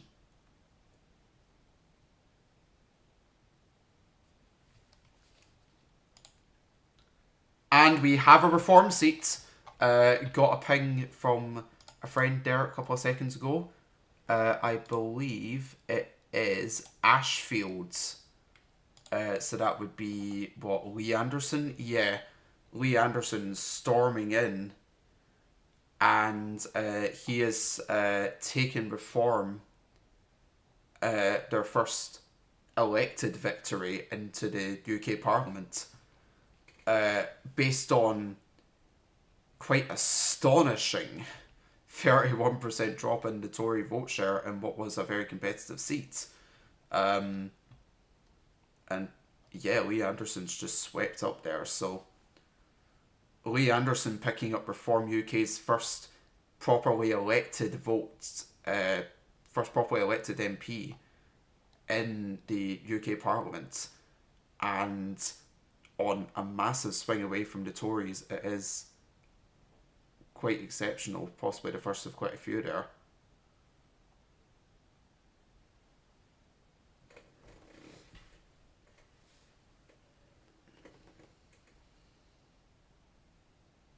Sorry, I'm so confused because it sounds...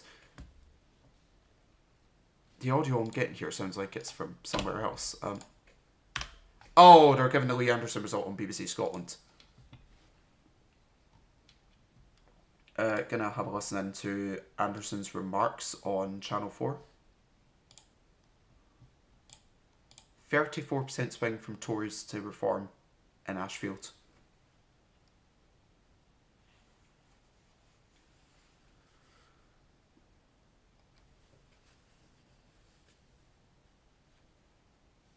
Lee Anderson calling Ashfield the capital of common sense and saying that they have brought a reckoning on election night.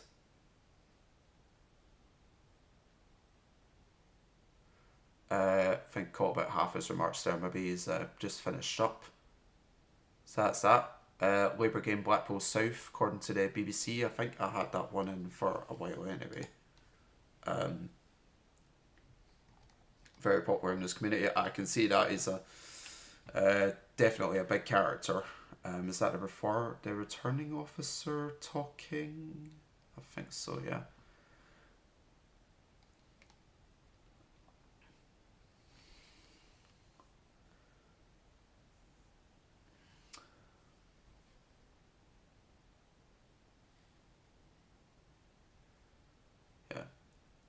Roy Stewart making the point that people were very much thinking until very recently that Nigel Farage would be the only real reform opportunity, and Ashfield there, and Anderson has absolutely blown that apart. So he has. Speaking of Clacton, we have got a bit of video there from the BBC, but yeah, very much reform are in. And it's going to be interesting to hear what they're about here. Oh, there we go. The second Tory seat has officially come through the BBC. They are once again level with the Lib Dems. I don't know why these Tory seats are taking so long to get through.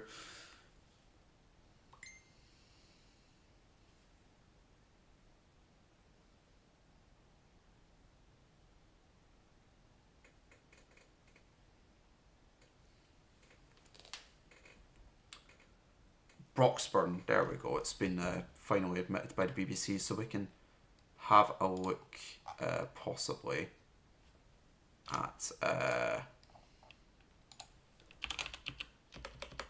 Broxburn.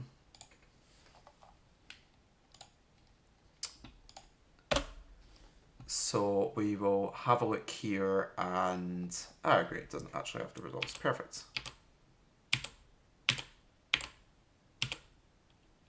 Oh. Yeah, shite. That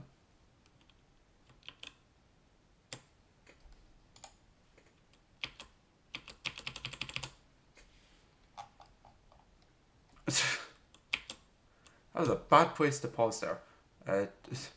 What I got there from Channel 4, just want to have my cunt. Sure. Not getting these Broxburn results on the BBC, although it is admitting that it is a Tory hold now, which is very annoying because I want to have a look at vote shares and see just how it's went down. With a couple more Labour there. I will be back with that in a couple of minutes, I suppose. Back to my face.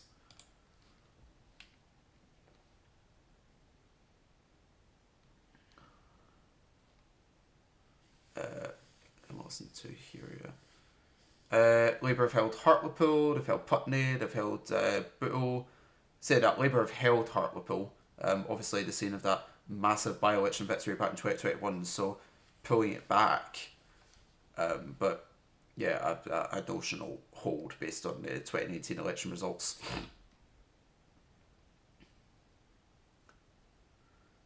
Reading Central, another Labour hold.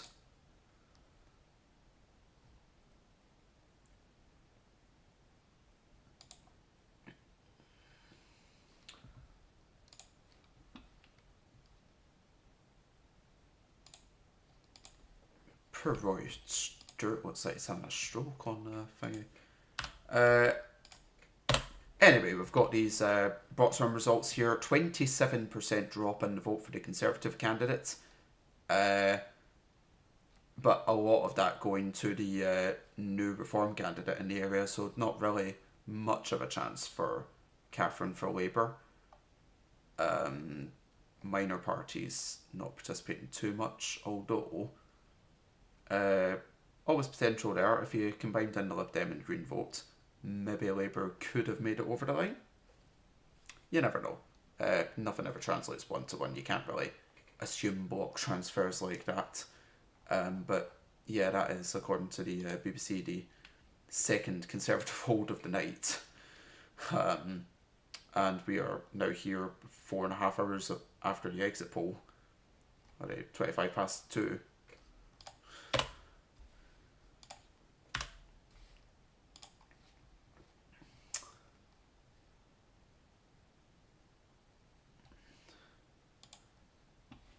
gonna go to Millsborough Labour Hold, and Keir Starmer has showed up at King's Cross for his count. Labour Hold, Runcorn and Hillsby.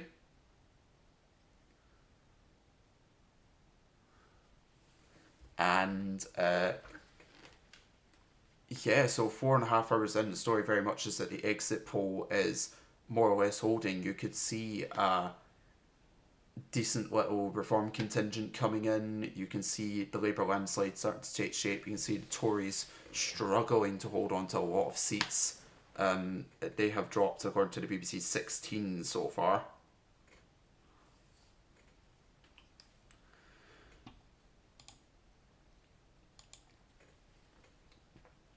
And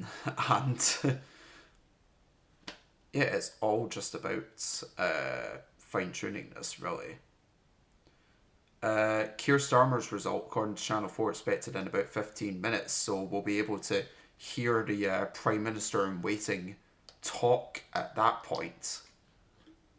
This is usually a point in the night at which things look good for Labour, but yeah, it's a truly sensational thing that we're waking up to here. As it stands, according to the BBC, the Reform have picked up more votes than the Tories.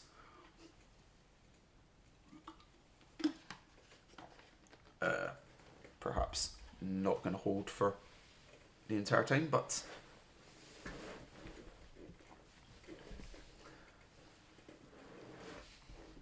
very much on that. Labour holding Bootle, whatever the hell Bootle is.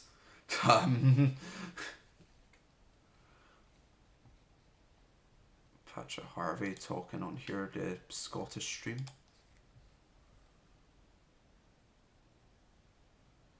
Labour gain Rushcliffe from the Tories.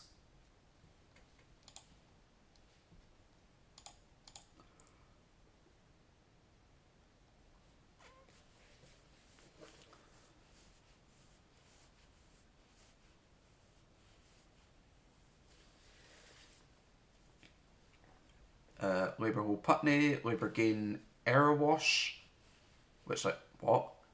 And also they are showing who I can only assume is a member of the Monster Raven Looney Party at Keir Starmer's count.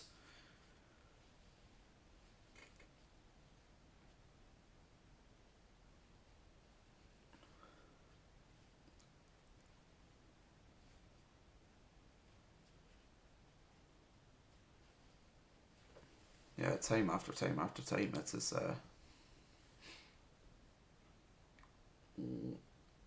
Labour gain here.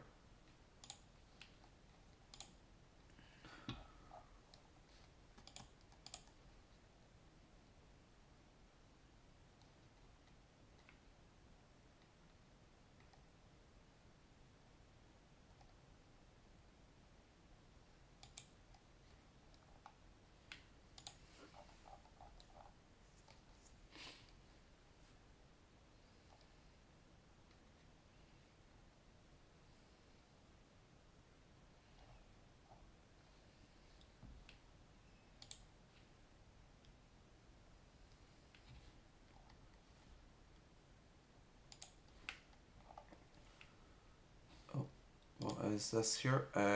John Swinney has arrived in Perth.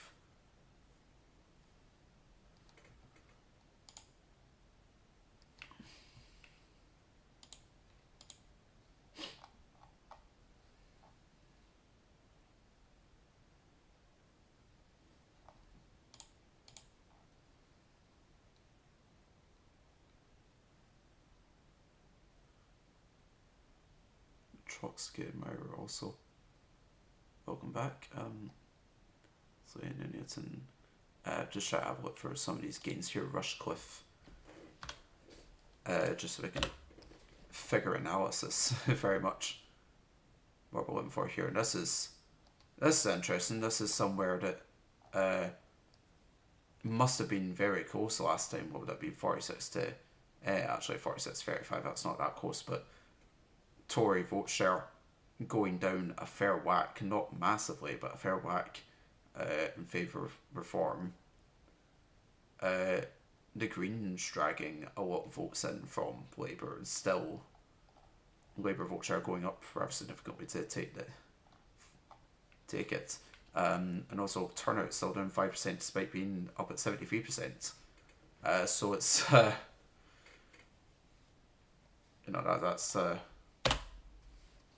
that's what you would call a more engaged constituency, and even that's struggling to show everything. We've got a couple more there.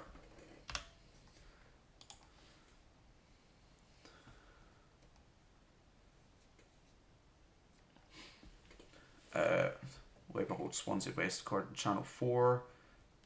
Waiting for this result from Holborn and St Pancras. That's Keir Starmer's seat. So we can hear what he is actually going to say.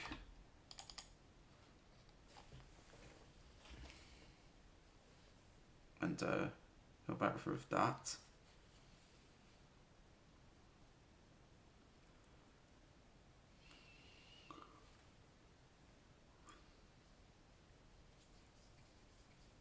Excuse me, that was very rude.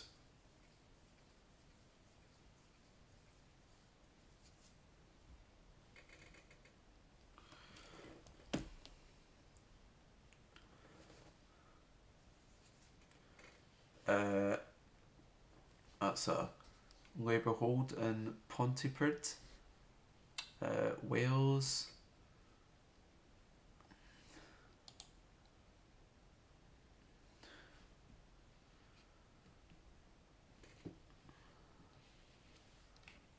Professor John Curtis.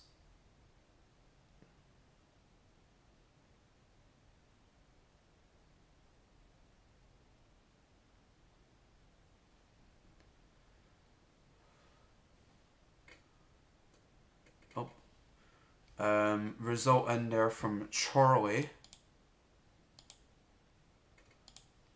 The Speaker of the House of Commons has one re-election.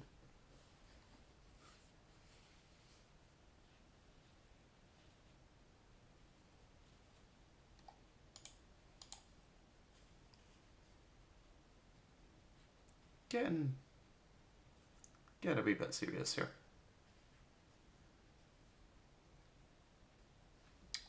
We'll have a little look at a Strutler result.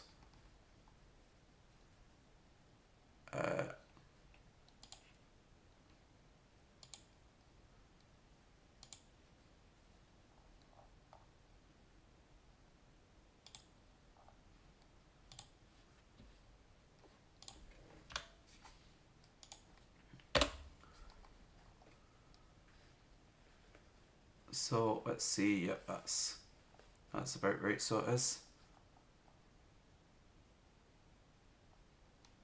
Turnout at just 45% in the Speaker's seat, where no real candidates to oppose him.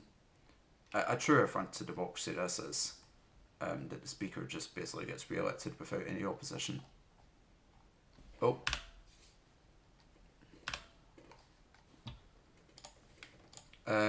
Nothing happening yet, but I thought we were close. We might be close if we're lucky here to a Scottish declaration. We've got a movement in Kilmarnock. Labour have gained Wrexham. And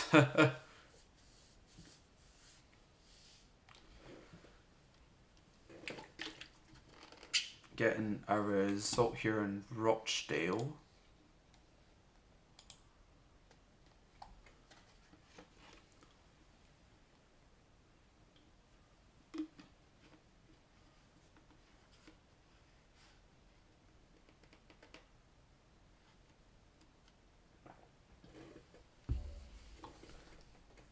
Labour have held Rochdale, but yep, Labour have held Rochdale. They have ejected George Galloway from Parliament.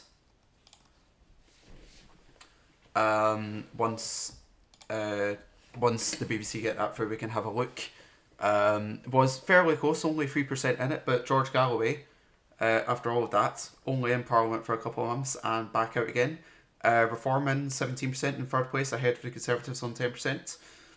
So once again, all of that. But the big story there, of course,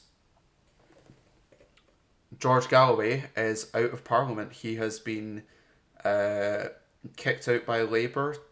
Labour hold notionally because they've won it in 2019, but Galloway, of course, elected in the by-election a few months ago. This time, by a couple of percent, he's out. Reform in third, ahead of that, and we've got a Scottish announcement coming here, so I need to be double quick. Right, out of Sky, BBC Scotland.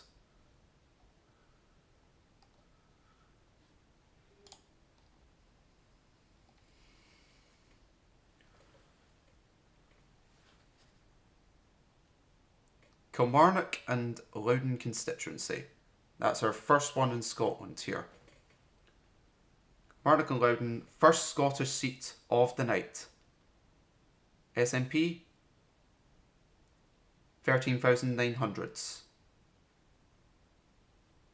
Conservatives, 3,500. Greens, 1,200. Labour, 19,000. Labour gain from the SNP in Kilmarnock. Getting Stephen McNamara, the Independent, about 400 there. Reform,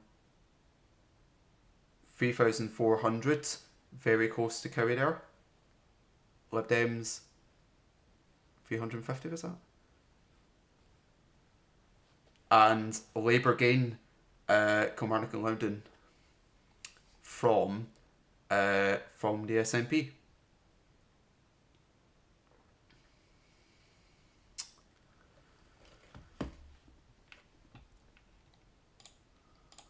So I'll get the results up here as quick as I can and see what that swing was, because I imagine we will have a fair bit coming in.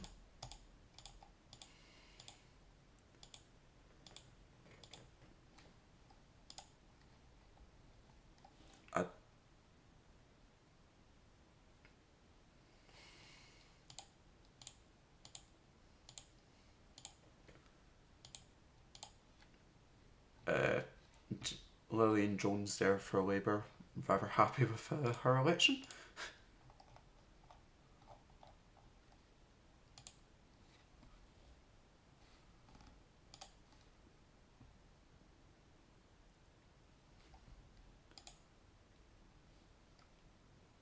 Labour gain Tipton and Wednesbury.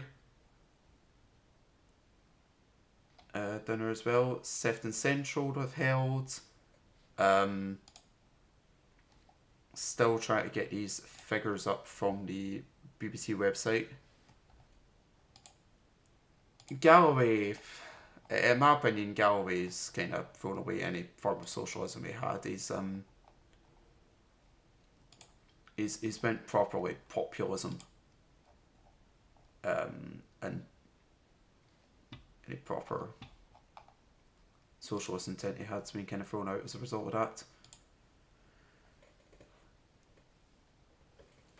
So 20 to 3. First Scottish seat goes to Labour, and I still don't have figures for that. I am sorry. Airwash, Labour gain. Results are starting to come in quicker than we can handle. Basildon here sounds like something's happening. UK wide. What is this?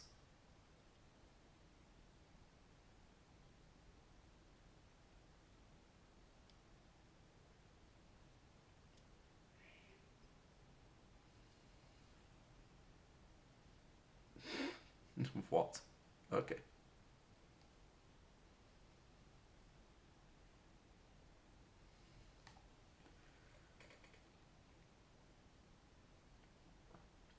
Kingston and Surbiton. I think the Lib Dems have... No, that's Ed Davey. That's who it is.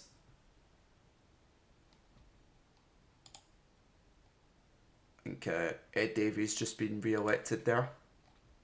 So it'll be interesting to hear that. And also see where they have.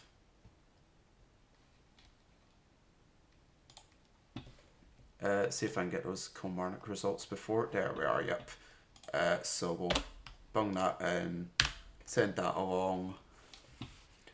But yeah, 18% down for the SNP, 26% up. And that is, what does that make that? A 22% swing from Labour to the SNP. That is what we call very big indeed. Turnout down a bit, SNP down massively. Reform in very close to the Tory candidate, as I said. That's a Labour result says.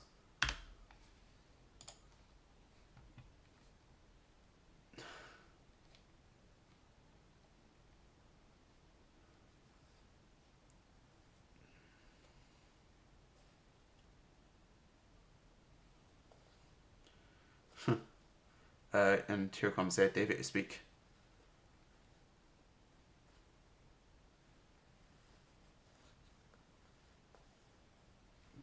Basildon, Essex. What's happening in Basildon, Essex? I know it was going to a recount like an hour ago or something like that, but still cracking on from there. Labour have held Islington South, so that's not the Islington that everybody's wondering about. Conservatives hold Huntingdon, John Major's old seat, his old romping patch.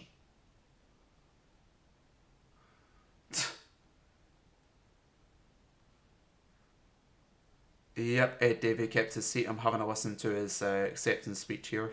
Enjoyed the campaign. Having a... I know what so it is.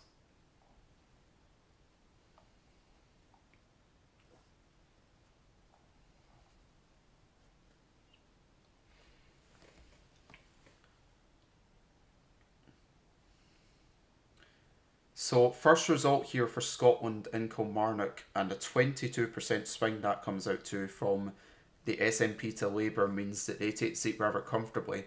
That would be probably broadly in line with the exit poll and a rather difficult result for the SNP to swallow after all the years they've spent as the predominant party in Scotland. Also worth noting the massive collapse in the Tory vote regardless, and the fact that Reform have come in and done their same vote splitting trick that they have in the rest of the country.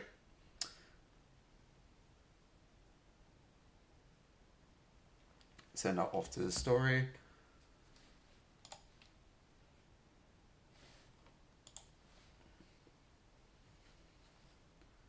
No, I want to listen to... they're trying to make me listen to Angela Rayner. I want to listen to Ed Davey. Actually, give me both.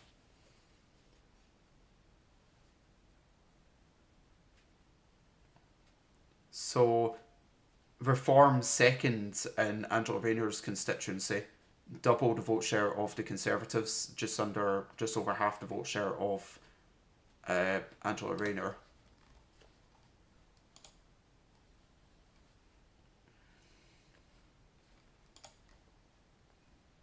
Gail from Labour.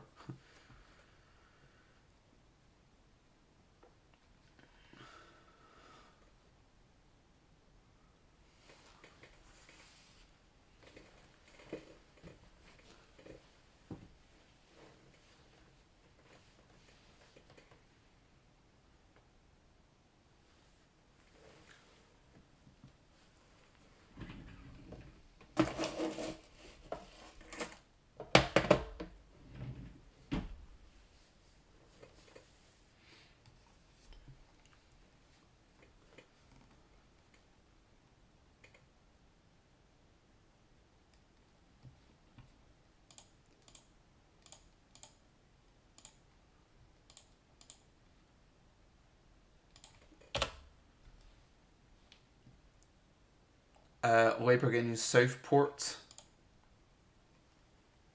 And that is Labour on 50 seats according to the BBC. 54, Jesus, according to Sky. They're racing ahead, so they are.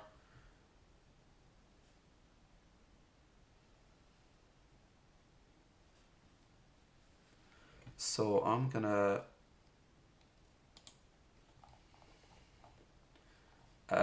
head back to the Hexagon map here, have a little bit look about at the ones that have changed hands so far, see if I can find any new ones.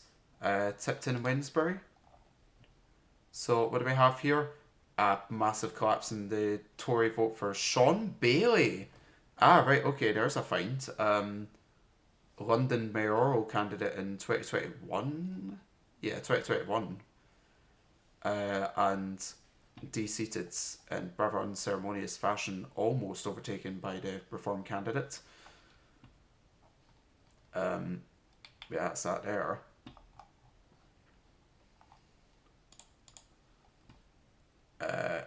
Anything else happening around here? No, it's in. We've got Wrexham, Andrew Ranger, but a 22% drop again for the Tories there. It's just time and time and time again. That's the story we're seeing. Pike and Ray making some gains as well.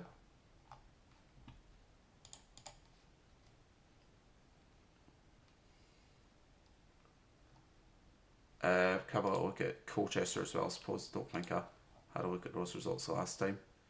And that one was very much an 11% gain for the Labour candidate, so very much a strong fight to pick that one up. That'll probably be enough for now if we sling that back. I've got two speeches in my ear and I don't know what to hear either of them. Clydebank,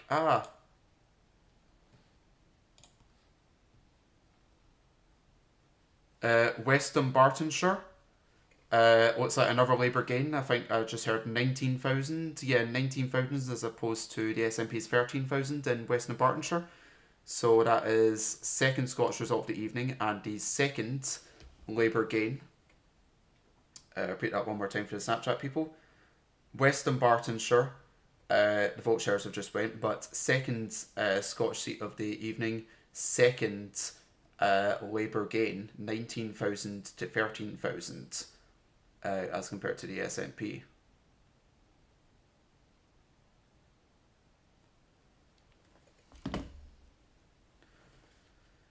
And that is, yeah, Labour up 20% and the SNP down 16%.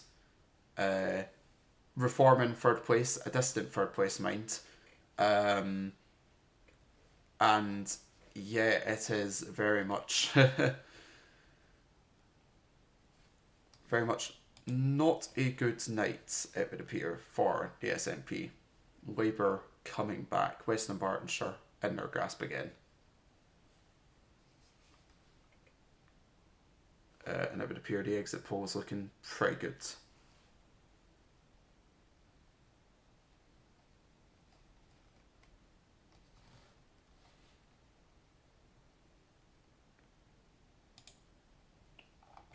So I'll get that up on the screen for everybody. Western Bartonshire.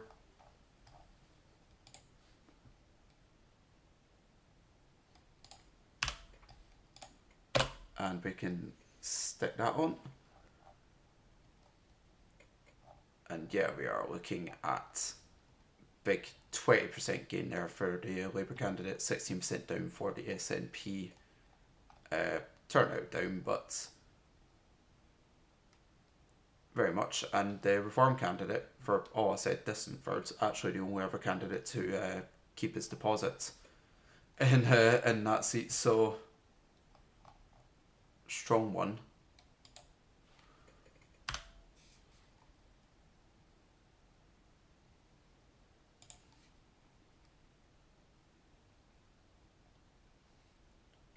We've got some Nigel Farage and Clacton. Gonna try and get to that. Conservatives have held Suffolk West according to Sky. The BBC not picking up a lot of these holds. It's very strange because if I show you Sky has 5 more Tory MPs than the BBC do, despite the fact they're operating off the same data. Labour again, Bishop Auckland. From the Conservatives. I would go for Watson. Hooey. Anything else happening here? Oh, Basildon, that's why that's important.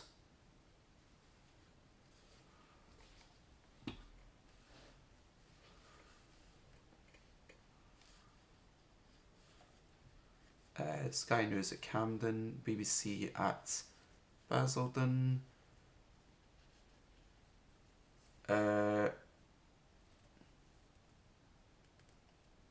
Keir Starmer just stoking about it. Labour have gained Scunthorpe. Still very much. I'm staying the distance, so I am.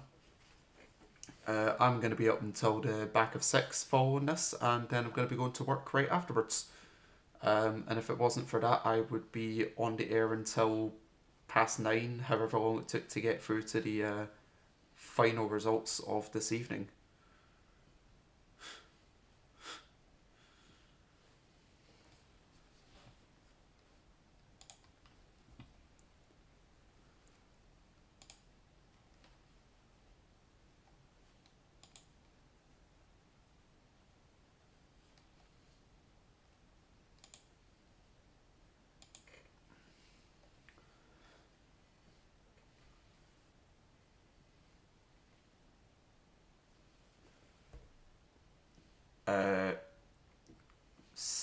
Channel 4 saying that Kemi Badenoch, her result expected in about 10 minutes, and Badenoch's seat in play according to the exit poll.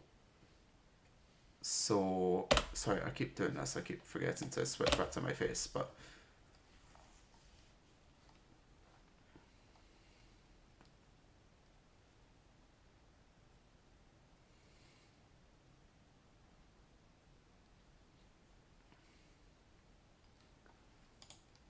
very much getting ready. Oh, they've added a third Tory seat.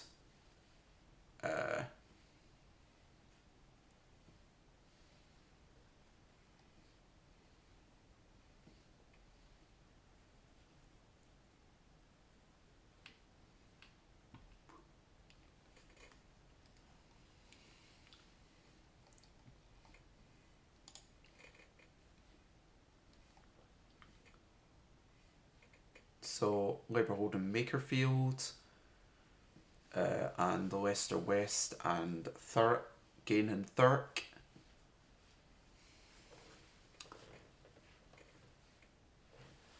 Whereas the Conservatives have held West Suffolk, and I'm assuming that's the one that's come through there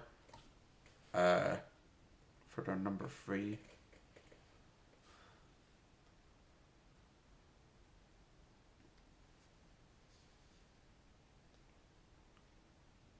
So I think it's going to be fast. I think Sky News here we might have.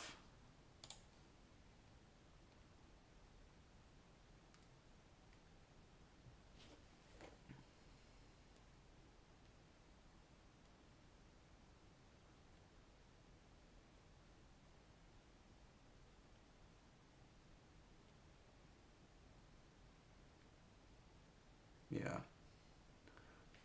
Ruth Davison making a good point on Sky News that the swing in Scotland, you can't really consider Scotland a single voter block in terms of swing. You have different parts that vote in different patterns, and therefore, there's been big swings in the central belt constituencies that have declared so far towards Labour, but perhaps not entirely applicable to other places. Hinckley and Bosworth, Conservatives have held. Who is Hinckley and Bosworth? I want to know that. I recognise that. I recognise that constituency. Hinckley and Bosworth. I don't know why. Labour have gained Bolsover. Dennis Skinner's old seat. We Nigel. Red's this or Red's this or it could all fall flat and the main magic will splatter. I mean, I would be very surprised at this point with the Tories with Reform doing so well. I'd be amazed if Farage went on to not win it. I'm sorry, Elmo's running. Oh, the Lib Dems have gained Chelmsford. We'll need to look at that one in a wee second. We've got Keir Starmer up getting his announcement as well.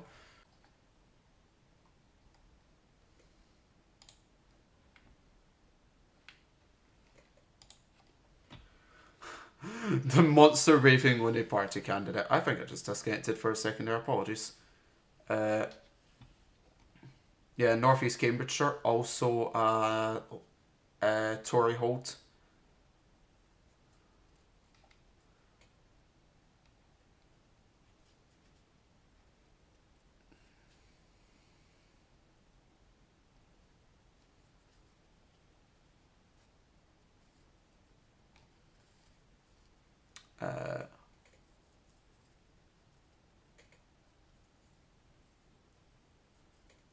Just watching this Starmer declaration while I wait for UKIP candidate there 75.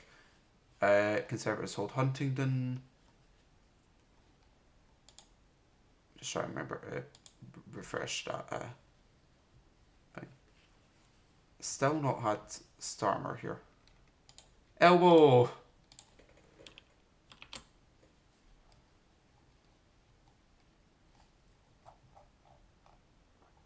4,030 for the Green Party and Keir Starmer's constituency. Keir Starmer on 18,000. Lib Dems have gained Torby from the Tories. Galloway getting booted will not be counted as he absolutely not. He'll be back on RT before long. Right out of everything. Folkestone and Hythe. Hazel Grove, both gains. First for Labour, second for Lib Dems, both from Tories. I wanted to show off. The Chelmsford here. Chelmsford Tories Lib Dem 13% up, but 24% down the Tories. And the extent of tactical voting, the Labour down 6% here as well. To put that up. If I put this up, Chelmsford, we've got Eastleigh here as well. You can see here a 20-point drop for 20-point drop for the Tories here. To hold that one. But here's Keir Starmer speaking. Lib Dems have held Twickenham.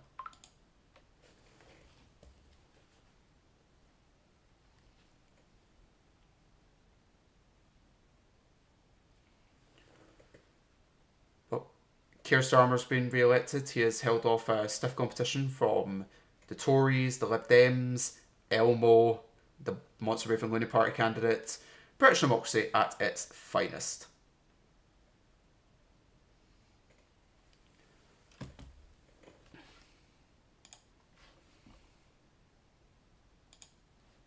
And I'll be honest.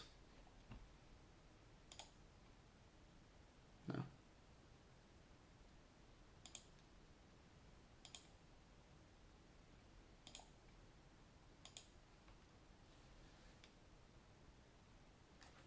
Just wasn't on. That message just wasn't on.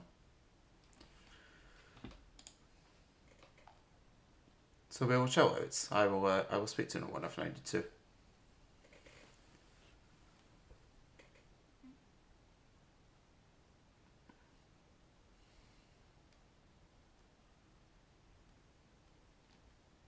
Labour hold Wigan, Labour hold Coventry, Exeter as well.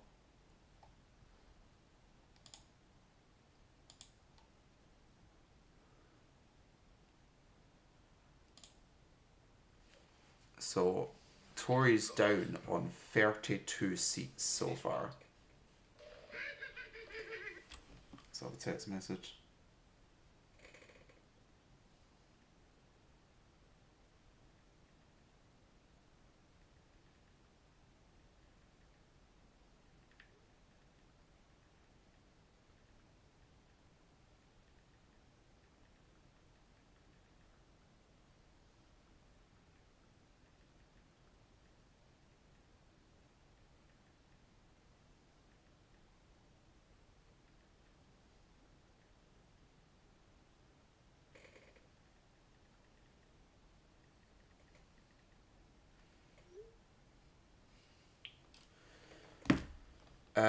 Labour have gained Worcester. Labour have gained Worcester. And the Lib Dems are fucking soaring. Carshalton is also a Lib Dem gain.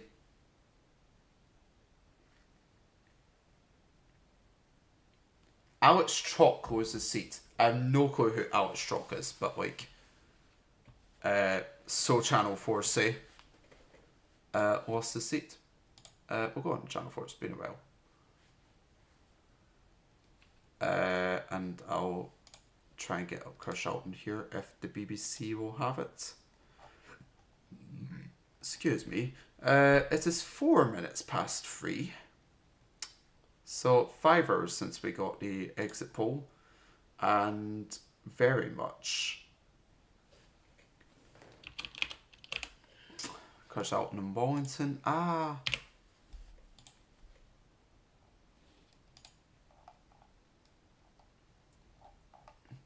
And once again, there we go. Just Tory collapse in the vote. Big massive reform gain as well. Plain and simple stuff covering Carshalton.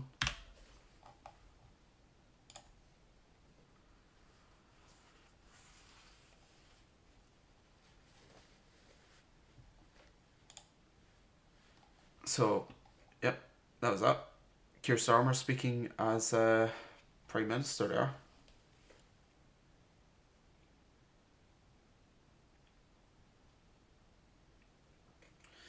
Well, 3 o'clock. Labour are just winning and winning, winning basically everywhere. The landslide is very much on. It looks like the exit poll is pretty much going to be accurate, if not possibly even a bit worse for the SNP than it actually looked, because swing has been rather big in the 2 Scottish seats that have come through so far. Oh, we have another one, Paisley Gimsend.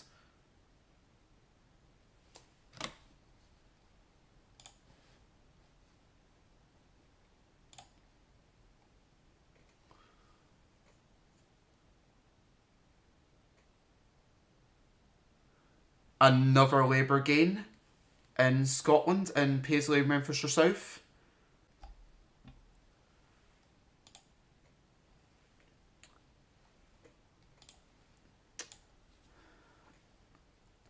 Yeah, you can see it along the bottom of the screen.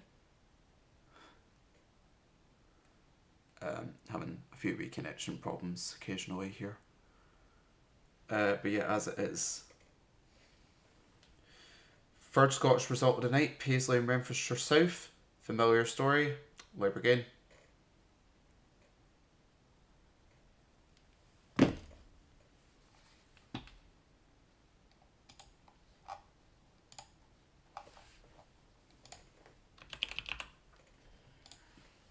That's Paisley, Renfrewshire South.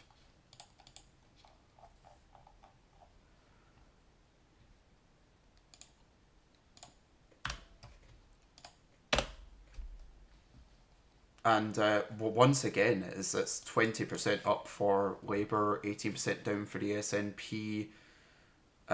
What we are seeing in these constituencies again and again, this is Paisley and Renfrewshire South, is a swing,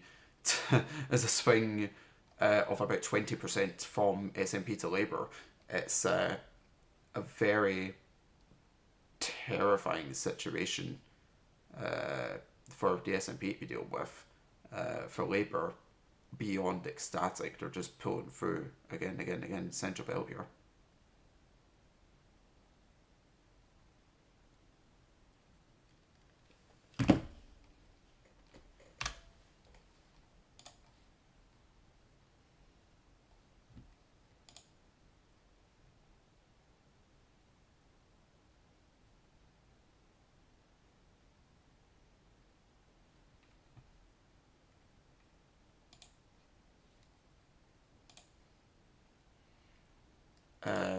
Right.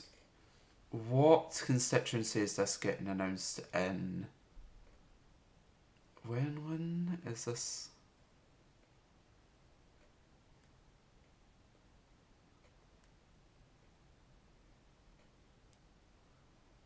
$6,300 for whichever constituency this is. Welwyn.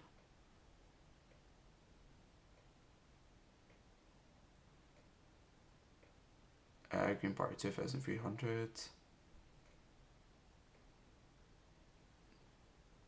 Labour 19,000. Oh, Grant Shapps. Shit. Fuck, this might be Grant Shapps losing his seat. Hold up a second. This could be a moment here. So 19,000 for Labour. Lib Dems on 3,000 odds. But Grant Shapps. 16,000, he's out. Grant Shapps has just lost his seat. Well, here we are, 9 minutes past 3, and we have had probably the second massive moment of this election so far. Grant Shapps, major element of the previous government, is out of Parliament. He has lost out in Hatfield there to the Labour candidate.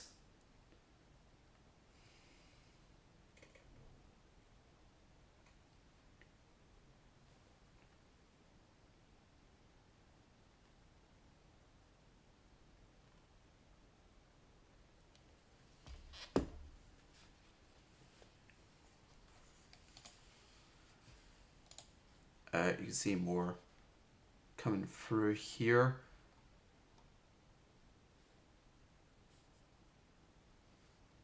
Yeah, Grant Shapps rather comprehensively defeated there. The BBC have obviously picked that up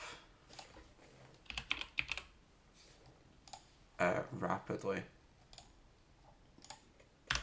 I'll get up figures here. Oh shit, we've got Ian Duncan Smith coming up now. Hold up a second. We do not have the time to analyse these figures yet.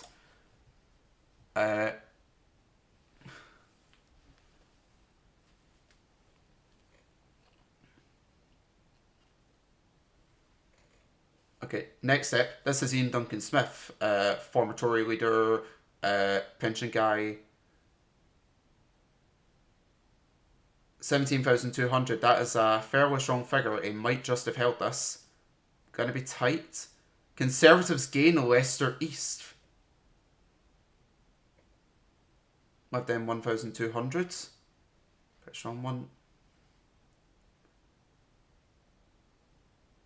Reform 3,600. So Ian Duncan Smith kind of held them off. Independent 12,400. Oh, this is where Faisal Shaheen is running. Okay, so Ian Duncan Smith will be fine then. 12,000's a lot. Also 12,000. So that's it. Ian Duncan Smith holds on. But it's a split of the vote. It's very much a split of the vote.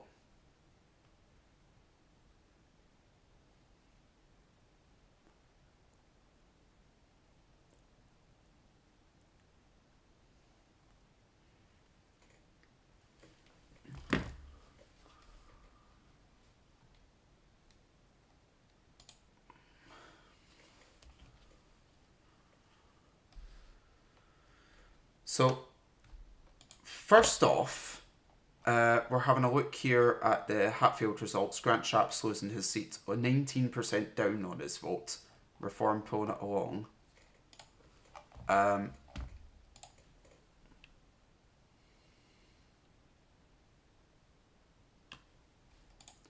Oh, there's a big argument going on here on Sky.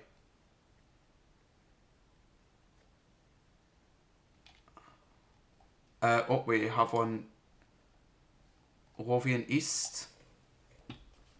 23,000. I mean, that's already going to be a win. So it is massive win incoming in East Lothian here. Let's see, 10,000. Yikes! And that's a Labour gain on fucking millions of the vote. That's scary. So it is.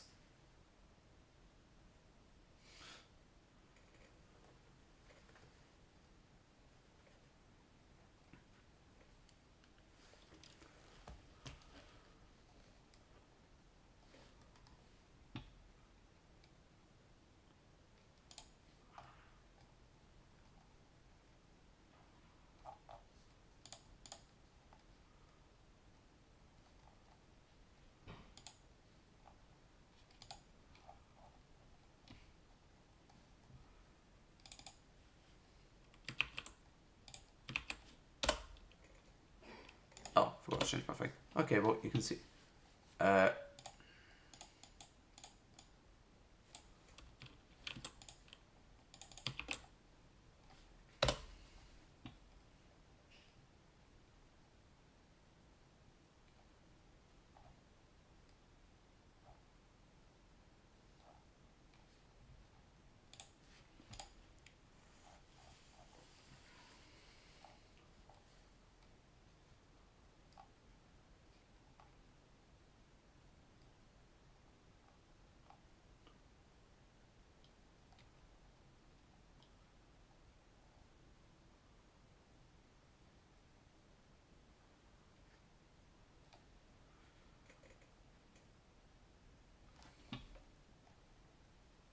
But still going. I'm going all right. That's. I keep saying this, and it keeps being a surprise somehow. I was just trying to have a look into that Conservative gain in Leicester East. I can't find an obvious reason for it.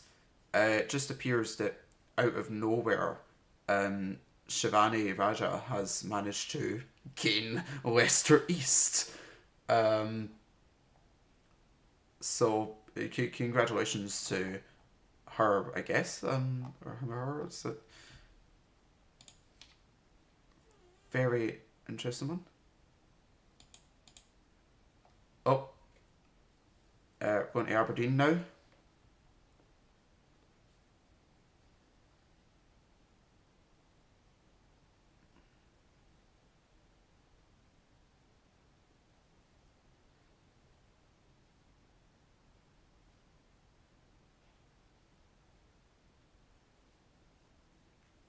Lib Dems for Twickenham. Grant Shapps is talking.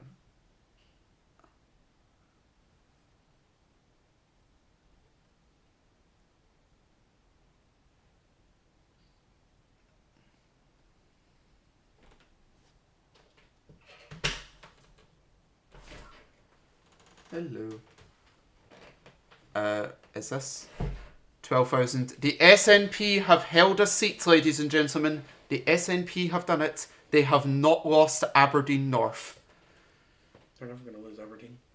First SNP hold of the night. It's in Aberdeen North by relatively the skin of their teeth. 12,000 hasn't popped up there. There it is. Bad night for the SNP. It's going to be a very, very bad night for the SNP. Mid Dumbartonshire. Got another one as well. Oh, Pike and Bereave made again, have we? How many Scottish people have we had? We've had 5. 4 Labour gains and the one hold there. I have no idea what that number was for.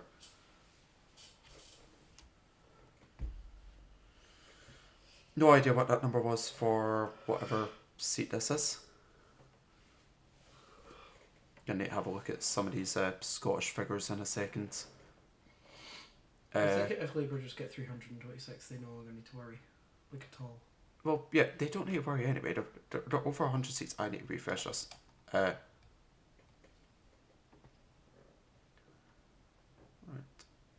Douglas Alexander returns to Parliament.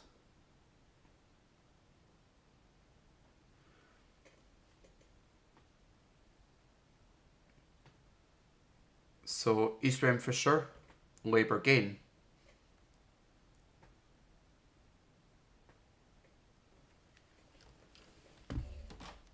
How many fucking things are going to be on your story at this point? Yeah, what, sorry? How many things are going to be on your story at this point? Oh, loads. That's maybe short. Yeah. Remind me to not look at your story. Oh, absolutely do. Right, I don't care about your speech. Alison Shaps here. Enfield North, Labour hold. I want to hear...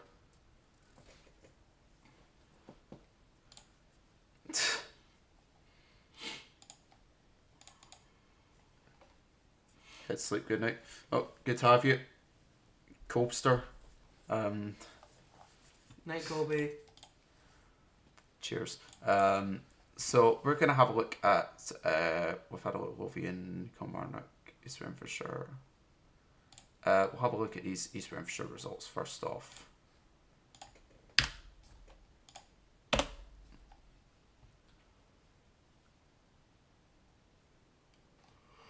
Okay, no, we're not. We're gonna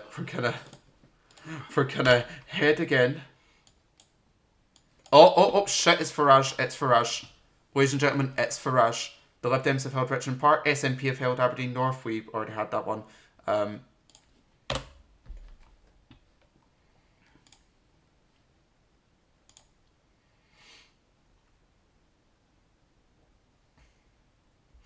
You're blinking as if you need to sleep.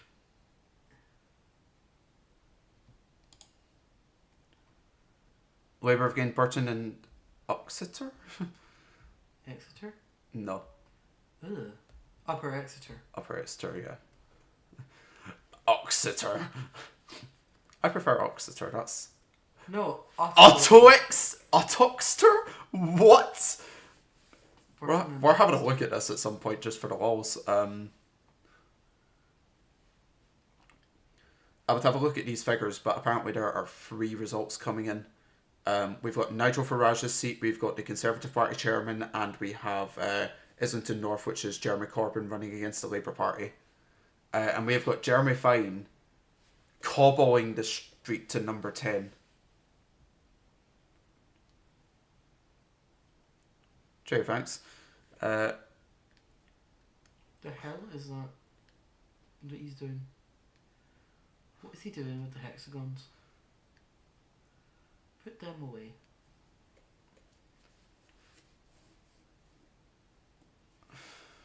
Right. Is Farage gonna do... Okay. Oh, he's got a swingometer! Here we go! Here we go.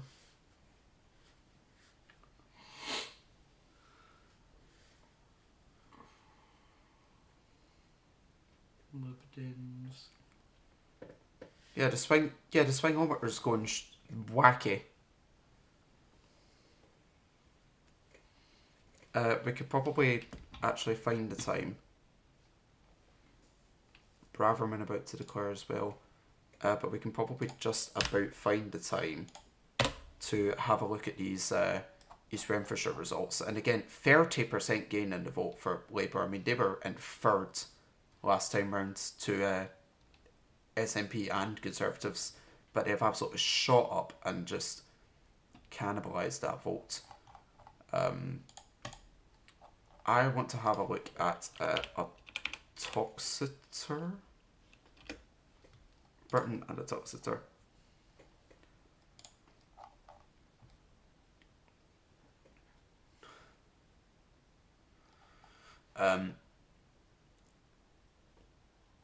Name. What do we have here? Whoa! 30-point drop from what was a remarkably safe Tory seat, just Reform coming and all of a sudden Labour winning. It's the story of the evening, so it is. Again, it keeps happening. But we'll bung that through.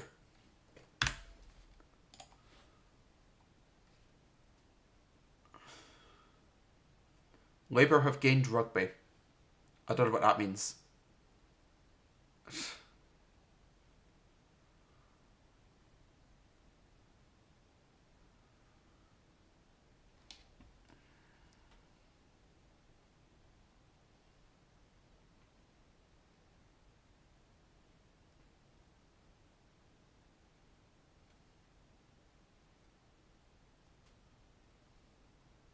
What are Reform UK doing? What, sorry? What are Reform UK doing? Or what do they want to do? Won't reform. What reform? Immigration reform, voting system reform. That might be having a moment. The Conservatives have held South Holland and the Deepings. Where the hell is that? Yeah, exactly. Oh, it's Anasawa. It's Anasawa.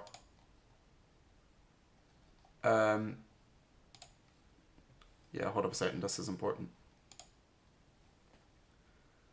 Probably the next First Minister, if we're honest. So what's that? He's just, yeah, that's just him showing up to the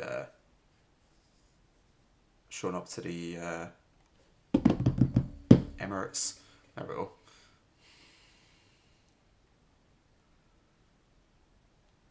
Twenty-five past 3. Oh, he's Kilbride. Oh! East Kilbride result here.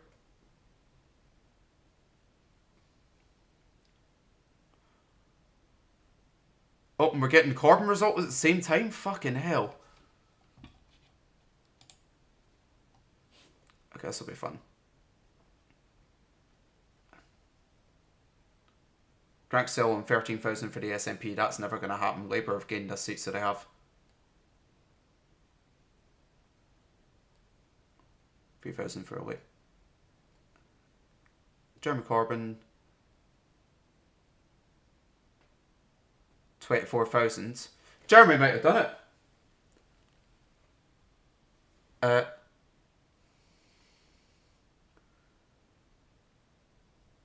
3,000 for Reform UK and East Kilbride.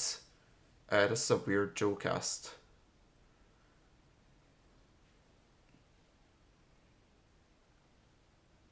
Labour, 22,000 in East Kilbride. So that's Labour elected in East Kilbride and Straven.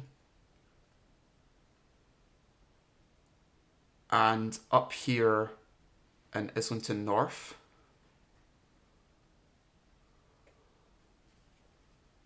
Defence Secretary loses the seat.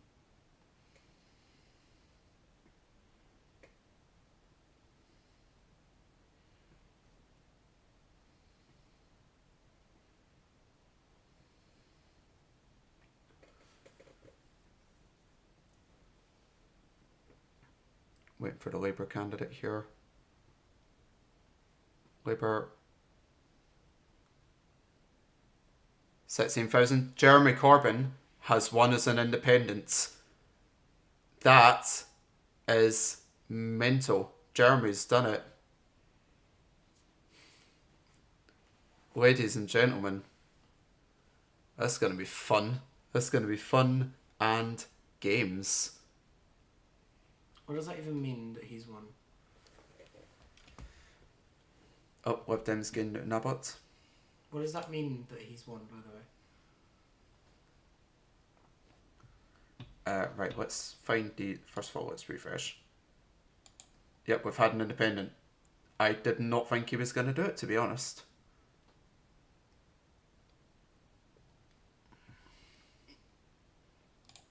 But yeah, let's have a look at this. Wait, Jeremy Corbyn's just on his own? Yeah, independent. Got kicked out of Labour like years ago. What the hell?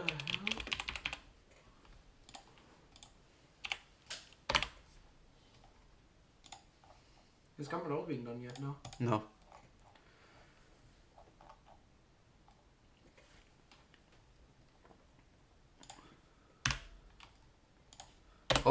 Okay. What?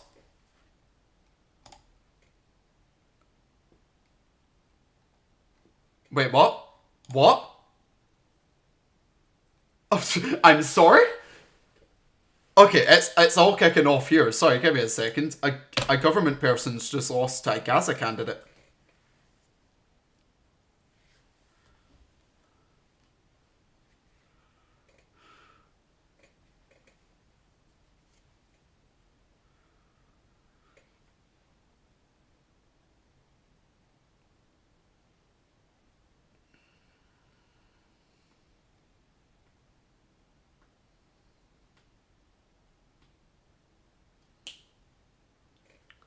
Oh.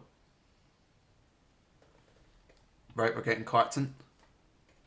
2016 for the Lib Dems. Nigel Farage. 21,000, that'll do it.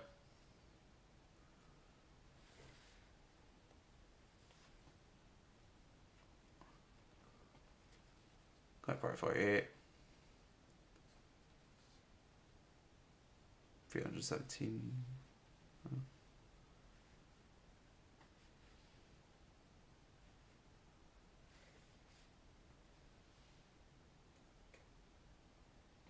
So, yeah.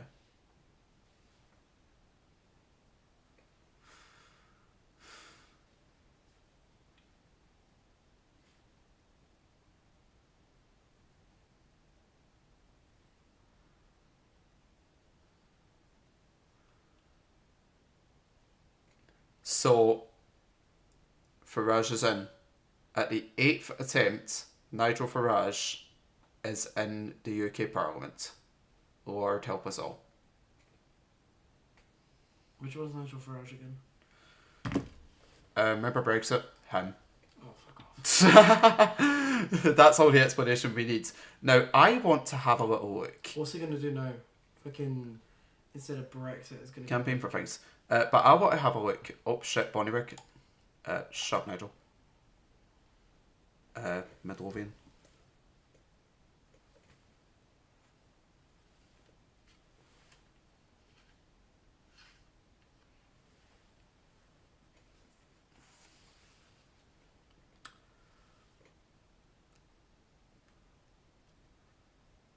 Scottish Libertarian Party. Didn't know that was a thing. Nigel's talking. I don't give a fuck.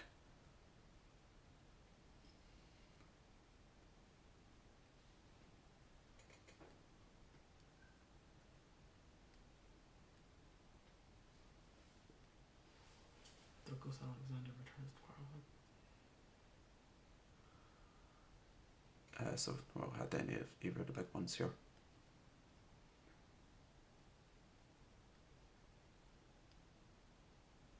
$21,000 for Labour in Midlothian, that'll be it. That'll be another Labour gain. Should refresh my things while I'm at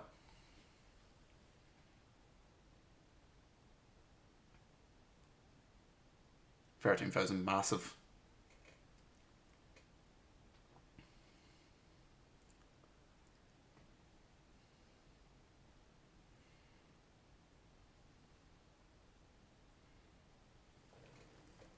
Labour gain Midlothian.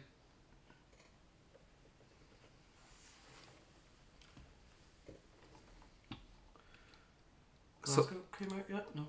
What was that? What was I even going to look at there? I was going to look at Leicester. Because what the fuck happens in...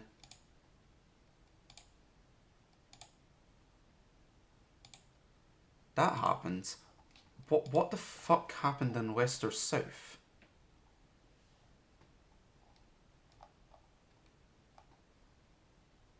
Monster Raving Loony Party. What is that? But what?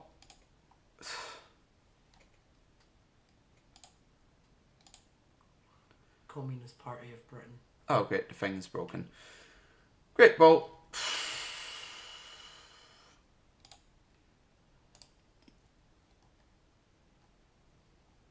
I need to try.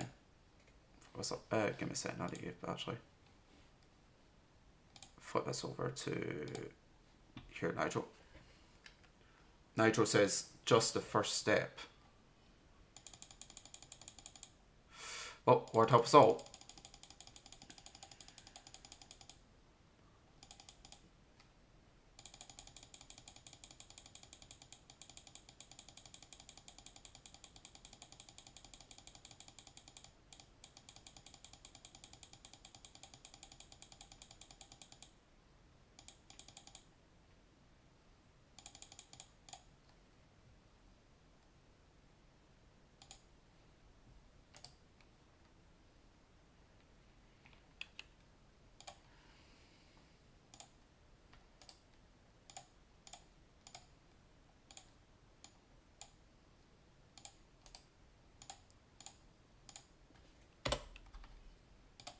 Oh.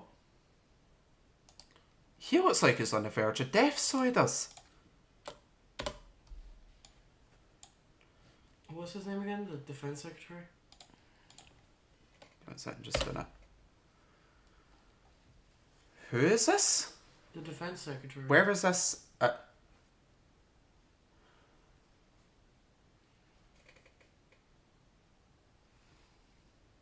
Why is there only 3 people here? Bedfordshire Mid.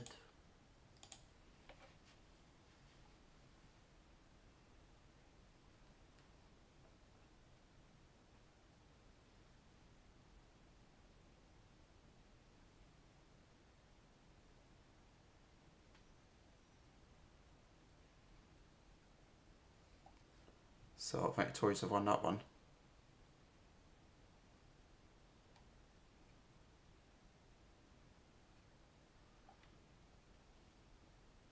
Oh, what timing.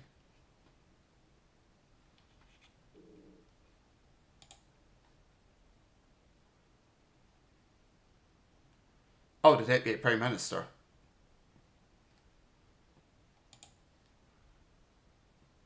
Oh, did it? So, Deputy Prime Minister has survived. The Deputy Prime Minister has survived, ladies and gentlemen.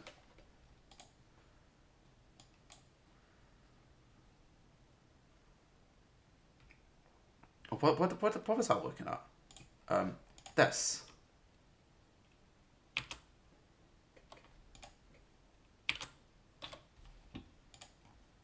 You can just press F5, by the way. No, it just won't appear.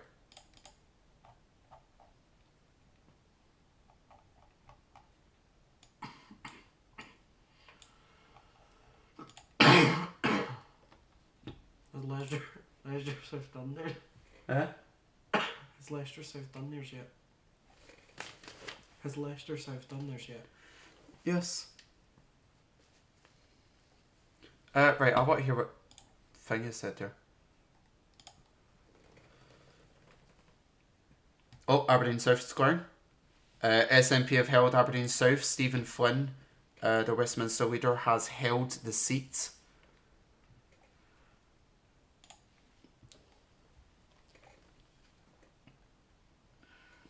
Who's the one holding the trans flag? Oh, that'll be the family party. Or is that non-binary flag? No, it's trans. So, second SNP hold of the evening, and it's the Westminster leader, Stephen Flynn.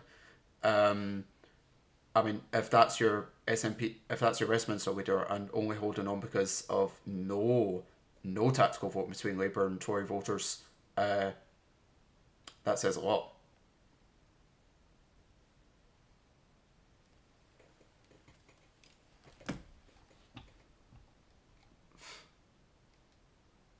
Really, though, is it?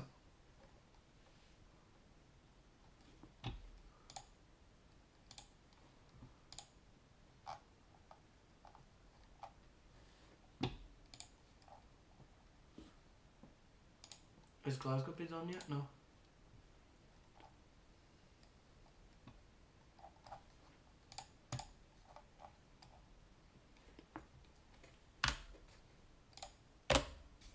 So getting the Stephen Flynn results, he's a 12.5% loss, 15% up there for Labour pulling in to actually be the second force again after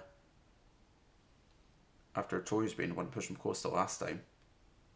So many ways that could have went wrong for him, but just about holds on in the end. for Flynn.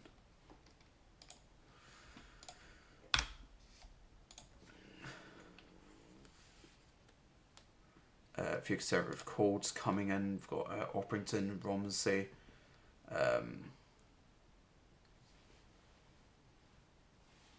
Yeah, what the fuck happened in Leicester South? They're talking about it on Sky News now. Maybe they had a problem.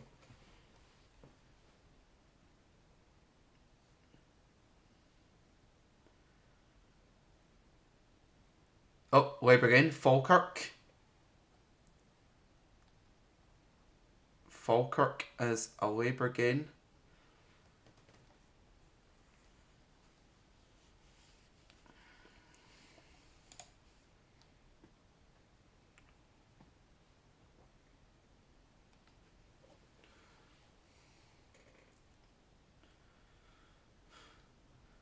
And Reform have got Great Yarmouth.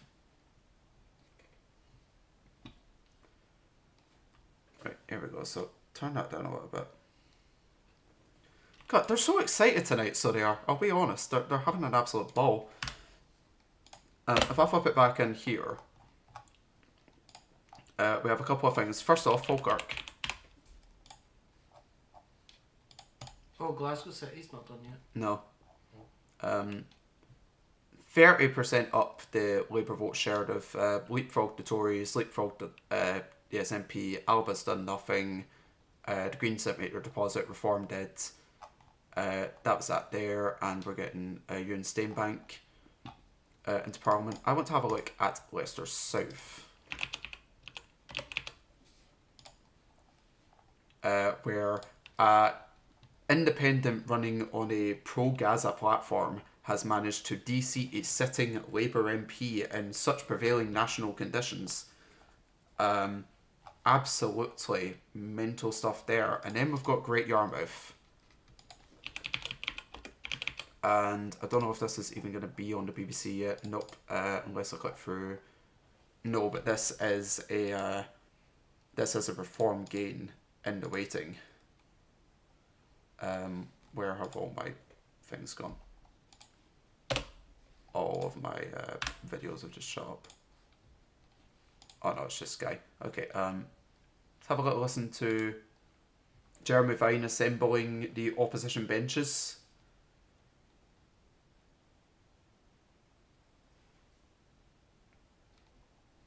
And looks like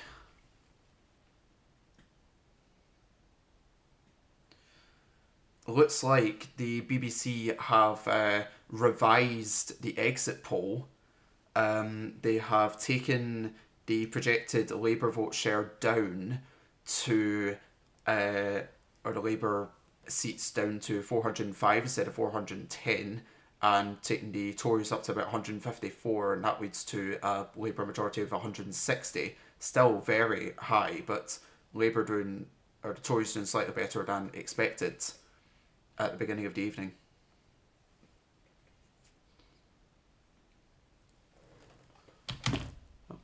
And while I was talking there, Kemi Badenoch has held her seat. So that's strong work there. Is that Reform she's wearing or Conservative? No, it's Conservative. It's a light blue, that's weird. She's a Tory. Of course, the Tories being predicted to hit 154 seats. Labour, according to Sky News, have already hit 151. So, and still gaining. So, what can you say? Oh, John Curtis.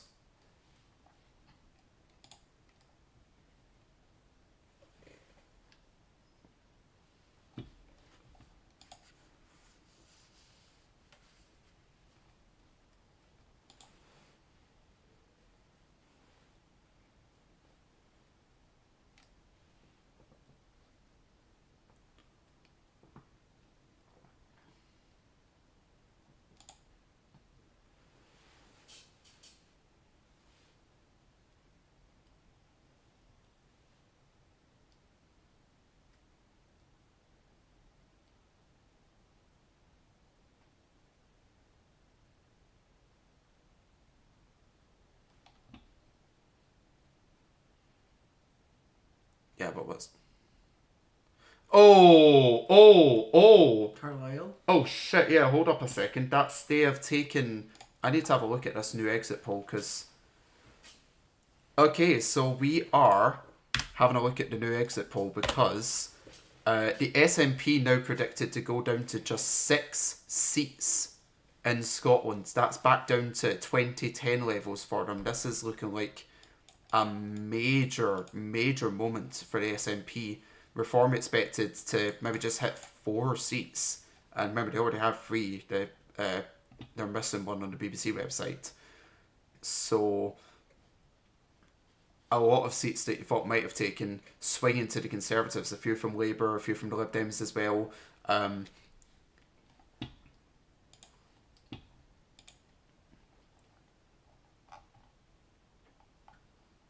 But yeah, that is a major difference from the beginning of the evening.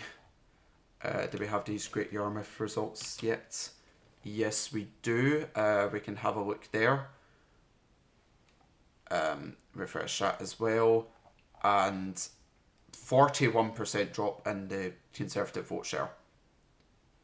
That is monumental. What's the largest drop so far? Unrecoverable. What's the largest drop so far? I'm sorry? What's the largest drop so far? Probably that, to be honest. That's the largest I've seen.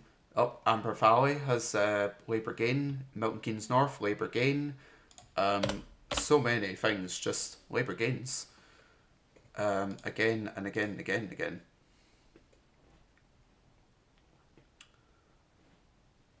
Ron.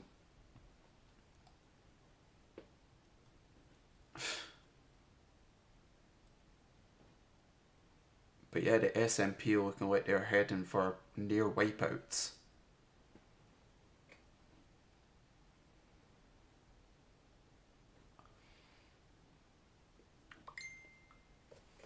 Oh, wee message coming in here.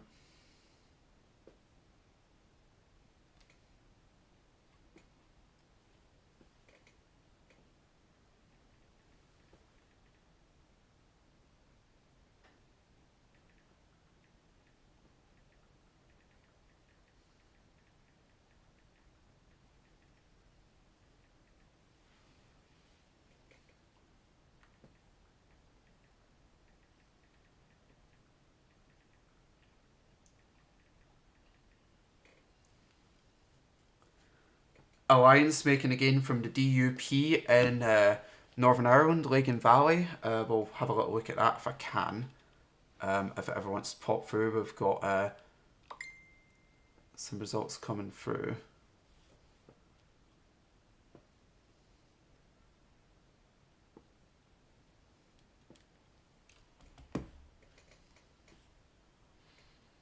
Burnley, Labour gains.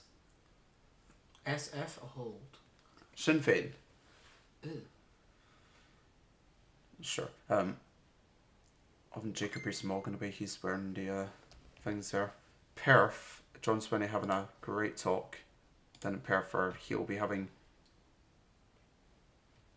heavy fucking concerns.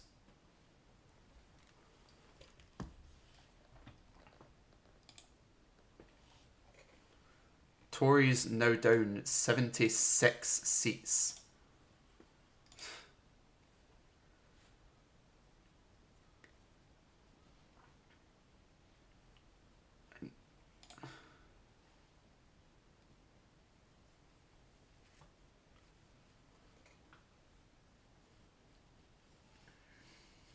So have to fold Labour gain in Lichfield. Labour have gained the Vale of White West. And the BBC have just taken the Alliance Party. Thank you for your coughing. Apologies. Labour have gained Hamilton. Yeah.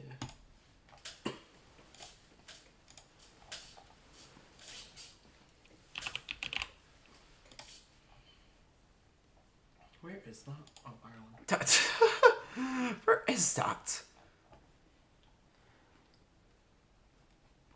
So a little bit of a different dynamic here. We can have a look at Northern Ireland results. where the DUP down 11.5%. A lot of that will have went to the other two parties, the Ulster Unionist Party, the Traditional Unionist Voice, split between those two, and a lot of other people aligning behind the alliance, and that knocks a unionist voice out of Parliament and puts in a cross-community voice instead.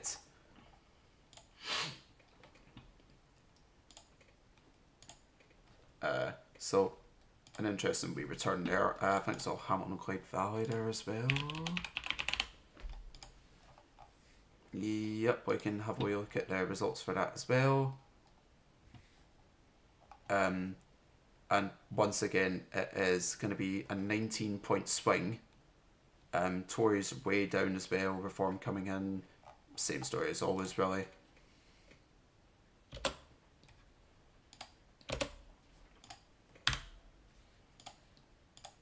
Can we take a look at the map real quick? What's that? The map so far. He just said the BBC instead of the SNP there. The BBC will finish on 6 seats. Sure. He's been up all night here. Who's We're giving us some slack. declaring? So have I.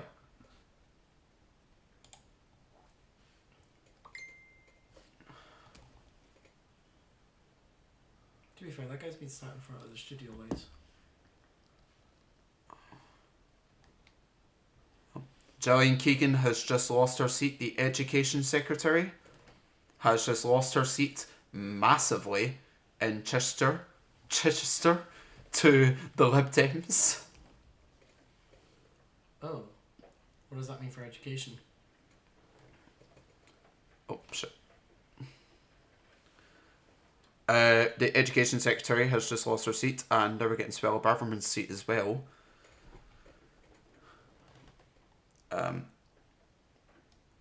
So, yeah, a lot coming in.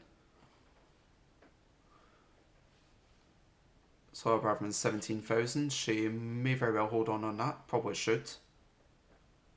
Chief Whip Simon Hart has lost. Lib Dems again Wokingham as well. Balls.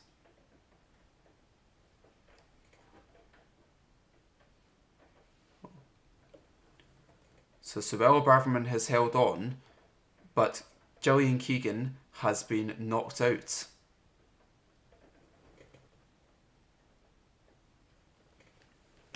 What does that mean for education, Kian? Oh, fuck up, okay. Fuck up, okay. What do you mean? I mean, fuck up. That's a question.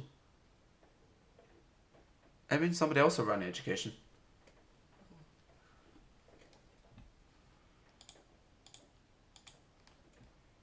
Should give us some insight in what you think is going to happen.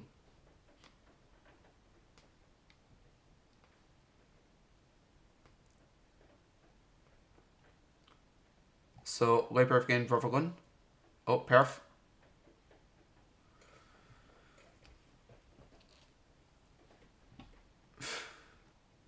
Perth are always going to have SNP. Cheers, munchies. Fine, get rid of that. The SNP have held Perth and Kinrossshire. Pete Wishart from the Conservatives there. Okay. Perth and Kinrossshire, SNP hold.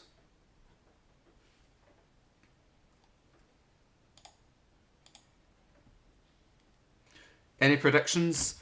Really, everybody else has covered them for me. I mean, it's going to be absolutely dire for the SNP. The Tories, it's looking not quite as bad. They're going to come out about 150 odds, but that's still worse than it was in 1997. So you can make from that what you will. What problems? He's from a different country. He doesn't know what SNP or Tory or anything means.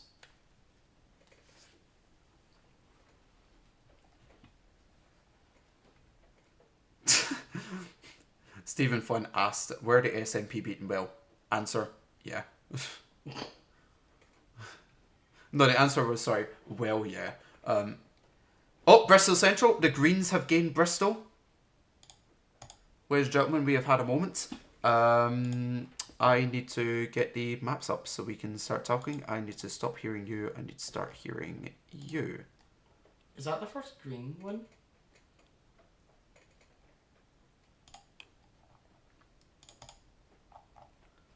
So...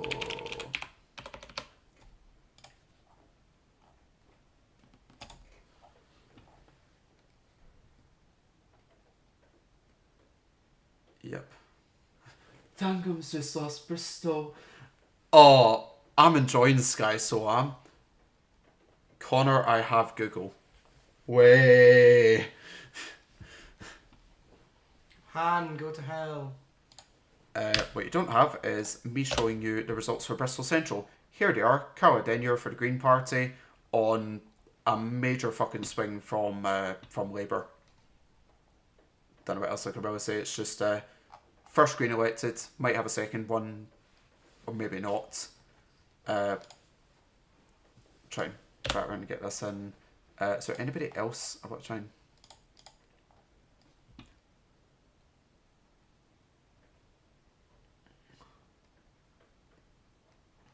What's that green one in Wales?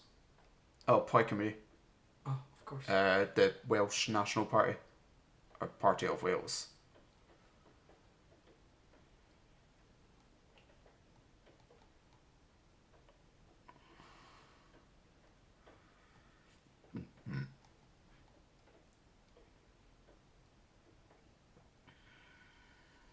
Is that big one in the middle Greater London? Like that? Is that not London? Yeah, something. London's fucking massive. Because there's so many people that London gets so many seats.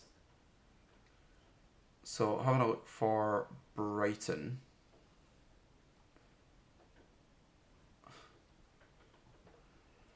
Just look it up. Anyway, oh shit, Dundee. Labour. What's happened here? 15,000 for the SNP in Dundee Central. They might be in danger. Oh, they've just missed out Labour. What the hell is TUSK? Trade Union Socialist Party. So SNP holding Dundee Central just. Oh.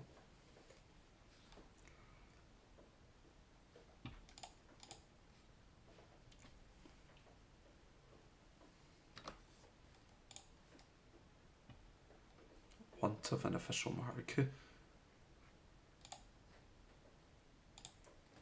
Oh, here we go.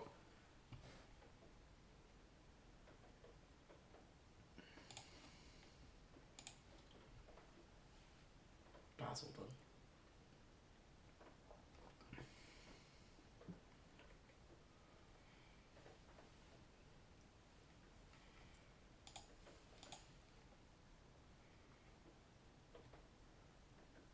So looks like Richard Holden has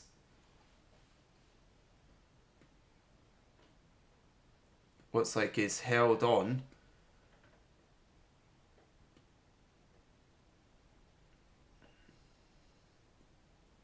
Yep, 20 votes. Richard Holden, chairman of the Conservative Party, holds on. Reform right in there as well. Story of the evening.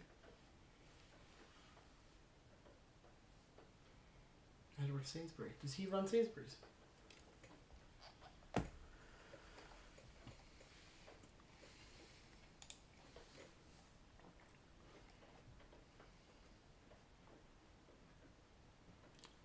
Oh, Labour have gained Penistone.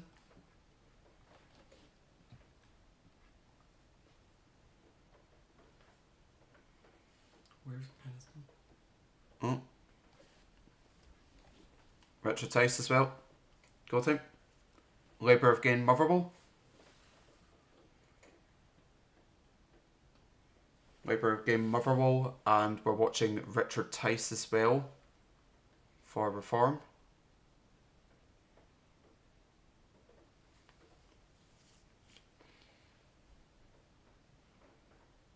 I don't even know who just got announced there, to be honest, but they're nobody.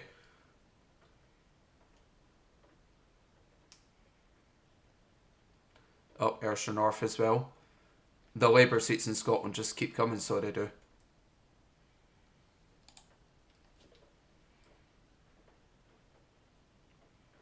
Here we go. So I think Richard Tice has won it there.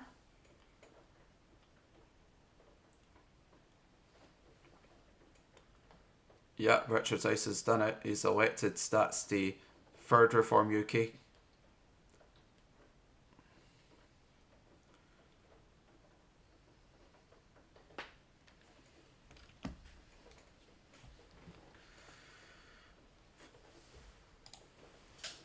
Yep.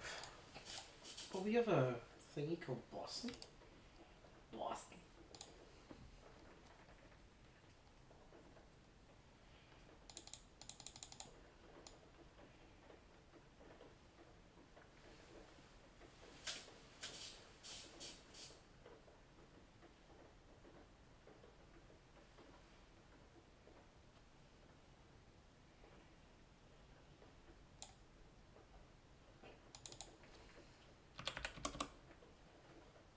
Shit.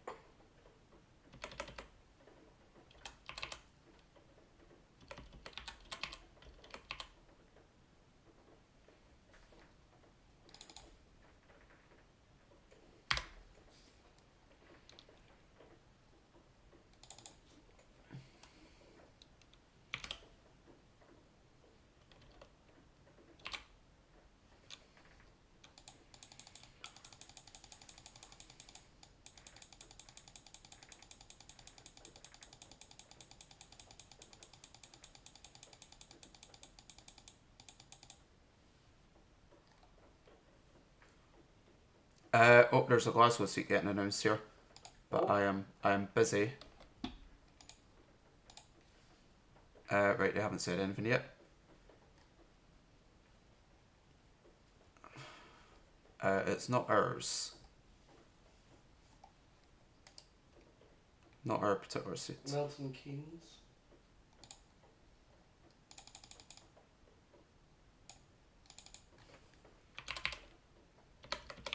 Glasgow City Council. It's not ours.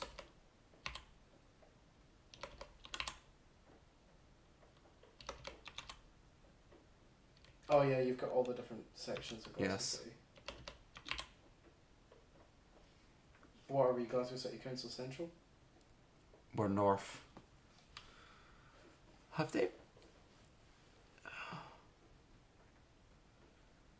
They've changed the fucking thing again, so they have.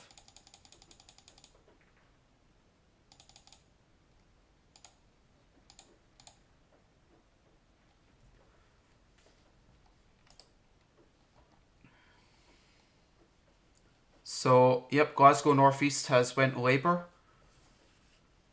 And possibly the least surprising thing in a while.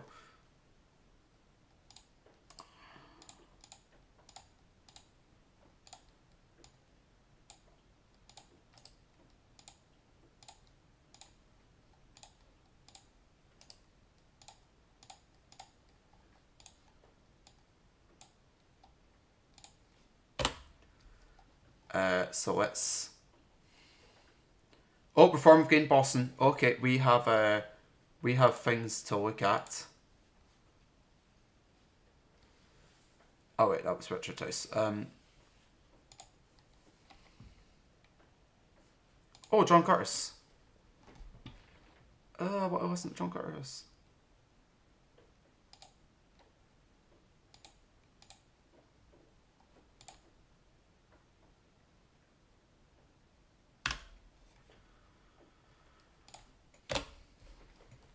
So what we're voting for here is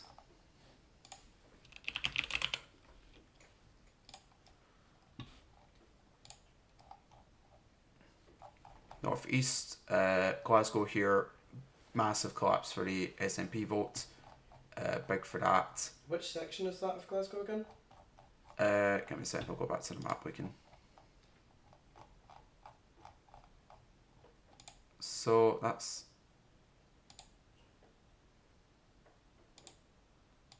Wait, what? Oh, right, okay, so that'll be like, basically east of High Street, so like Dennis and that. Oh, right, okay. All the way to like, Shuttleson. Barrows. Aye. We're waiting for North. And then west is Paisley? No, Paisley's Paisley. Oh, it's west to West End, like literal West End. Yeah. Oh, fun. Oh, Rishi Sunak is arriving at his count. That's the Prime Minister. Still the Prime Minister for a few more hours. Oh, it's John Swinney. Hi, John.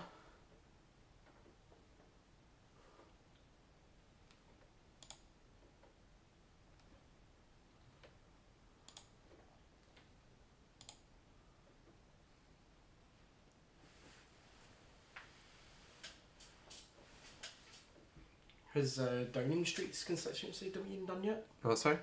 Downing Street's constituency been done No. yet?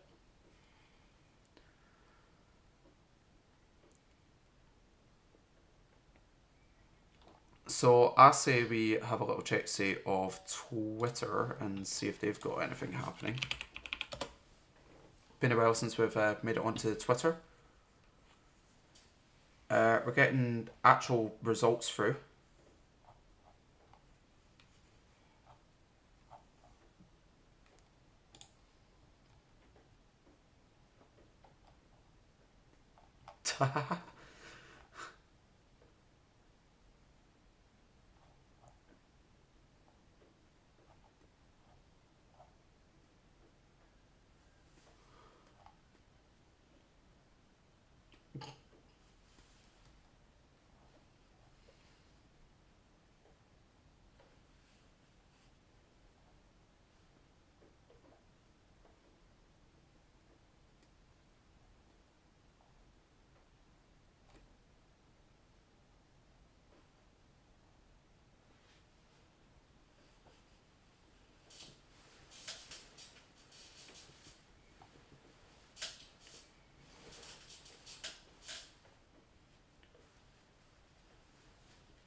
I mean, so much is happening, has happened.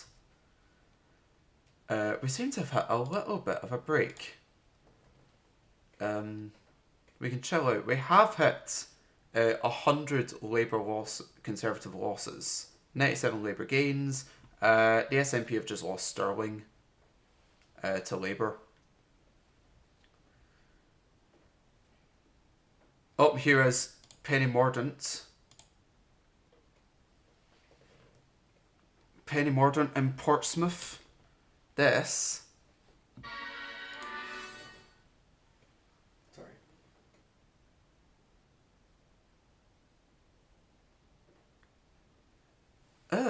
What? Stop talking about her sword. Oh, it is 6 minutes past 4.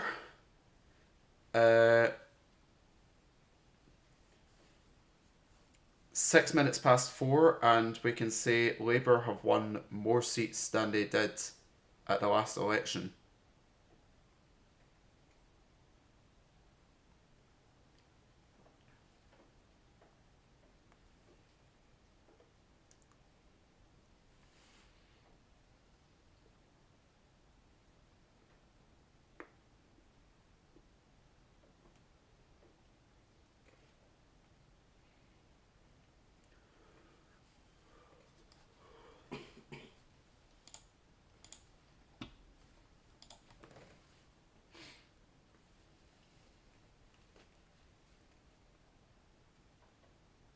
Who keeps fucking gasping on the fucking Sky News coverage? I swear to God. It's mental, so it is. Oh, shit! Oh,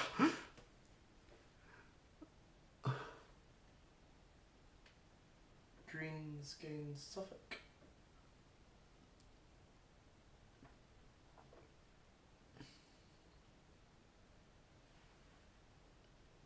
I think it's okay. You can do that first, and then I'll show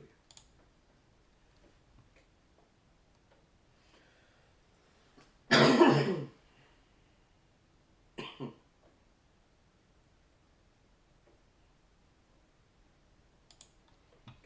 oh.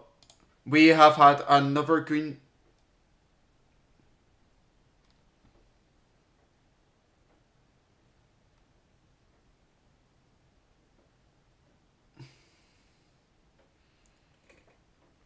Well, the Greens have gained Suffolk Central. Oh, we're getting Portsmouth Dock. Oh, come on, lads. I need time.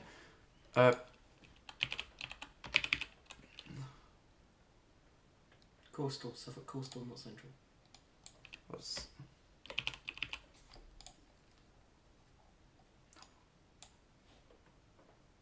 I've got it wrong, so I'll have what one is it? I swear I read Coastal. Oh, well, maybe the BBC don't have it yet. Anymore than Also, slightly biased 13,000. opinion. Oh. Oh, she's lost it! Slightly biased opinion, maybe. No, give me a second, give me a sec. Penny Mordaunt. Gone. Who's Penny Mordaunt? A bitch. Biased opinion, maybe? No. I mean, maybe, but like... She literally just goes, vote for SNP or anything else, otherwise I don't care. Okay, I'm done. Wasn't this here though. Inverclyde, Labour again.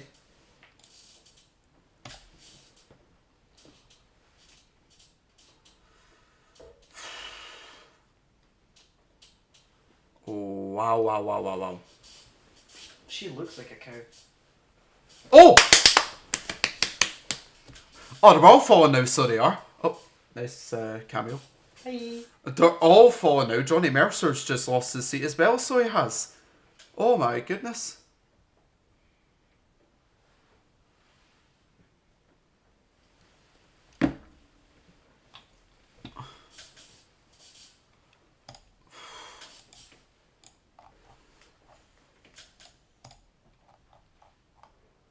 That's the wrong one. I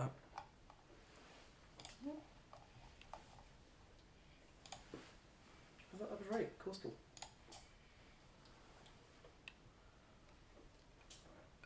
Not Bristol. Suffolk's on the right. I must not be there yet. I will.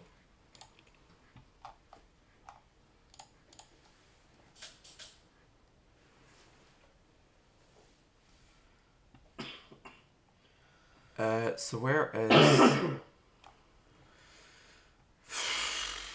Wow.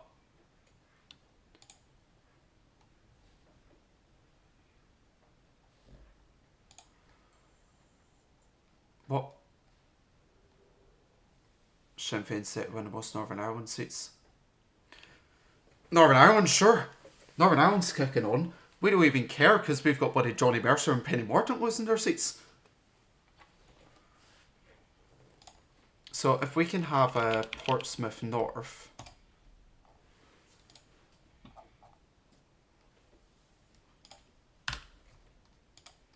Then we can have a little look at...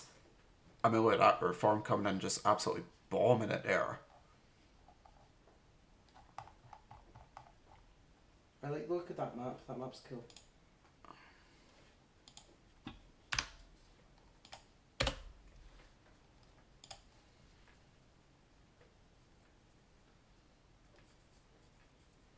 Conservatives hold Sevenoaks.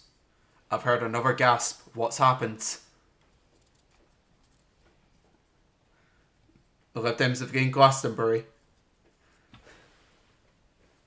As in, like, Yeah, it's in the music. what's going to happen at the music festival now?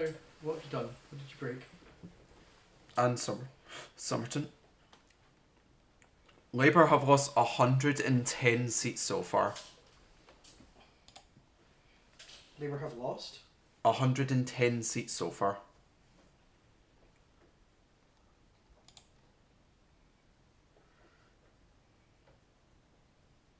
Oh. Nope, it is Labour that have taken Suffolk Central. Coastal. Suffolk Coastal. They've got it wrong. Oh.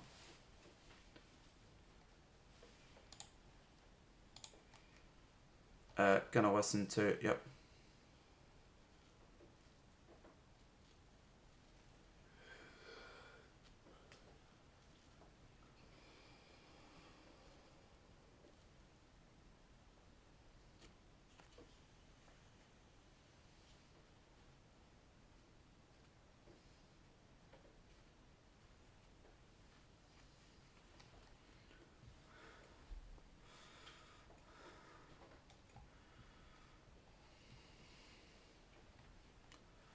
So yep, as it is, if I messenger.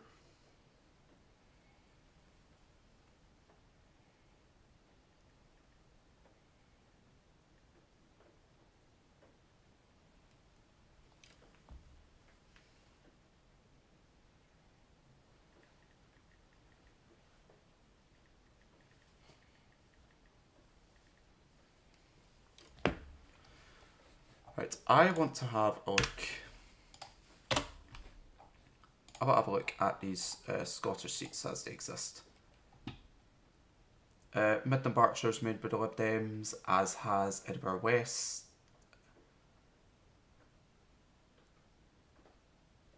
We've got these ones that have survived, and then everyone else has been gains.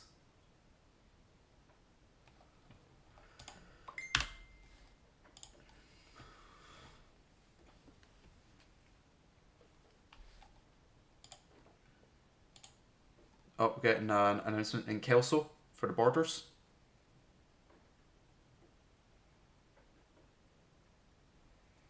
I don't even know what constituency this is, but this is one of these ones where you think Tories will hold on.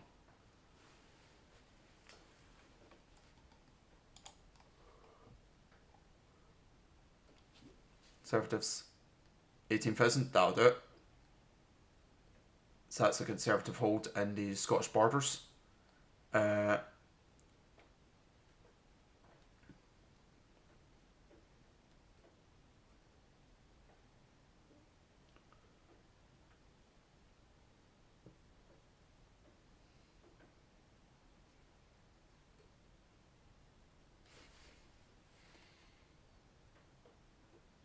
that'll do it. Berkshire, Conservative hold in the Borders.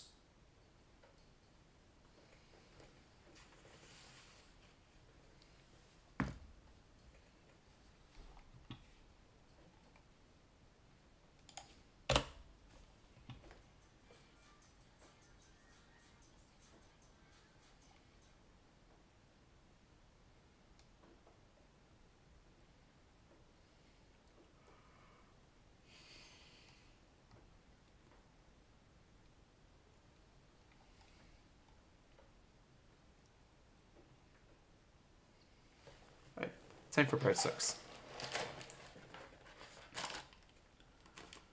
Yep. Kid.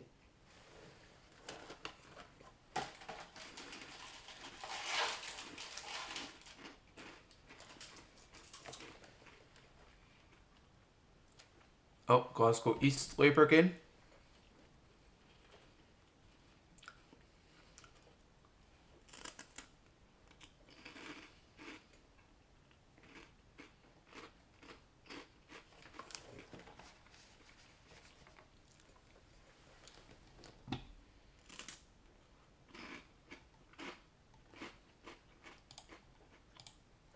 Labour again, Gloucester.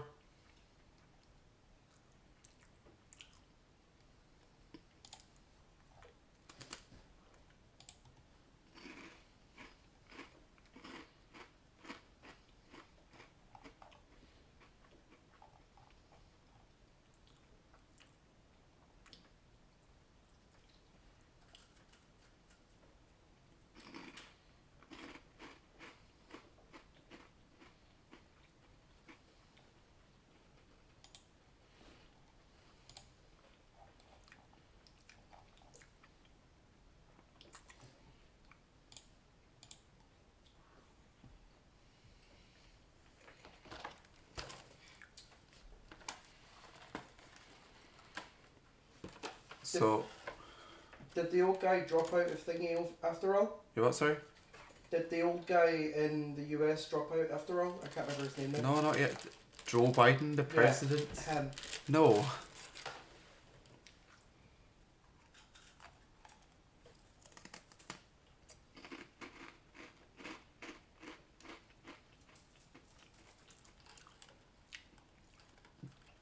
Labour gained Walsall.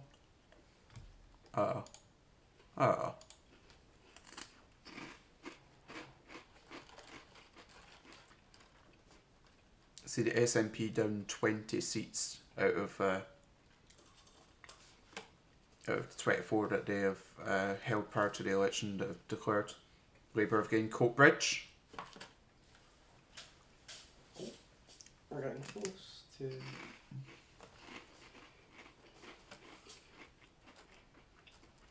Has Airdrie been done yet? But Airdrie might come under Coatbridge. No, Airdrie's its own constituency.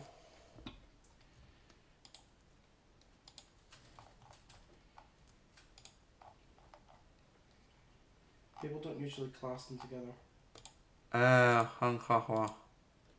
What? Nah, it looks like it'll have Airdrie in it as well. No, Airdrie and you're right, Shots it's Airdrie. Oh, the BUP, it's been a while. Where have all of my, where's all of my audio went? Why do I have nobody on there? Glasgow East, Labour. Yep.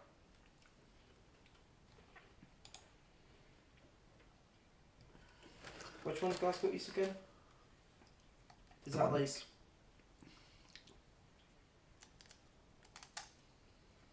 that like Easterhouse? You figured out who I am yet? Any advances? Not Hanlow?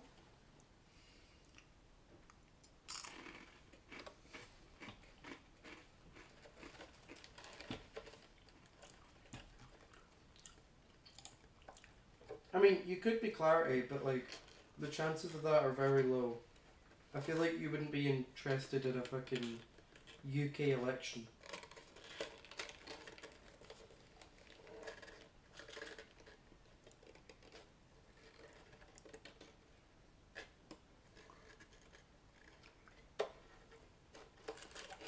Therese Coffey has lost her seat. Lovely.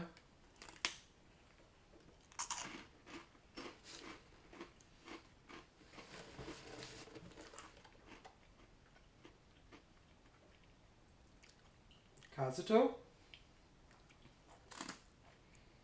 Oh, here's one of the Edinburgh seats. John Swinney, it's been a very difficult night.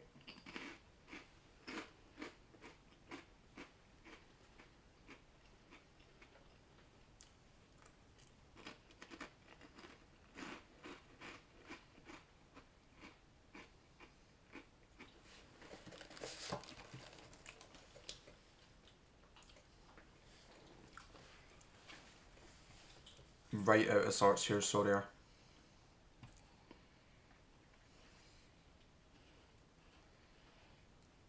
Although to be fair, this is the one that Labour held.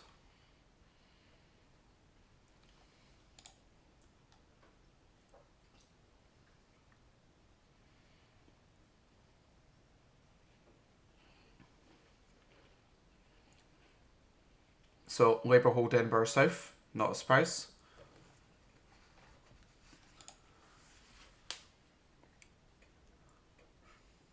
Phillips, like Philip Head, screwdriver.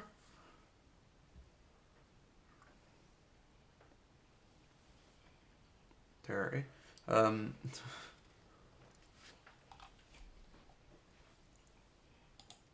Cool. Where else am I? It's here, Alistair Campbell.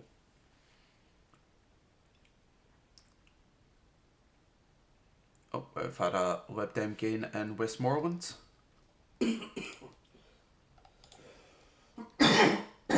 Labour have gained Filton from the Conservatives.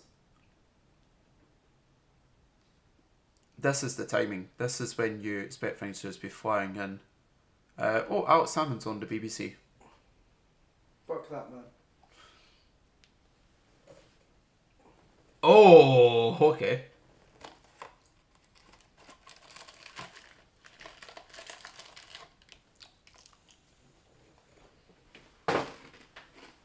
Oh, I hate her.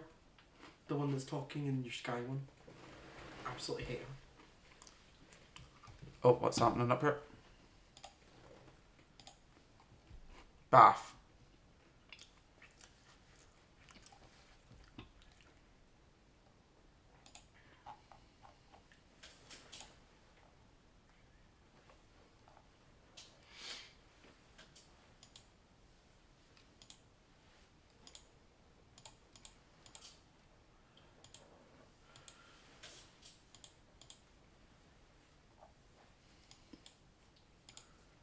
What the fuck? Are you struggling to find Bath?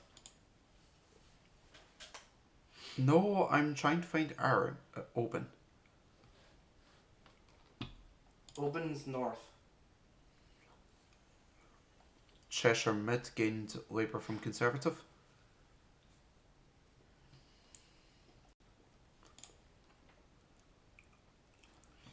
Right, didn't ask.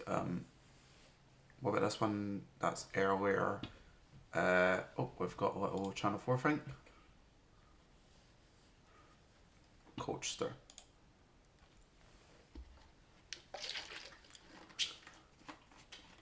Labour gained Newcastle under Lyme. Unlike Newcastle at one time. Mm-hmm.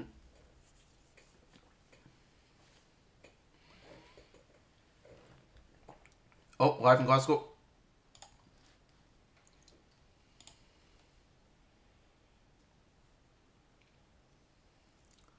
I don't know which one this is yet. Not ours. Is that not the West guy? Possibly.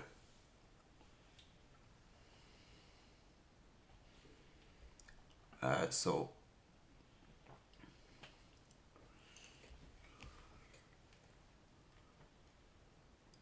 South. South. Glasgow South. Oh, They could have done it all, slightly, but no, they just went all of it. but they're not meant to know that. Okay. Labour South. Labour South? Glasgow South is a Labour gain. I'm getting flustered because they put the results up and they're not done saying them yet. Anyway. Labour gain. Glasgow South. Alava. I don't know about Alloa.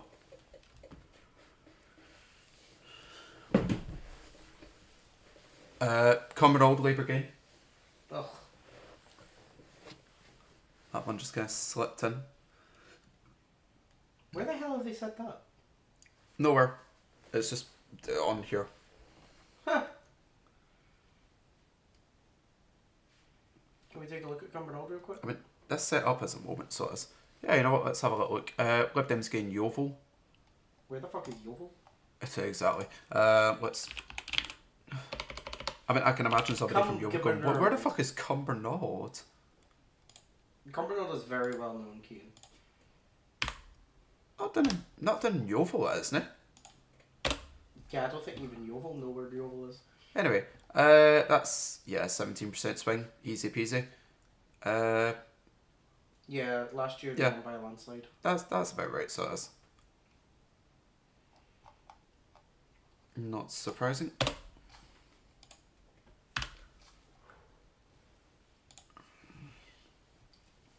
Sinn Féin holding Tyrone West. Brexit seats. Why does that look like one of those Mandelbrot sets? Sorry? Why does that look like a Mandelbrot set? They have revised the exit poll again. So this time what we're getting is Labour back up to 410, Conservatives back down to 144, so down a bit again. Lib Dems up to 58, SNP up to 8, other parties on 20. Oh, they just ignored Green So, and Reform. like I said, they weren't there. Something's happening down here in Wakefield. Oh, okay, that was easy.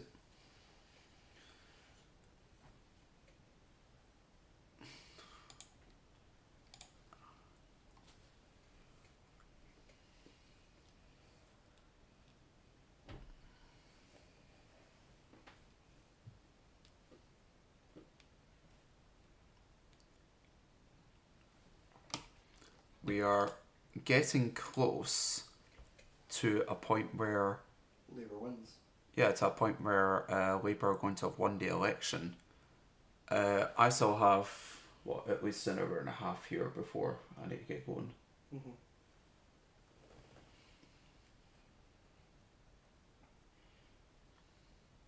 When you head, I'll go to bed. Well, Labour, according to Sky, need 50 seats to win.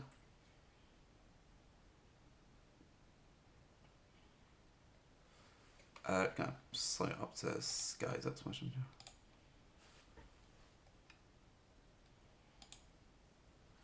Has broken. Yeah, but I did that back in 2015, so it did. Nothing's happened.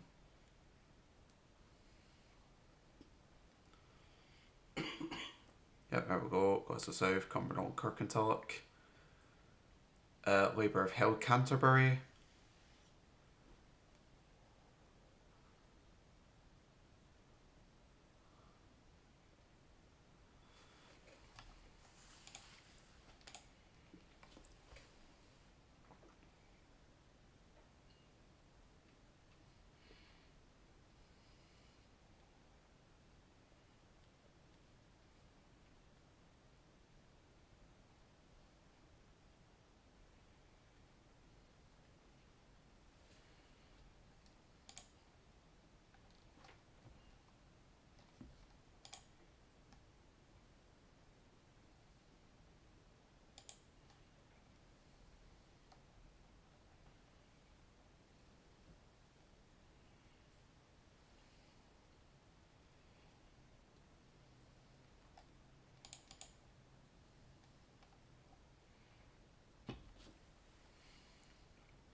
So very much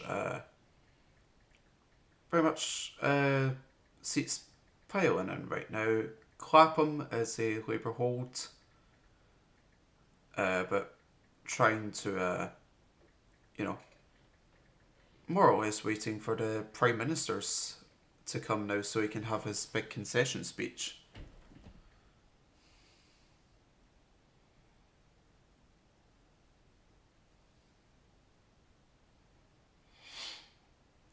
Lib Dem gain in Wales and Mendip Hills, wherever that is.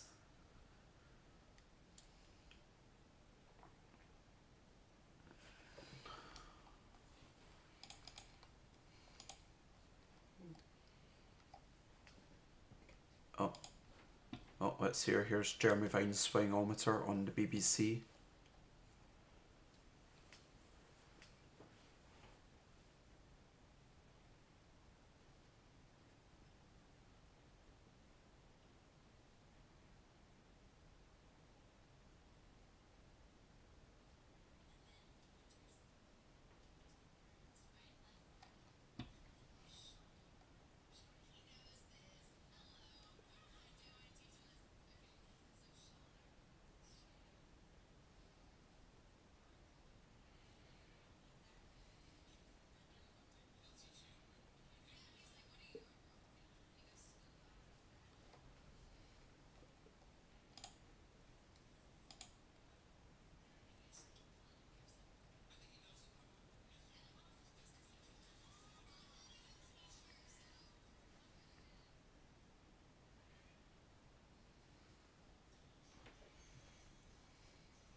Right back there, Labour gain in Bury South.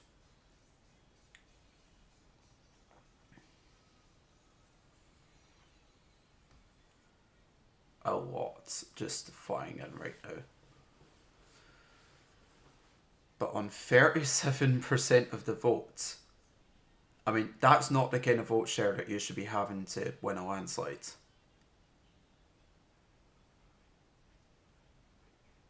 Oh wow.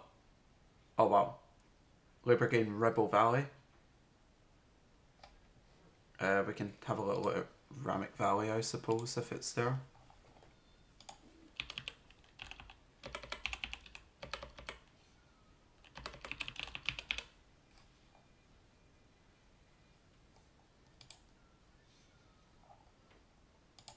Not going to be on there yet. No. You better run.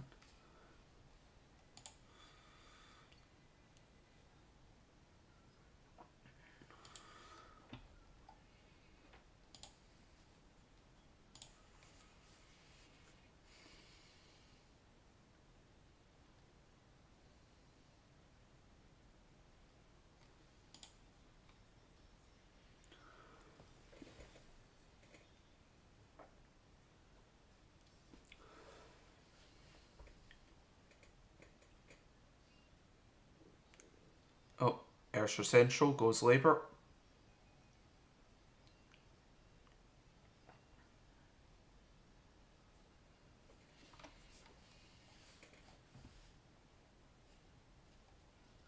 No, we're not.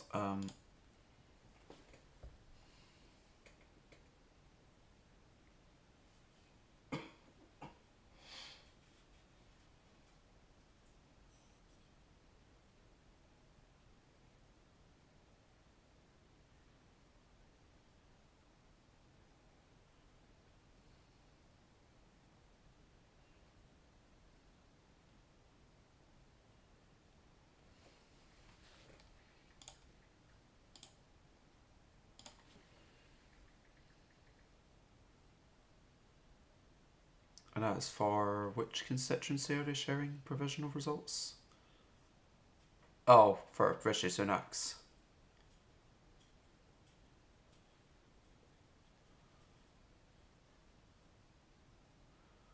Oh, and there is Count Binface.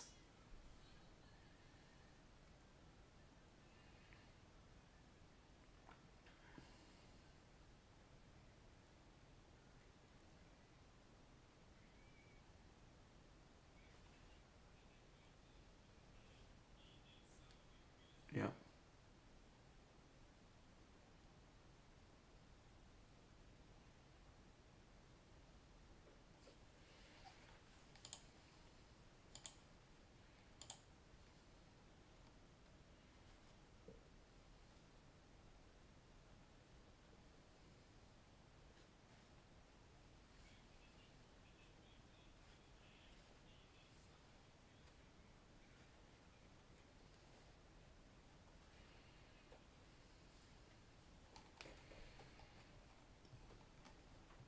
I couldn't tell you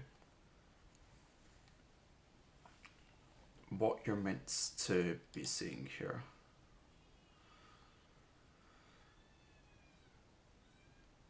Got one in. Labour gain, Hastings and Rye. Tell you what, now would actually be a good time, now I see it on the TV, to pull up the map.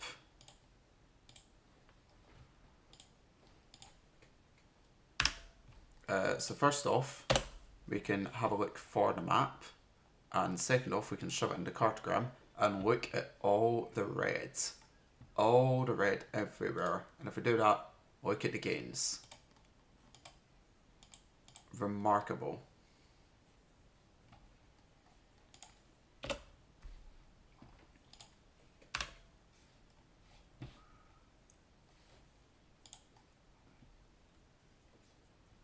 So it put us down having very interesting conversation. I think we will try and take in the Prime Minister's result. Wales, Lib Dem gain.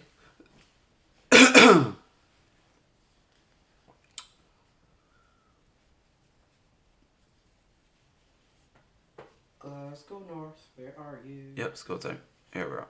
Oh, Jeremy Hunt, here we go. Has Jeremy Hunt survived? Why is the Labour guy standing so strongly? Why is he standing like that? I don't think that's what fits. Dorset South.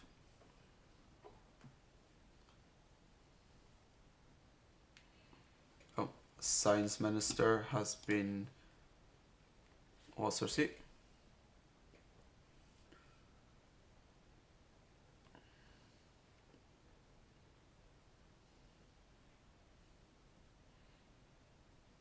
Oh, there we go. The most cabinet ministers ever to lose their seats. A disaster class for the Tories.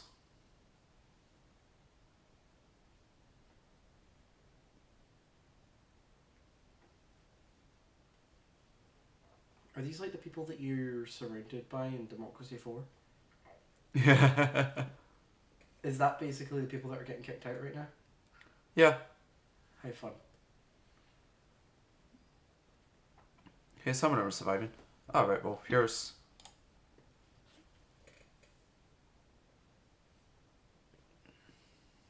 Oh. Okay, so we're getting Jeremy Hunt first off here. Godalming and Ash. What a constituency title.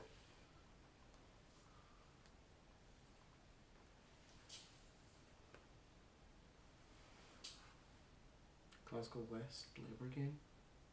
So that was Reform. Airdrie, Labour.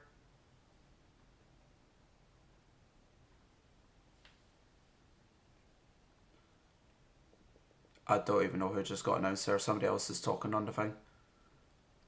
Glasgow West, Labour again. I think we might have already had that. South Dorset, Labour again. Nope, just came through, has it? Oh, Jeremy Hunt has just beat the Lib Dem.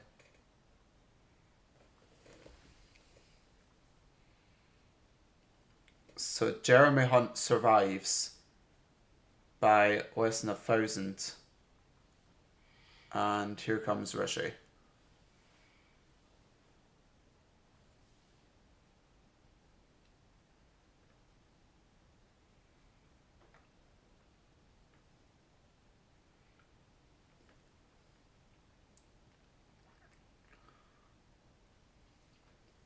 That's going to be a long one.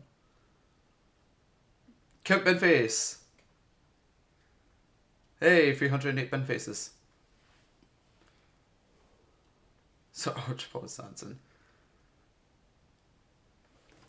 All of this. I've just got 4 versions. Oh, Nico Omolana. I just said, hey, he's been beaten by Binface.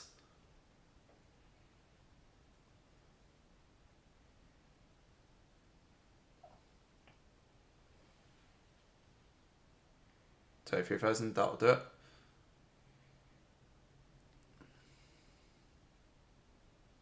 Form 7,000. Aye, there's no way Labour win that up with that money.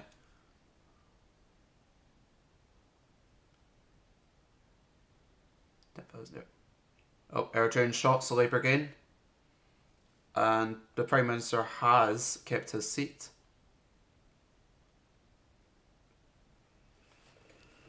Damn it, I was really hoping to get kicked out.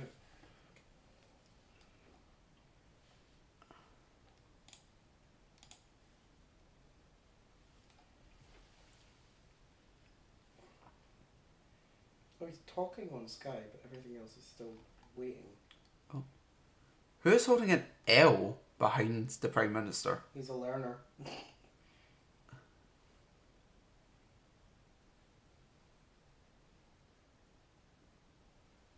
Who is it? That's an independent. Oh, it's Nico. Yeah, it's an independent. It's Nico Omolana. It's Nico Omolana's holding up an L to fucking Rishi Sunak. Can we have like some funny music playing over the top of this again? L. Like last time? Oh, I've just fucked myself there.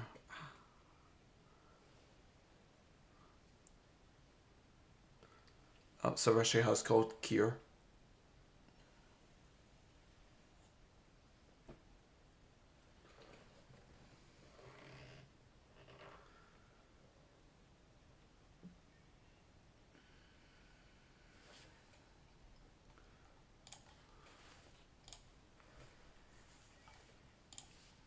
Oh. Only only 24 seats to go before Labour wins. Yeah.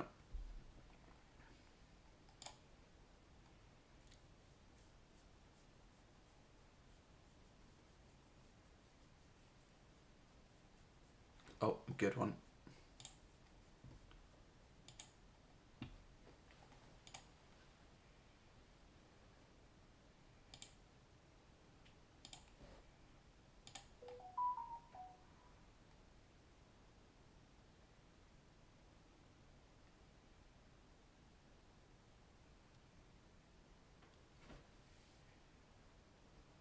Well, that was a moment.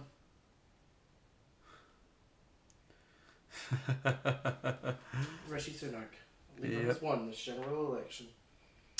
Rishi Sunak, he is a man.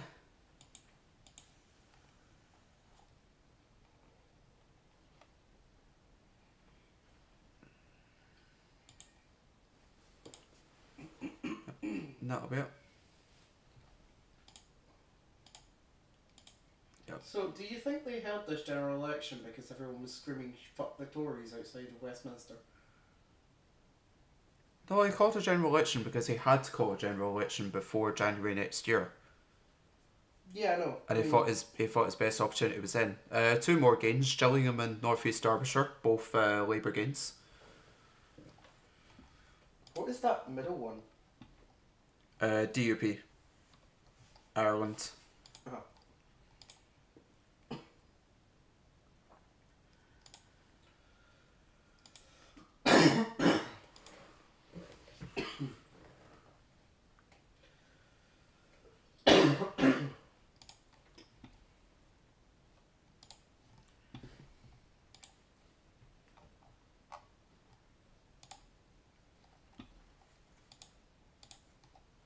Is today Friday? A lot of London seats came through. Today's Friday, yeah. Today is Friday, yeah. Yes. Are we still missing Glasgow?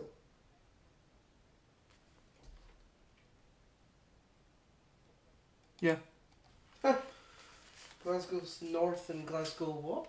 To be fair, this is the part with one of the closer ones. No, wait, no it isn't. That's a fucking lie.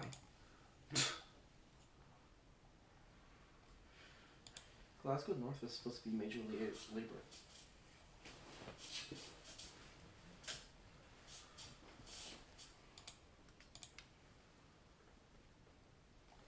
Who's this guy in the get-up?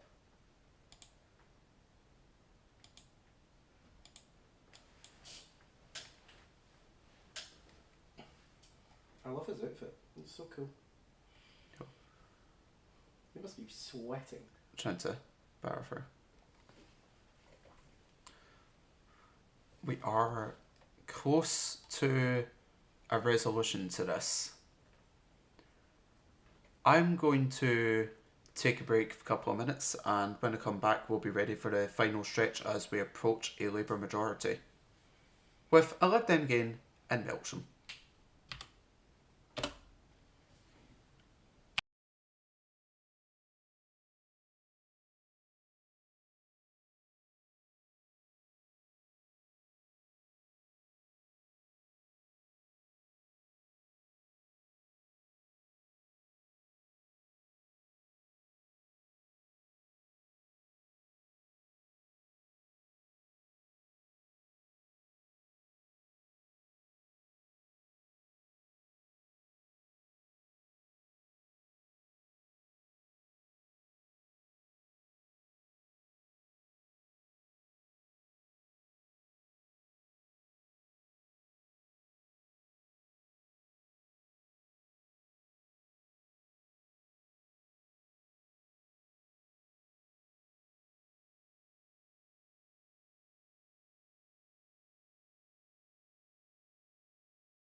Okay, we are back and we have...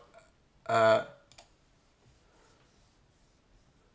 that's still not us.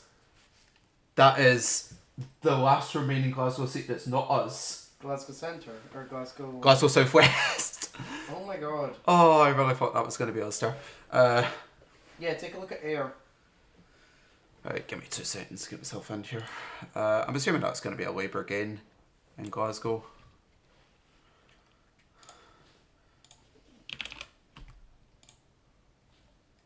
Refresh. Okay, coming up. Oh, right. That I was like, ooh, that's very low. That's 0. That's 0. It definitely came out because I just watched it happen. It wasn't another error, was it? No, it was Ayr something. Yep, something. Glasgow Southwest, Labour gain.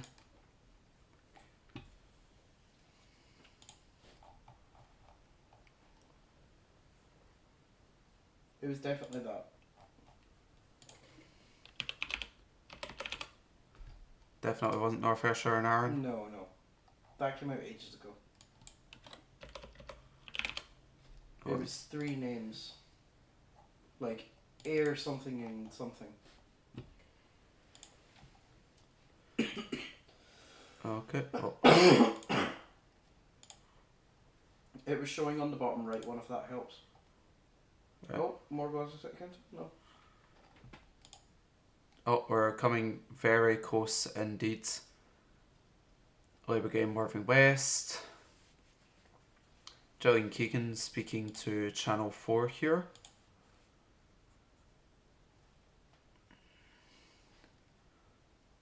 That was Alex Chalk.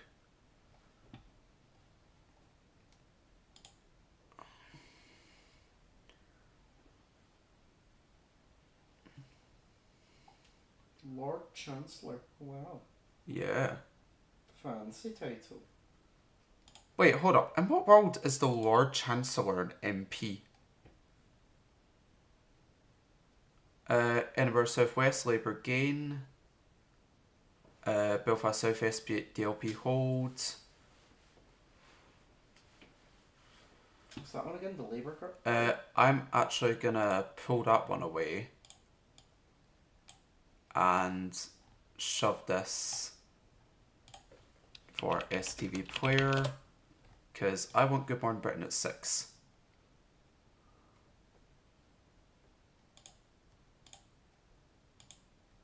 Oh.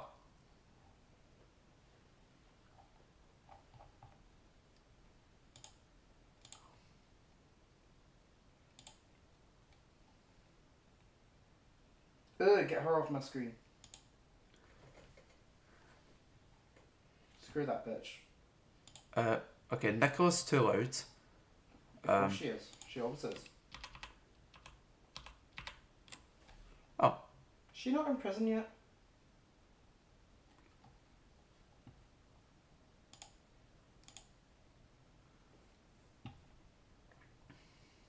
Again. Lib Dems hold St Albans. If we can go back and just have a look at the map as it is, we will shove ourselves in. Labour towering over everybody. I think Ayr's there now. A lot of these more rural areas, not declared yet, but I mean, just so much red coming in. It's truly sensational. Ayr's there now.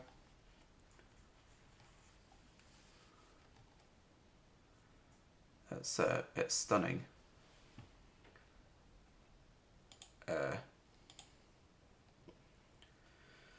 Well, we're getting close to the point where Sky News is getting ready to call it. I'll actually... I'll put my face on. Well, by close I mean very close. And by very close...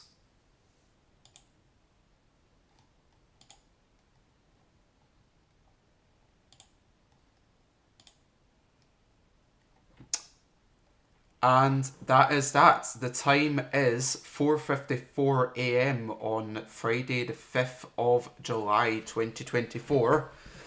Labour are forming a majority government in the House of Commons. They have 326. There are still almost 200 more seats to declare.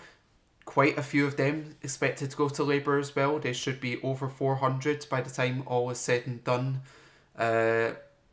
Late this morning into the afternoon, possibly. And you can see to have managed to do that on a share of the vote that's only marginally up from 2019. It is an amazing fragmentation of the vote share that has led to a truly sensational result. No, we're still on. No, we are still the last undeclared. Glasgow region. Sad NDL is not here. Who? NDL?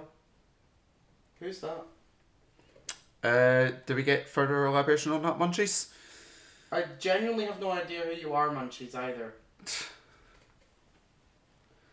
NDL. No, I think he's talking to me.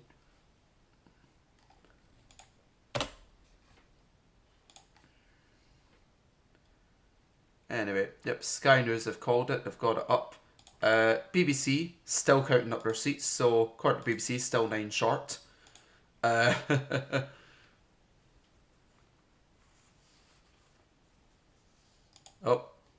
got a result in Stornoway.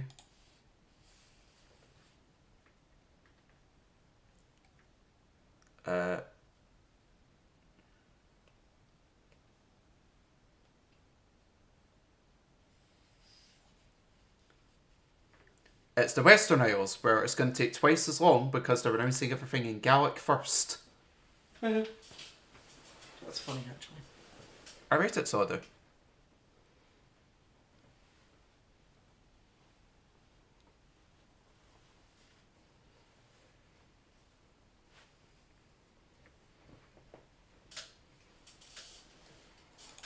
What is that? It looks like the bloody number 10 Downing Street is on fire. Yeah, they've stuck it on fire, they've stuck the cat in front.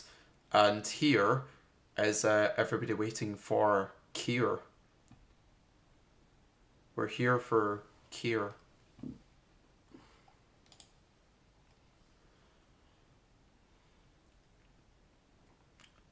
Oh, okay. Can we take a look at air? Wait, give us a second. Nothing's I'm listening to a declaration here. A declaration? I don't know who just won that because of you now. Aww. Oh, not Nico's party.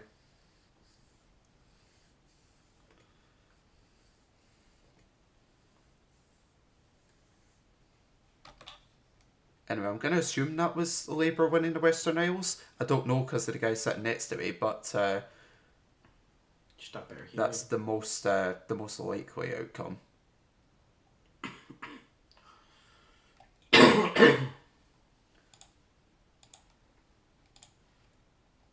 Oh, 69 Conservative MPs. Nice.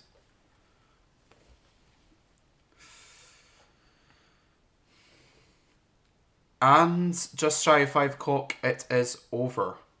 Labour have won it, and it's only getting bigger. Incidentally, Western Isles. I don't know what's happening. It's taken ages because it's happening.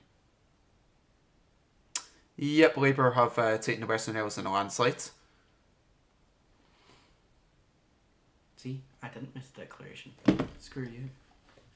I never said you fucking ruined it. I just said you... You did. It'd take me longer to actually figure out what's happening.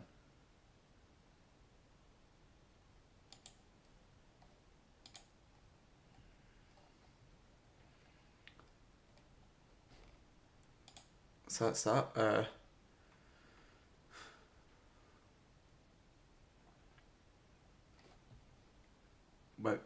Welcome to this morning.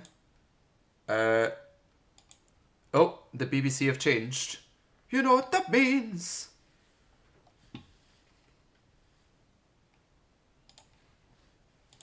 What that means is Labour win.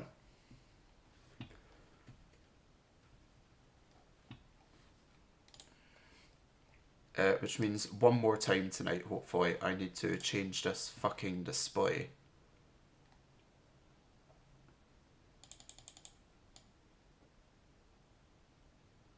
Oh! Oh! Did we just...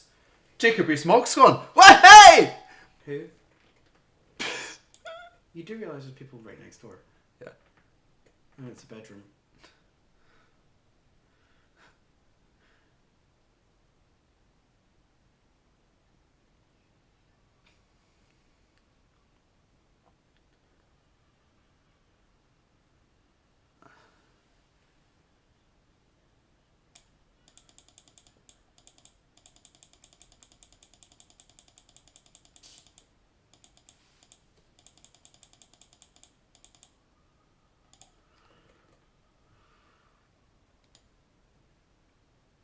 So Jacob Rees-Mogg has just lost his seat.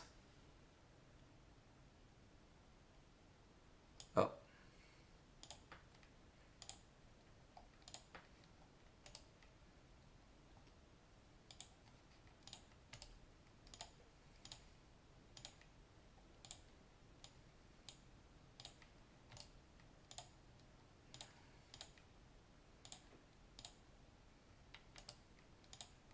Let's hear. Yep, he's said thank you 5 times now. It's Keir Starmer, all right. Where's my face? There we go. FaceTime, but you can actually read it. Labour have won. The 4th largest party is fucking Sinn Féin, and they don't even attend.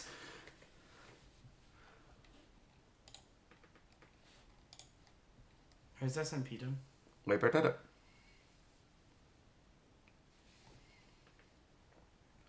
It has arrived. Change begins.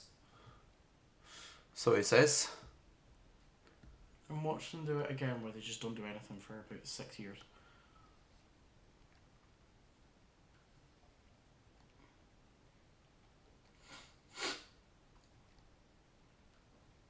Any news on Glasgow? No. Sad.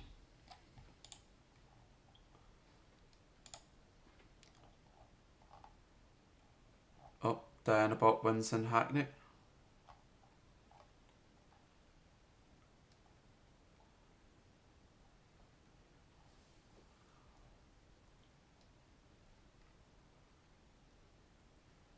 So they will.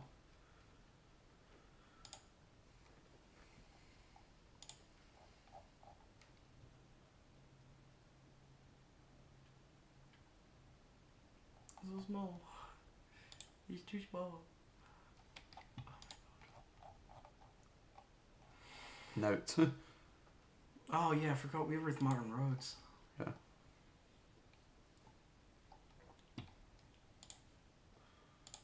Oh. It's Labour time.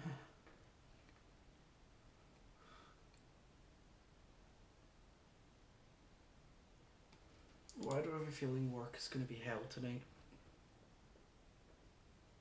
With people celebrating.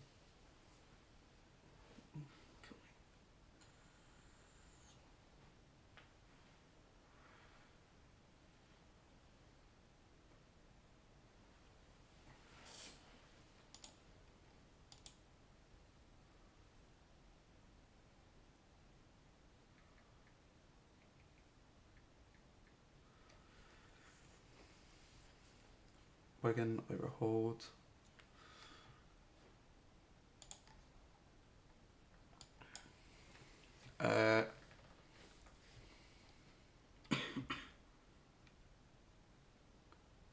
Conservatives have held failed. Oh, I'm going to die tomorrow, by the way. Nice. Stevie Nicks. Just like the wild winter. Oh, I don't know. Back in a second. Oh.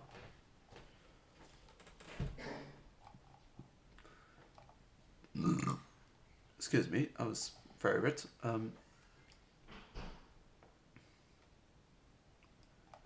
To look so far, still waiting for 174 seats, but if we bung up the value one last time. We're looking at a heavy map there.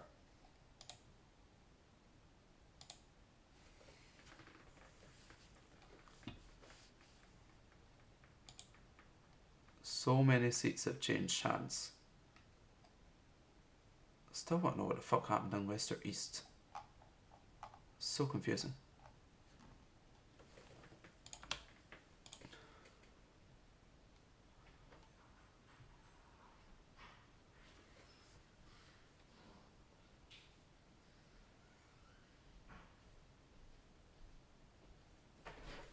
Gosport, Conservative hold. Hertfordshire Northeast, Labour gain.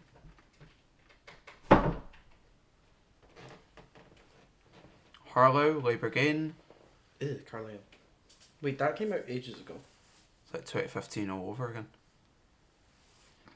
SNP gain. Barack. Obama?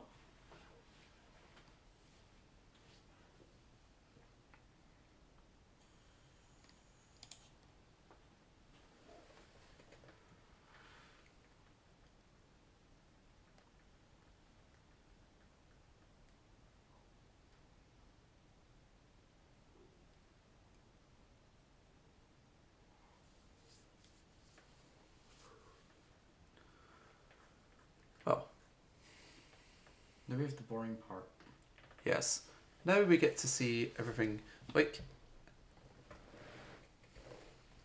yeah, West or East Conservative gain. I still can't believe that actually happened. Wait, there was a Conservative gain? One singular gain, and I cannot explain it for the life of me. It just kind of happened.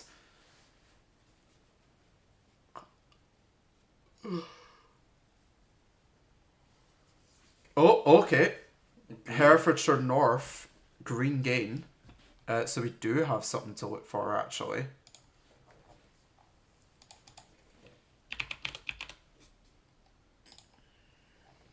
No, wrong one. It's Herefordshire North, no? Oh, I thought you had it the first time. What? I don't think it'll be there then yet, though. Yeah, I'll tell you what. Just like that.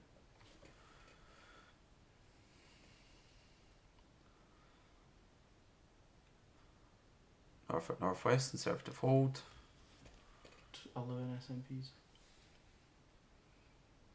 Oh, can't wait to charge my phone after this. This will be fun. My god, gain. That's so many stories.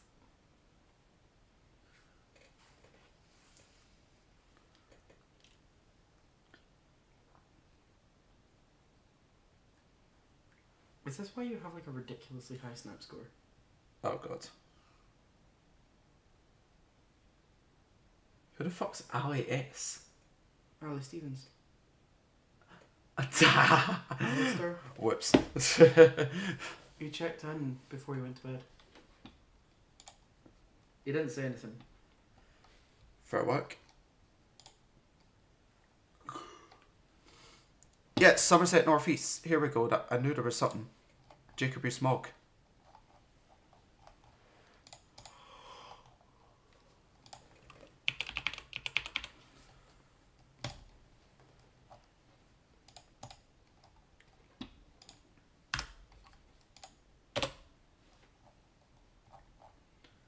Jacoby Smog on a swing of 20% to get kicked out. Reform taking fair whack of vote as well. Oh my god, look at all the green. Oh wait, that's Played. Wales.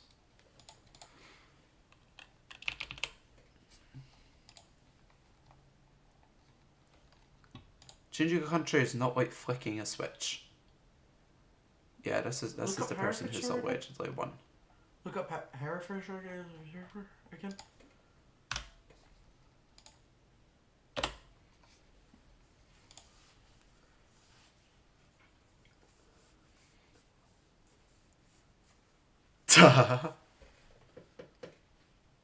There we go. Keir Starmer making fun of his dad being a toolmaker. Conservatives hold Ware Forest.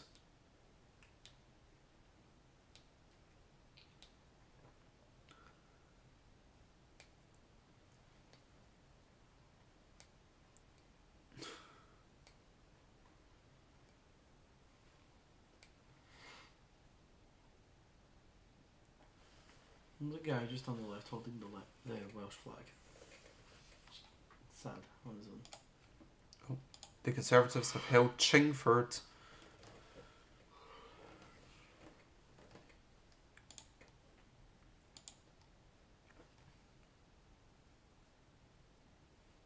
Worcester. Labour gained Worcester an hour ago. Well, at least we now have Worcester sauce under the Labour government. That's the joke I made an hour ago. Oh. There we go. I'll Lib Dem gain in Woking. Oh, of course. They're woke. So next time I run this, absolutely not running it off of the BBC because they're slow as aids. Absolutely will be using Sky. That was a questionable euphemism there. Or not euphemism. Synonym. Yeah.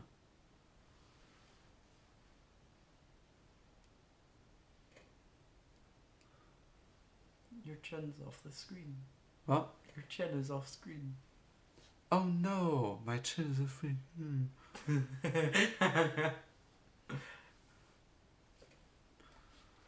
Oh yeah. Oh, Labour win Cowden Beef and Kirkcaldy. Kirkcaldy. Yeah, we were not going to say Kirkcaldy. No, I know. It's just I like the Kirkcaldy. name. I like that name. It's funny. Kirkcaldy. Oh, Labour gain Glasgow North. It just popped up at the bottom. On what one? The BBC election. It went by so quickly. Have a wee look-see. Okay, well let's... We were all aware that it was going to be Labour. Yeah, oh, there we are. Well, let's see how Labour. Pretty. I'm going to go with very. I'm going to go with rather. Oh, close. Not Ish. too close. I'll tell you what, Green's in third place is a fucking...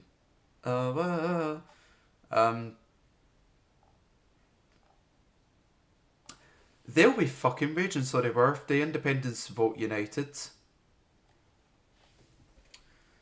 On the other hand, you could have probably expected maybe like a third of that at least to have actually come from the Labour vote, so not how that would have worked, but Who, the Greens will be raging? in the end, Where would no, they the be? SNP will be raging. Oh, good. Fuck them. But yeah, that is a Labour gain. And a regained deposit on a hefty fucking performance. That's the rise of the other. No, that's exactly what I just heard there. I'm having a moment. It's 5:10 and You've not slept. I've not slept. I've not had coffee in a good couple hours. I have water here. Let's water myself. Oh, you're like a plant. Yes, I'm like a plant. But not a cactus, because you need a lot of water. The Tories have held Shropshire South. South. Where? Basically, aye. I love it every time you click the refresh button, it just like wiggles. Yeah. I was hoping it would refresh automatically. That was optimistic, apparently. Yeah, kinda.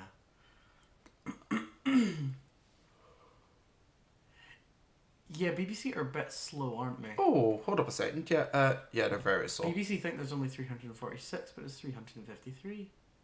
Wait, Mark Austin isn't like the guy who used to do ITV, like Mark Austin who did Good Evening Paedophiles. That guy? That Mark Austin? Good evening, pedophiles. Yeah, no, that's how we introduced an ITV news segment. It's like, Good Evening Paedophiles. You need to show me this. But on that exact set. You need to show me this. Yeah.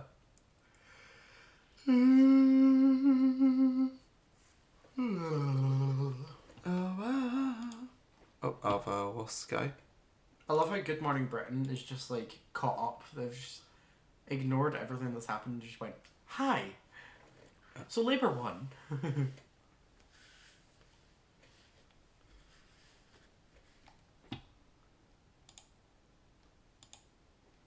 Oh, yeah, yeah, yeah. Is that the one next to Glasgow? No. Oh, it was the Edinburgh one. A new party. What on earth is he? He looks like an Oompa Loompa. Oh, is this Neil Kinnock? Oompa Loompa Doopity dee. Edinburgh East and Musselburgh, Labour Gain. Brian Taylor.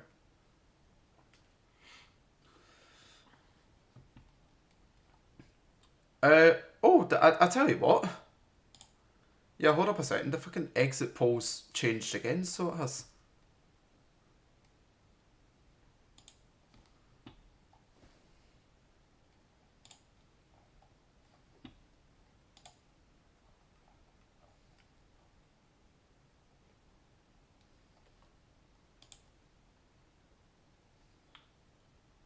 Oh.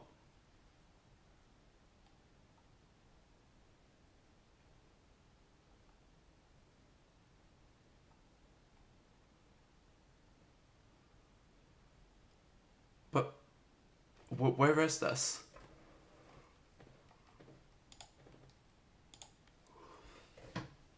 Oh, Esther McVeigh. Esther McVeigh has just beaten the Labour candidate.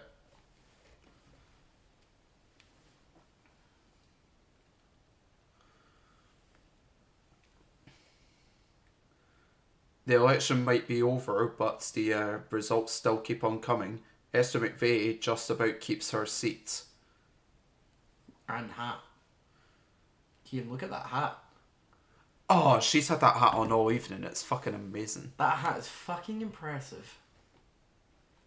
Can you like crop that for me? Just screenshot that for me, because I'm not going to see that again. No.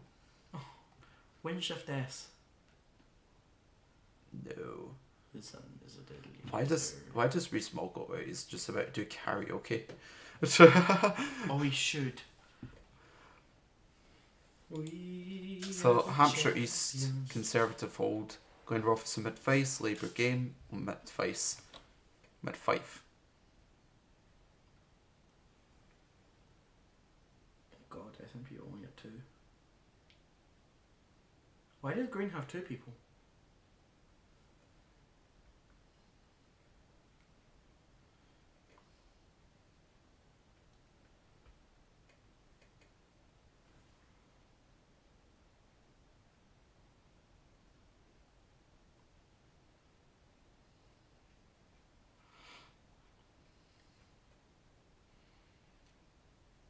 So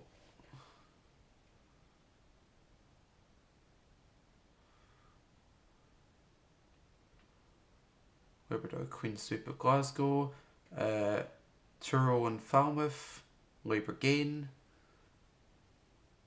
Ah, the time froze about 10 minutes ago. Whoops. Who's the one person watching? I have a feeling that's me. Possibly. Ah well. It's about to be 6 o'clock. People might start waking up soon.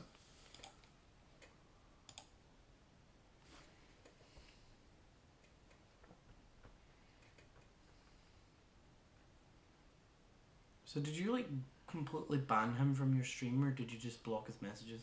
Yeah, I blocked his messages. Ah, fair. I'm assuming without the messages he would not have given a fuck. No, he kept watching for a while. Like, your viewers didn't go down for him. Chipping Barnett, Labour Gain, Theresa Villiers out of the game. Why is she still there? Why is Nicola Sturgeon still here? Go away. You're not winning. She's not running. I don't care. She's evil. So we're getting to the point where we're soon going to be marking Labour passing the Tory majority. Nicola Sturgeon munchies. Oh, sorry, I just withdrew them up. The old First Minister of Scotland. She was an asshole. In my opinion. A lot of people liked her, but I hated her. No, you weren't banned. Someone else a while ago. They said something very, very, very rude. Yeah, not really rude as much as it was just like xenophobic.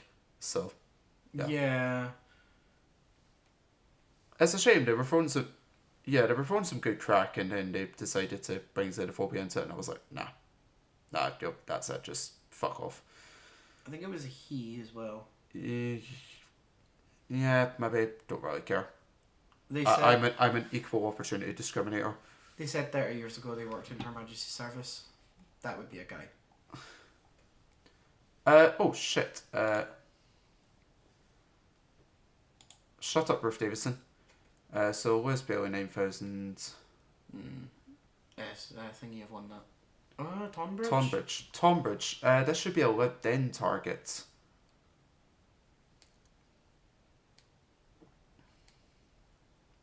What's the yellow one?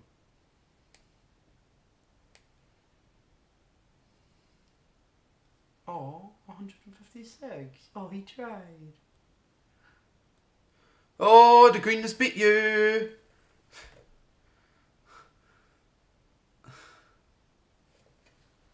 Yeah, it's like, no, it was chill, but I wasn't bothered with it. I was just like, okay, so I think Tom Tugendhat might have won that one. Oh my god. Only a little bit. Yeah. Might have won that one just a tad. Just a casual 11,000 ahead. Yeah.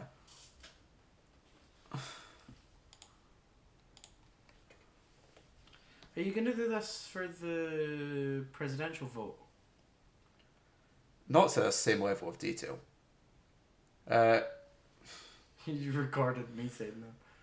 Tom Tugendhat easily retains his seat. You said what you were going to say to me in the fucking thing. That was funny. Why did they have the breast cancer research as their logo, by the way? Like little ribbon.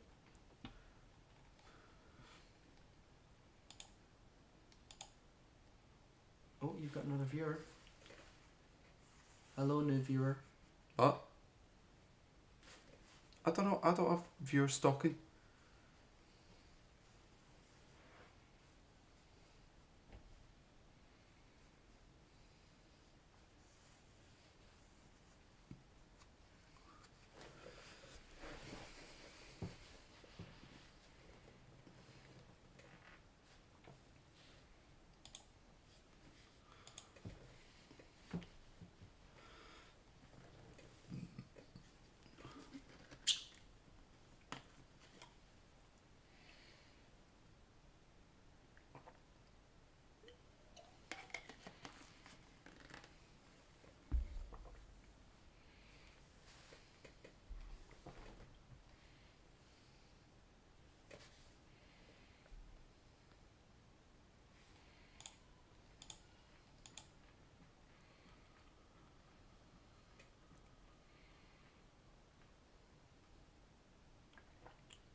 SMP's Tommy Shepherd. This is a setback. We will be back. Oh, they do have a fifth one though. Where did the fifth SMP come from? And how does Sky not have it yet? Yeah, this is a strange one of the SMP. Huh. I don't see no SMPs up there. The BBC don't have it either. The BBC are lying to themselves. Oh, there we go. Murray. Very top. Yeah, it's Murray. Oh, Murray! Oh shit, they beat no they didn't. Sorry, I thought that was Douglas Ross. That was a very close one. Yes.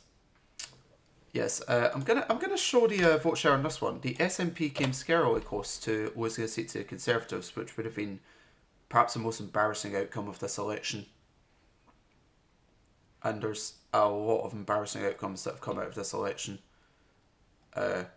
Just all contracting, really. Isn't the Conservatives like the exact opposite of the SNP as well? Pretty much, aye.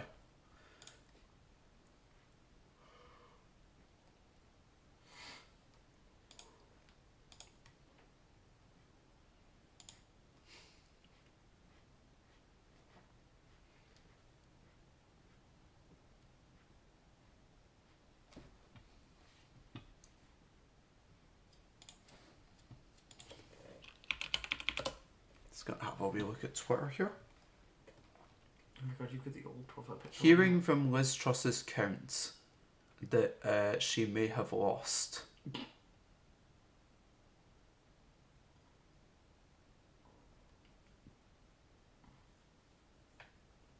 SNP source says the party is monumentally fucked.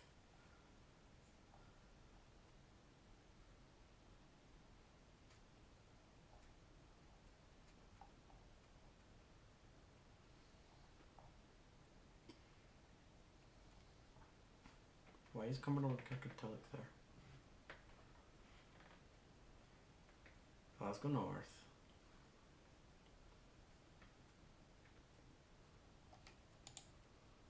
Oh my god, we won by a landslide, what the fuck? Did we look at the Glasgow North results? Yeah, we did. Oh, Jess Phillips has won her seat.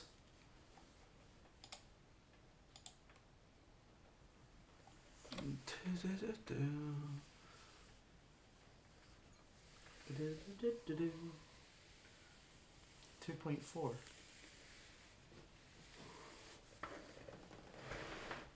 Ugh. And I'm officially streaming to no one. Labour gain, Dunfermline and dollar. Dunfermline and dollar? Who the fuck is Dunfermline? Yeah.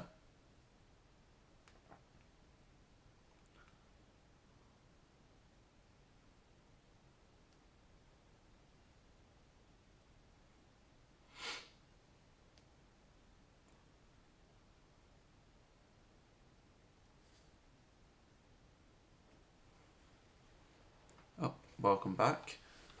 Or welcome for the first time. Looks like we might have a declaration happening. If I can find where to pause it. A declaration Monmouthshire. Yep. This is David Davies, who thought he was in trouble right at the beginning of the evening.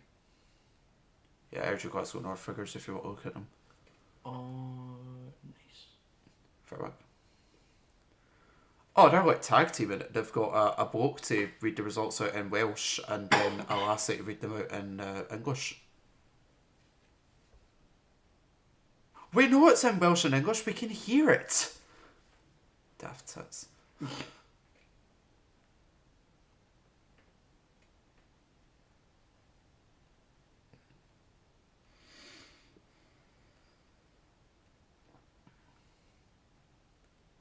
So Green Party 2,300, Plaid Committee 1,200.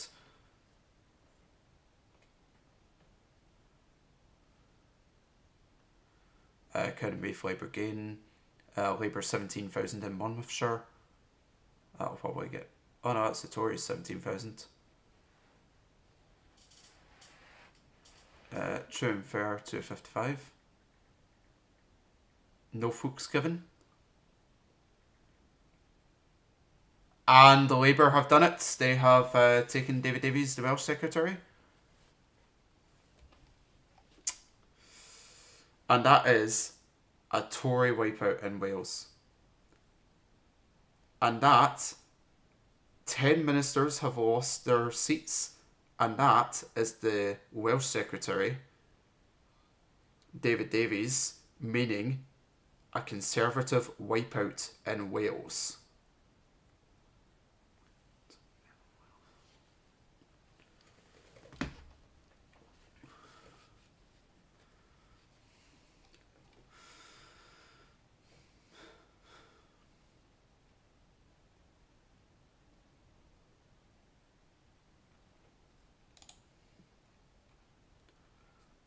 I'll get that in.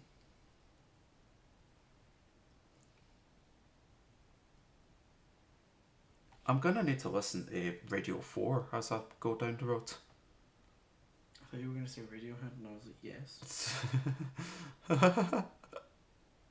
Oh god, they're showing Keir Starmer again.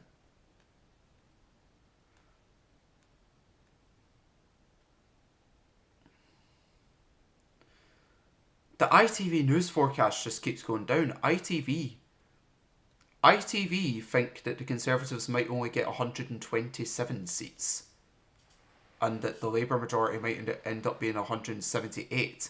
That would be just one shy of what Tony Blair achieved in 1997.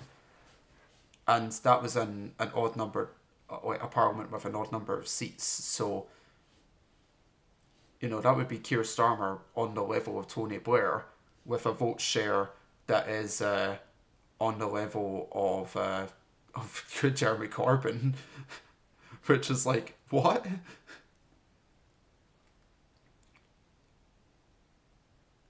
Let's be Melon. Oh, and we can also officially say Labour's majority is now bigger than the Tories was in 2019.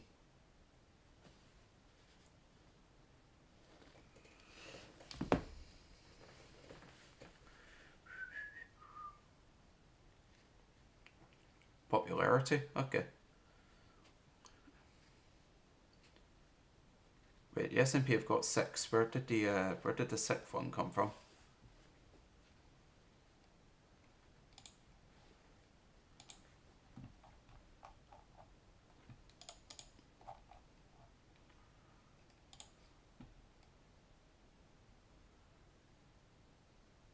Arbroath and Bright Ferry.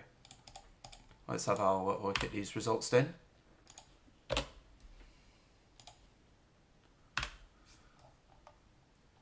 So we have got massive swing from SNP to Labour. Tories down as well. And then a really tight result there in Arbroath.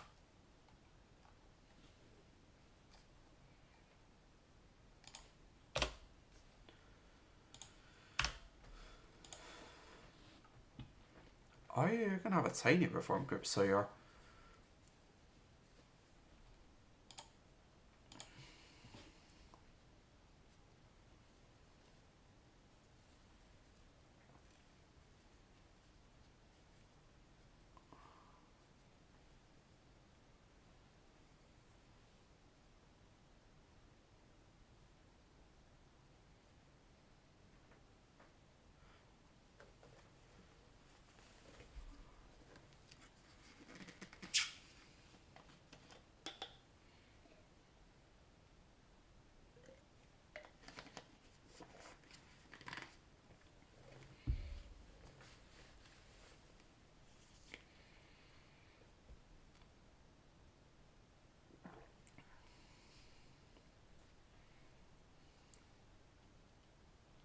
It's a lot of fun. Sure.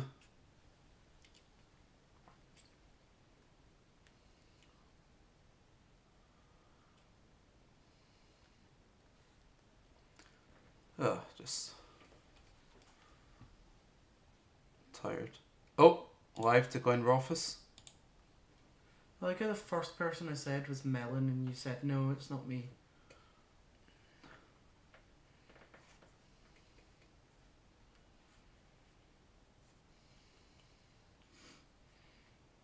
What constituency is this they're announcing?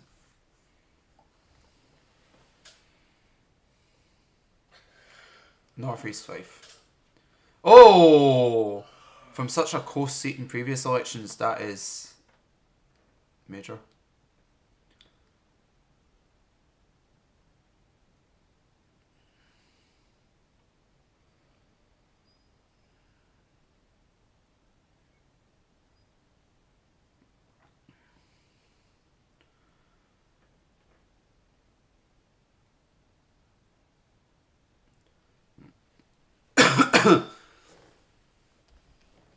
So North East Fife. North East Fife, such a close contest in previous elections. Massive majority now for Wendy Chamberlain.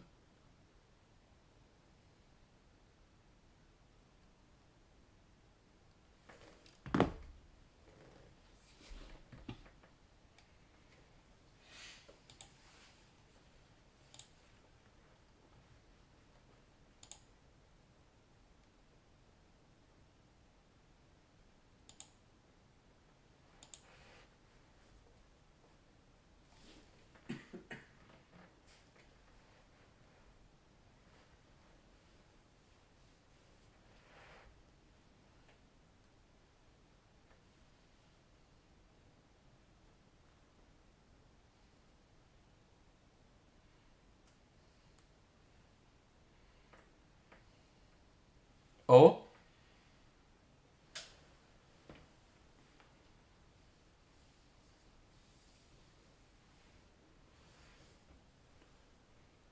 It's what to learn about the UK's politics.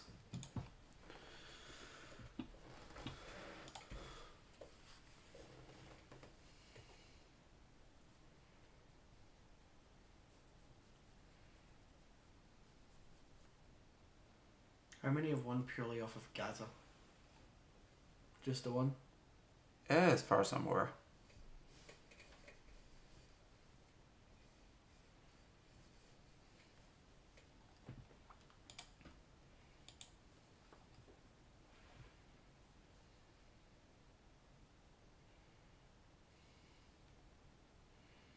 Madness. Oh, Greens have 2 seats. That's nice.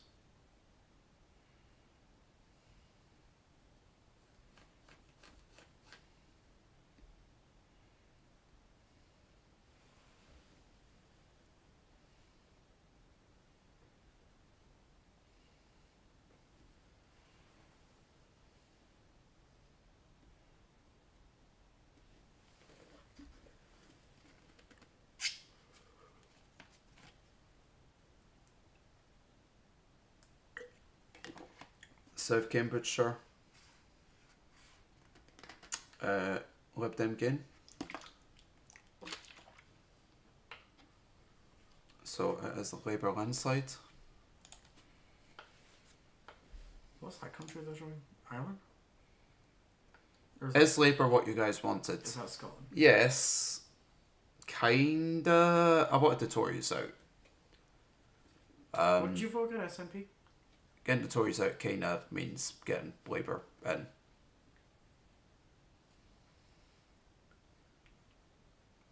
I didn't know what to vote because none of them actually hold up to my political opinions. Well, you should have ran. But Oh, Labour's... Lib Dem gain. Caithness, Sutherland and Easter Ross. Labour's got the most of them that I like. Lib Dems winning here. Oh, and Waveney Valley is a green gain.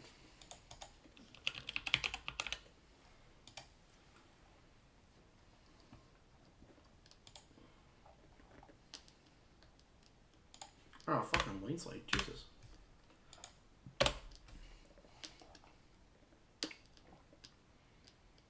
Wow, massive collapse in the Tory vote and massive gains in the Green vote for that particular constituency. I wonder if there's anywhere in the country where the turnout went up. Because I didn't have 2019 down as a particularly high turnout election. But this one's going down kind of as particularly low turnout. Yeah, North Glasgow only had 50% or something like that.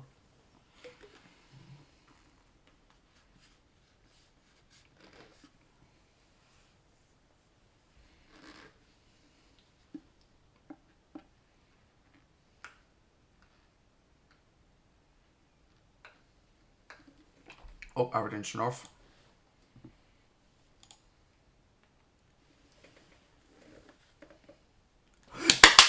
Get the fuck in! What? SNP gain, Douglas Ross no longer has a seat. Was that the Conservative guy?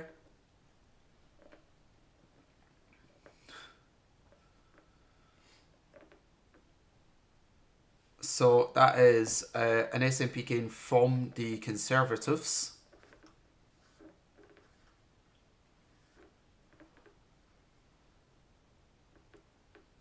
But they have managed to rub it into the Tories.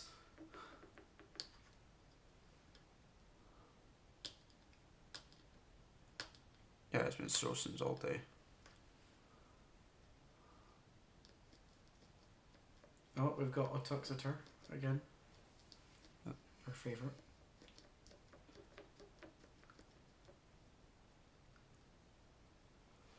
Stop playing with your ball.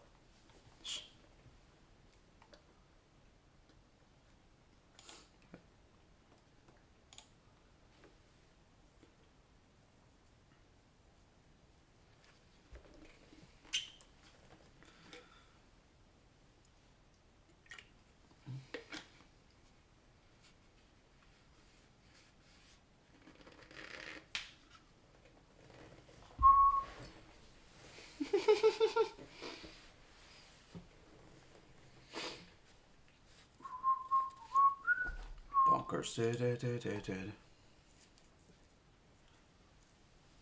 How did you mix two songs together there?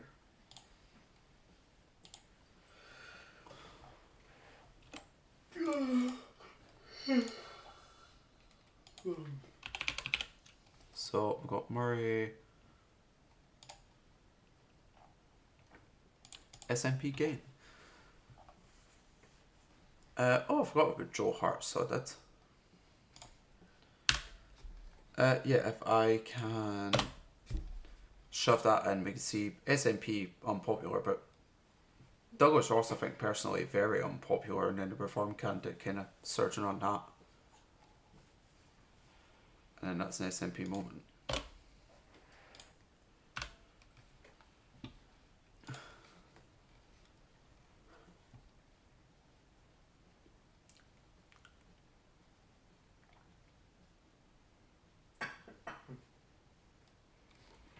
Cian, what are you voting in the independence vote that they'll eventually hold? The what now? What are you voting in the independence vote that they eventually hold? We're not having an independence vote for a good while with these results. At least 5 years we're not going to have one, but what are you voting? At this rate, I imagine the SNP are probably going to get put down for a generation at the next Holyrood election.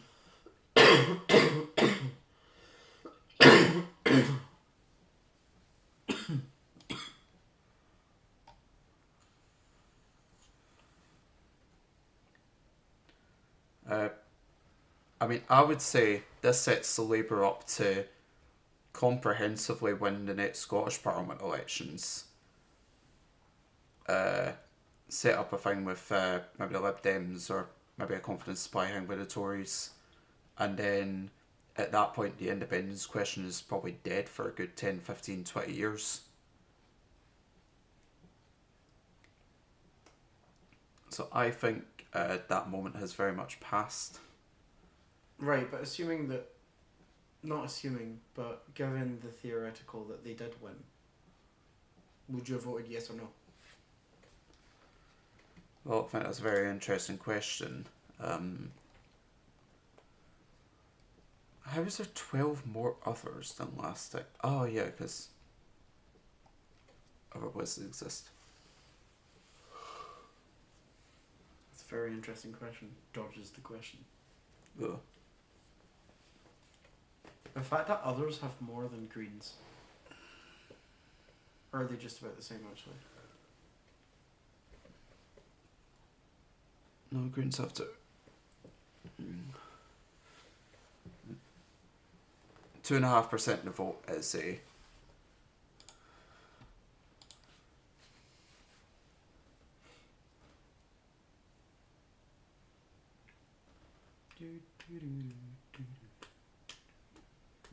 I just like how the the fourth highest is Sinn Féin. And SNP, but like basically Sinn Féin.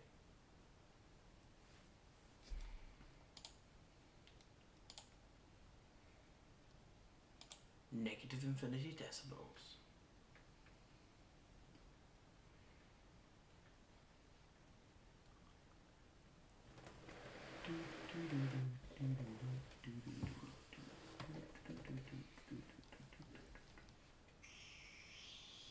Oh.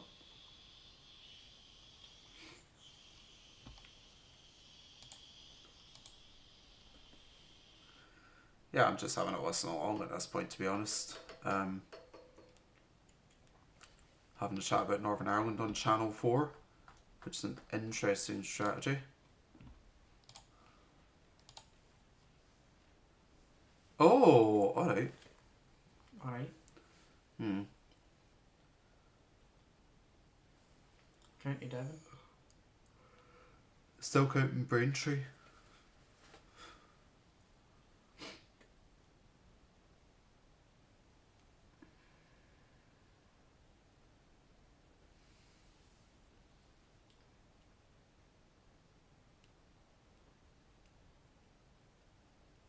A lot of Scotland's still to vote. Or not still to vote, you know what I mean? Still to count.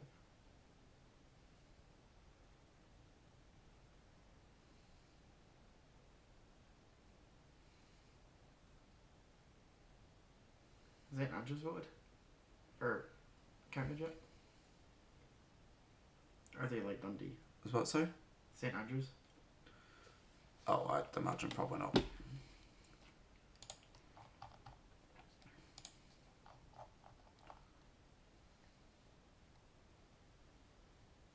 Yeah, I tell you what. St Andrews is down. St Andrews is right next to Dundee. They have...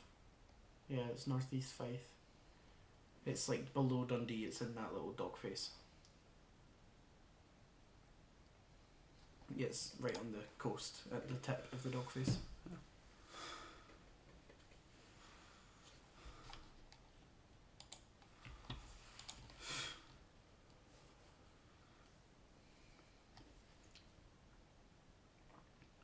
Oh, do I have a wee...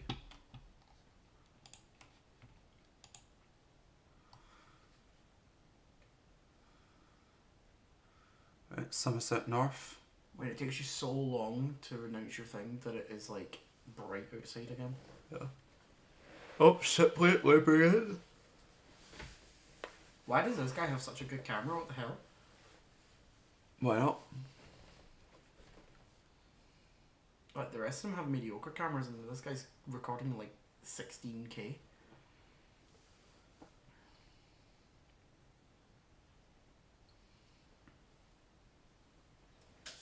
I'm gonna go make some food and charge my phone. Do you want food? Yeah. Yeah. Oh. And... What? Oh. That's another Tory out. William Fox in Somerset has lost his seat.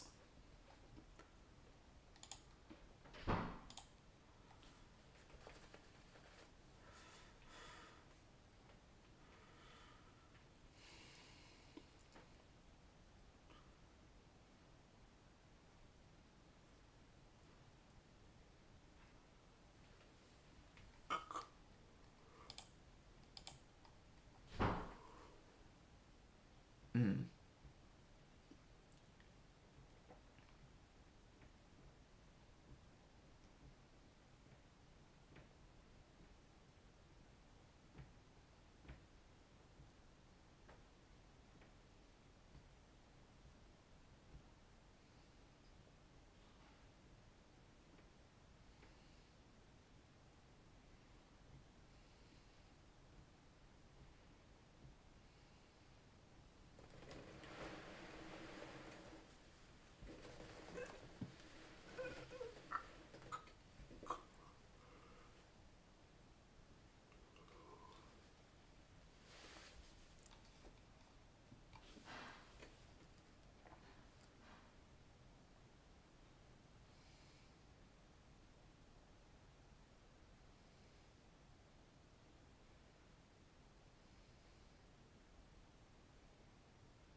So, Birmingham Yardley.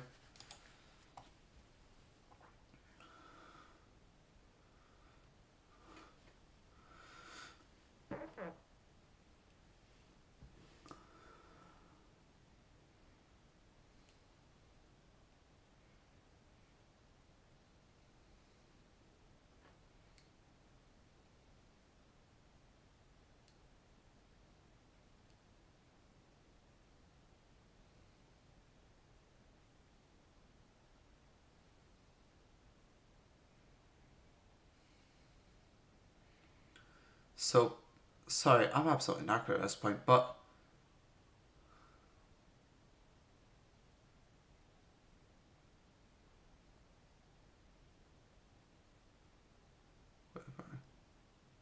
Oh! Tell you what, Jess Phillips.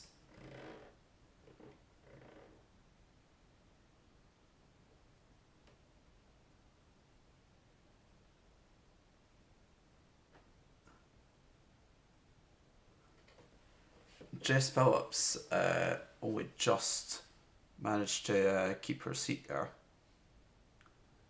Interesting. Such a swing to the Galloway-led Workers' Party.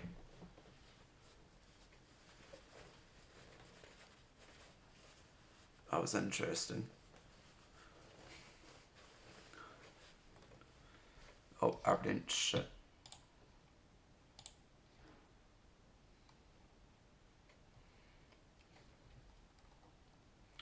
So, anything else happening here?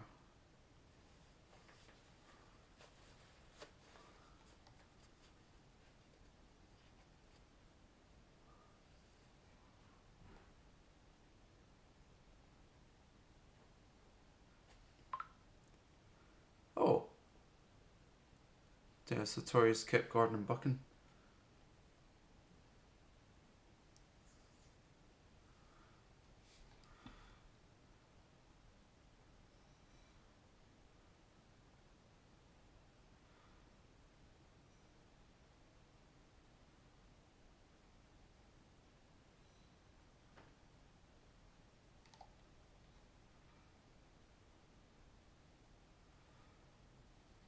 Oh. Gordon Buchan 6 with the Tories.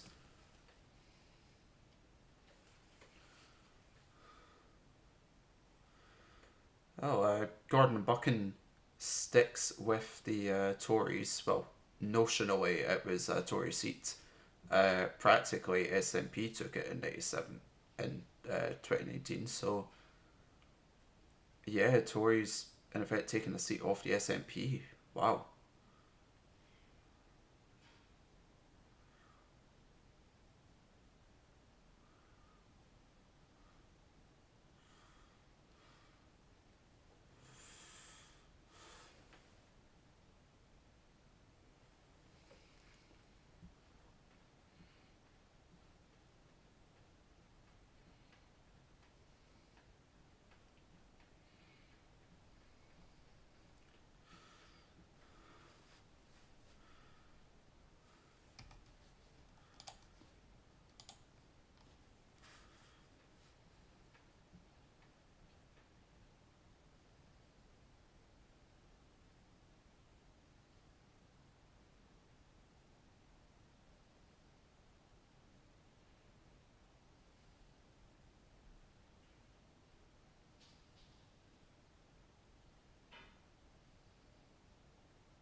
Huh.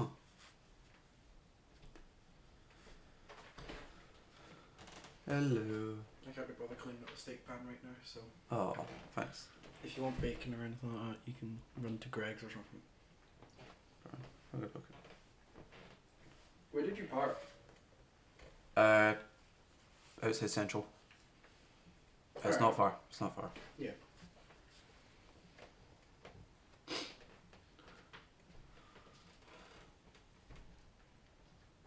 Oh, Lib Dems have gained St Ives. Lovely.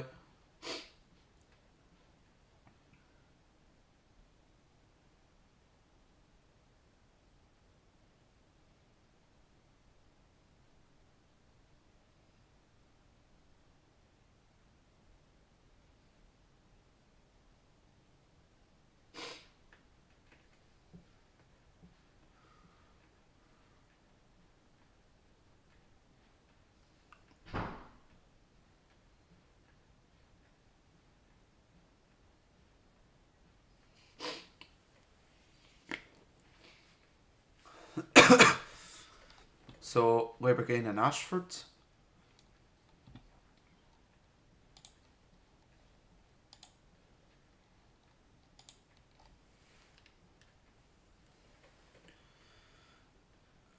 So I think last thing we should do before that is have a look at this election map as it comes in.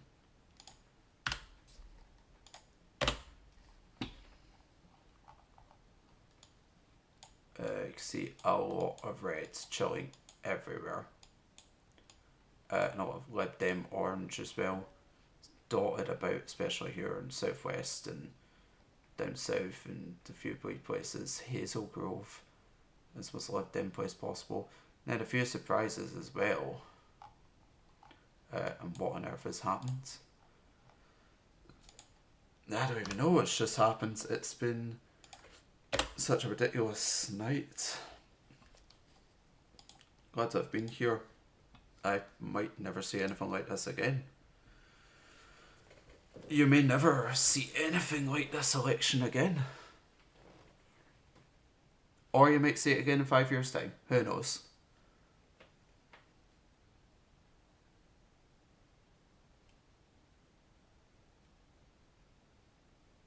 It's gonna eat some cereal.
Ah, I knew I should have muted my microphone.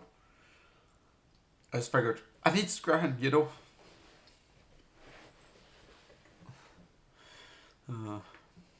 Oh, Robert Preston. I haven't heard him tonight. Also chilling. Maidstone Mawing Conservative Hold. So that would be Theresa May's old seat.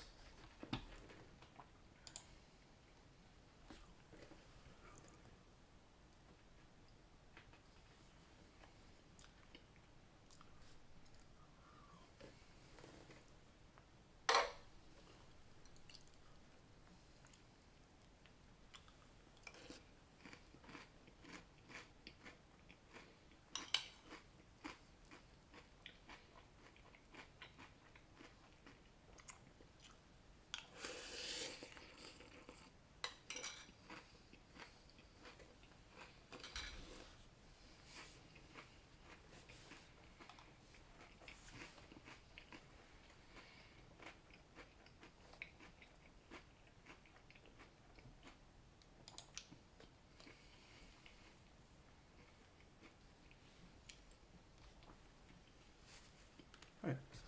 Oh, there's a declaration happening here.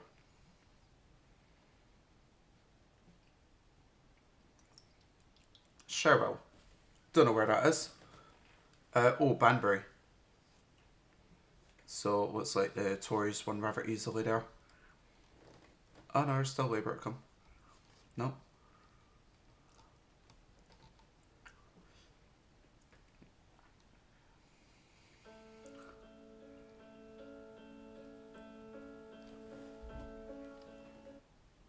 Oh, that's me waking up.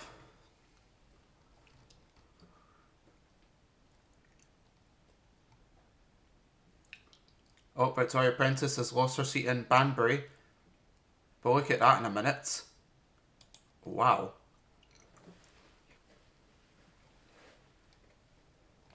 But yeah, let's just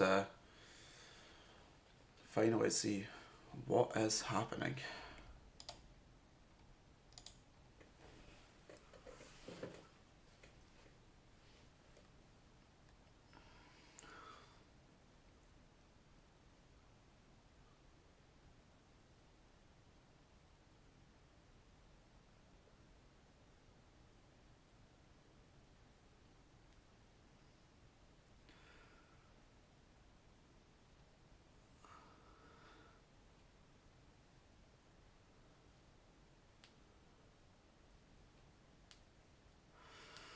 Well, it is 6 o'clock. Breakfast TV is starting. I'm going to be gone in about 15 minutes. So I think it's time, as we still have 74 seats outstanding, which will come in over the course of the next couple of hours. But the story has very well been written. Labour landslides. They have absolutely torn up the book of what is possible in a single 5-year parliamentary term to turn around such a deficit they had from the last election, and have turned it into a major landslide without really increasing their vote share all that much. The Tories, meanwhile, have been absolutely decimated for their own incompetence as much as anything. The Lib Dems once again managing to like quintuple their seat share without actually taking any extra vote. The SNP absolutely smashed into the ground. They are back to where they were pre 2015. Reform emerged, but not really as much as they would have hoped. And all in all, what it's shown is that Britain, so tired that it has taken such a mental decision on how to vote. As I say that, West Aberdeenshire, Conservative hold, Andrew Bowie holding that one from the SNP. We'll have a final look at the map before I head.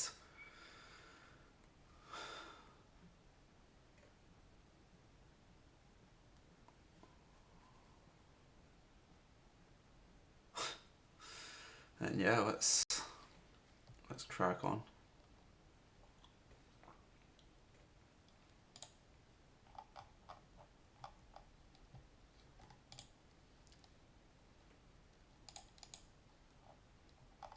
"69 seats to go according to the BBC, which I will shove on one last time. Yeah, I'm glad you enjoyed it. As long as somebody's there, it's been worthwhile. And if nothing else, I had good fun. So Kieran, you've had fun as well. Is absolutely what it's all about. Here is the map as it stands. You'll see one last little factoid for you. It's a lot of these larger constituencies that are still to declare, larger in area because they are more rural typically. I mean, the population is more spread and therefore tends to take longer to get the ballot boxes in. And then you have some places where there's been maybe recounts or it's been close, or sometimes it just takes a while. St Ives, surprisingly quick. I'm going to need to check this because, like I said, St Ives, they need to get seats all the way over from the Isles of Scilly over there, so it's impressive that they've actually managed to do it that quickly. Yeah, in the end, that's an absolute landslide for the Tories. I'm getting jittery here.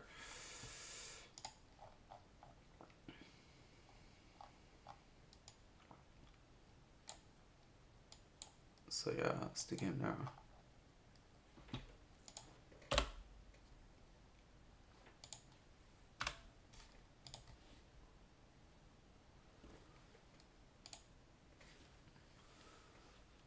Yeah, the Tories down by over 200 seats from their 2019 performance. Labour up almost 200. That'll probably become 200 by the time all said and done.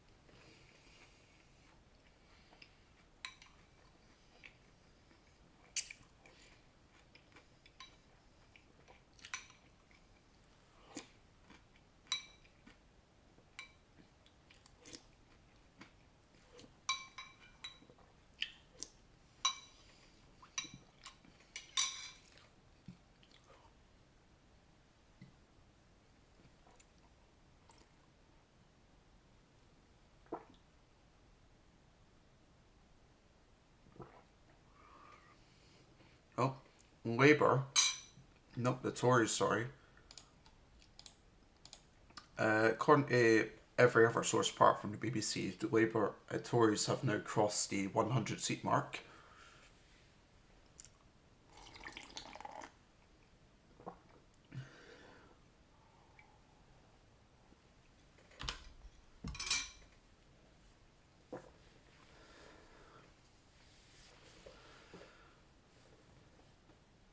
And yeah, with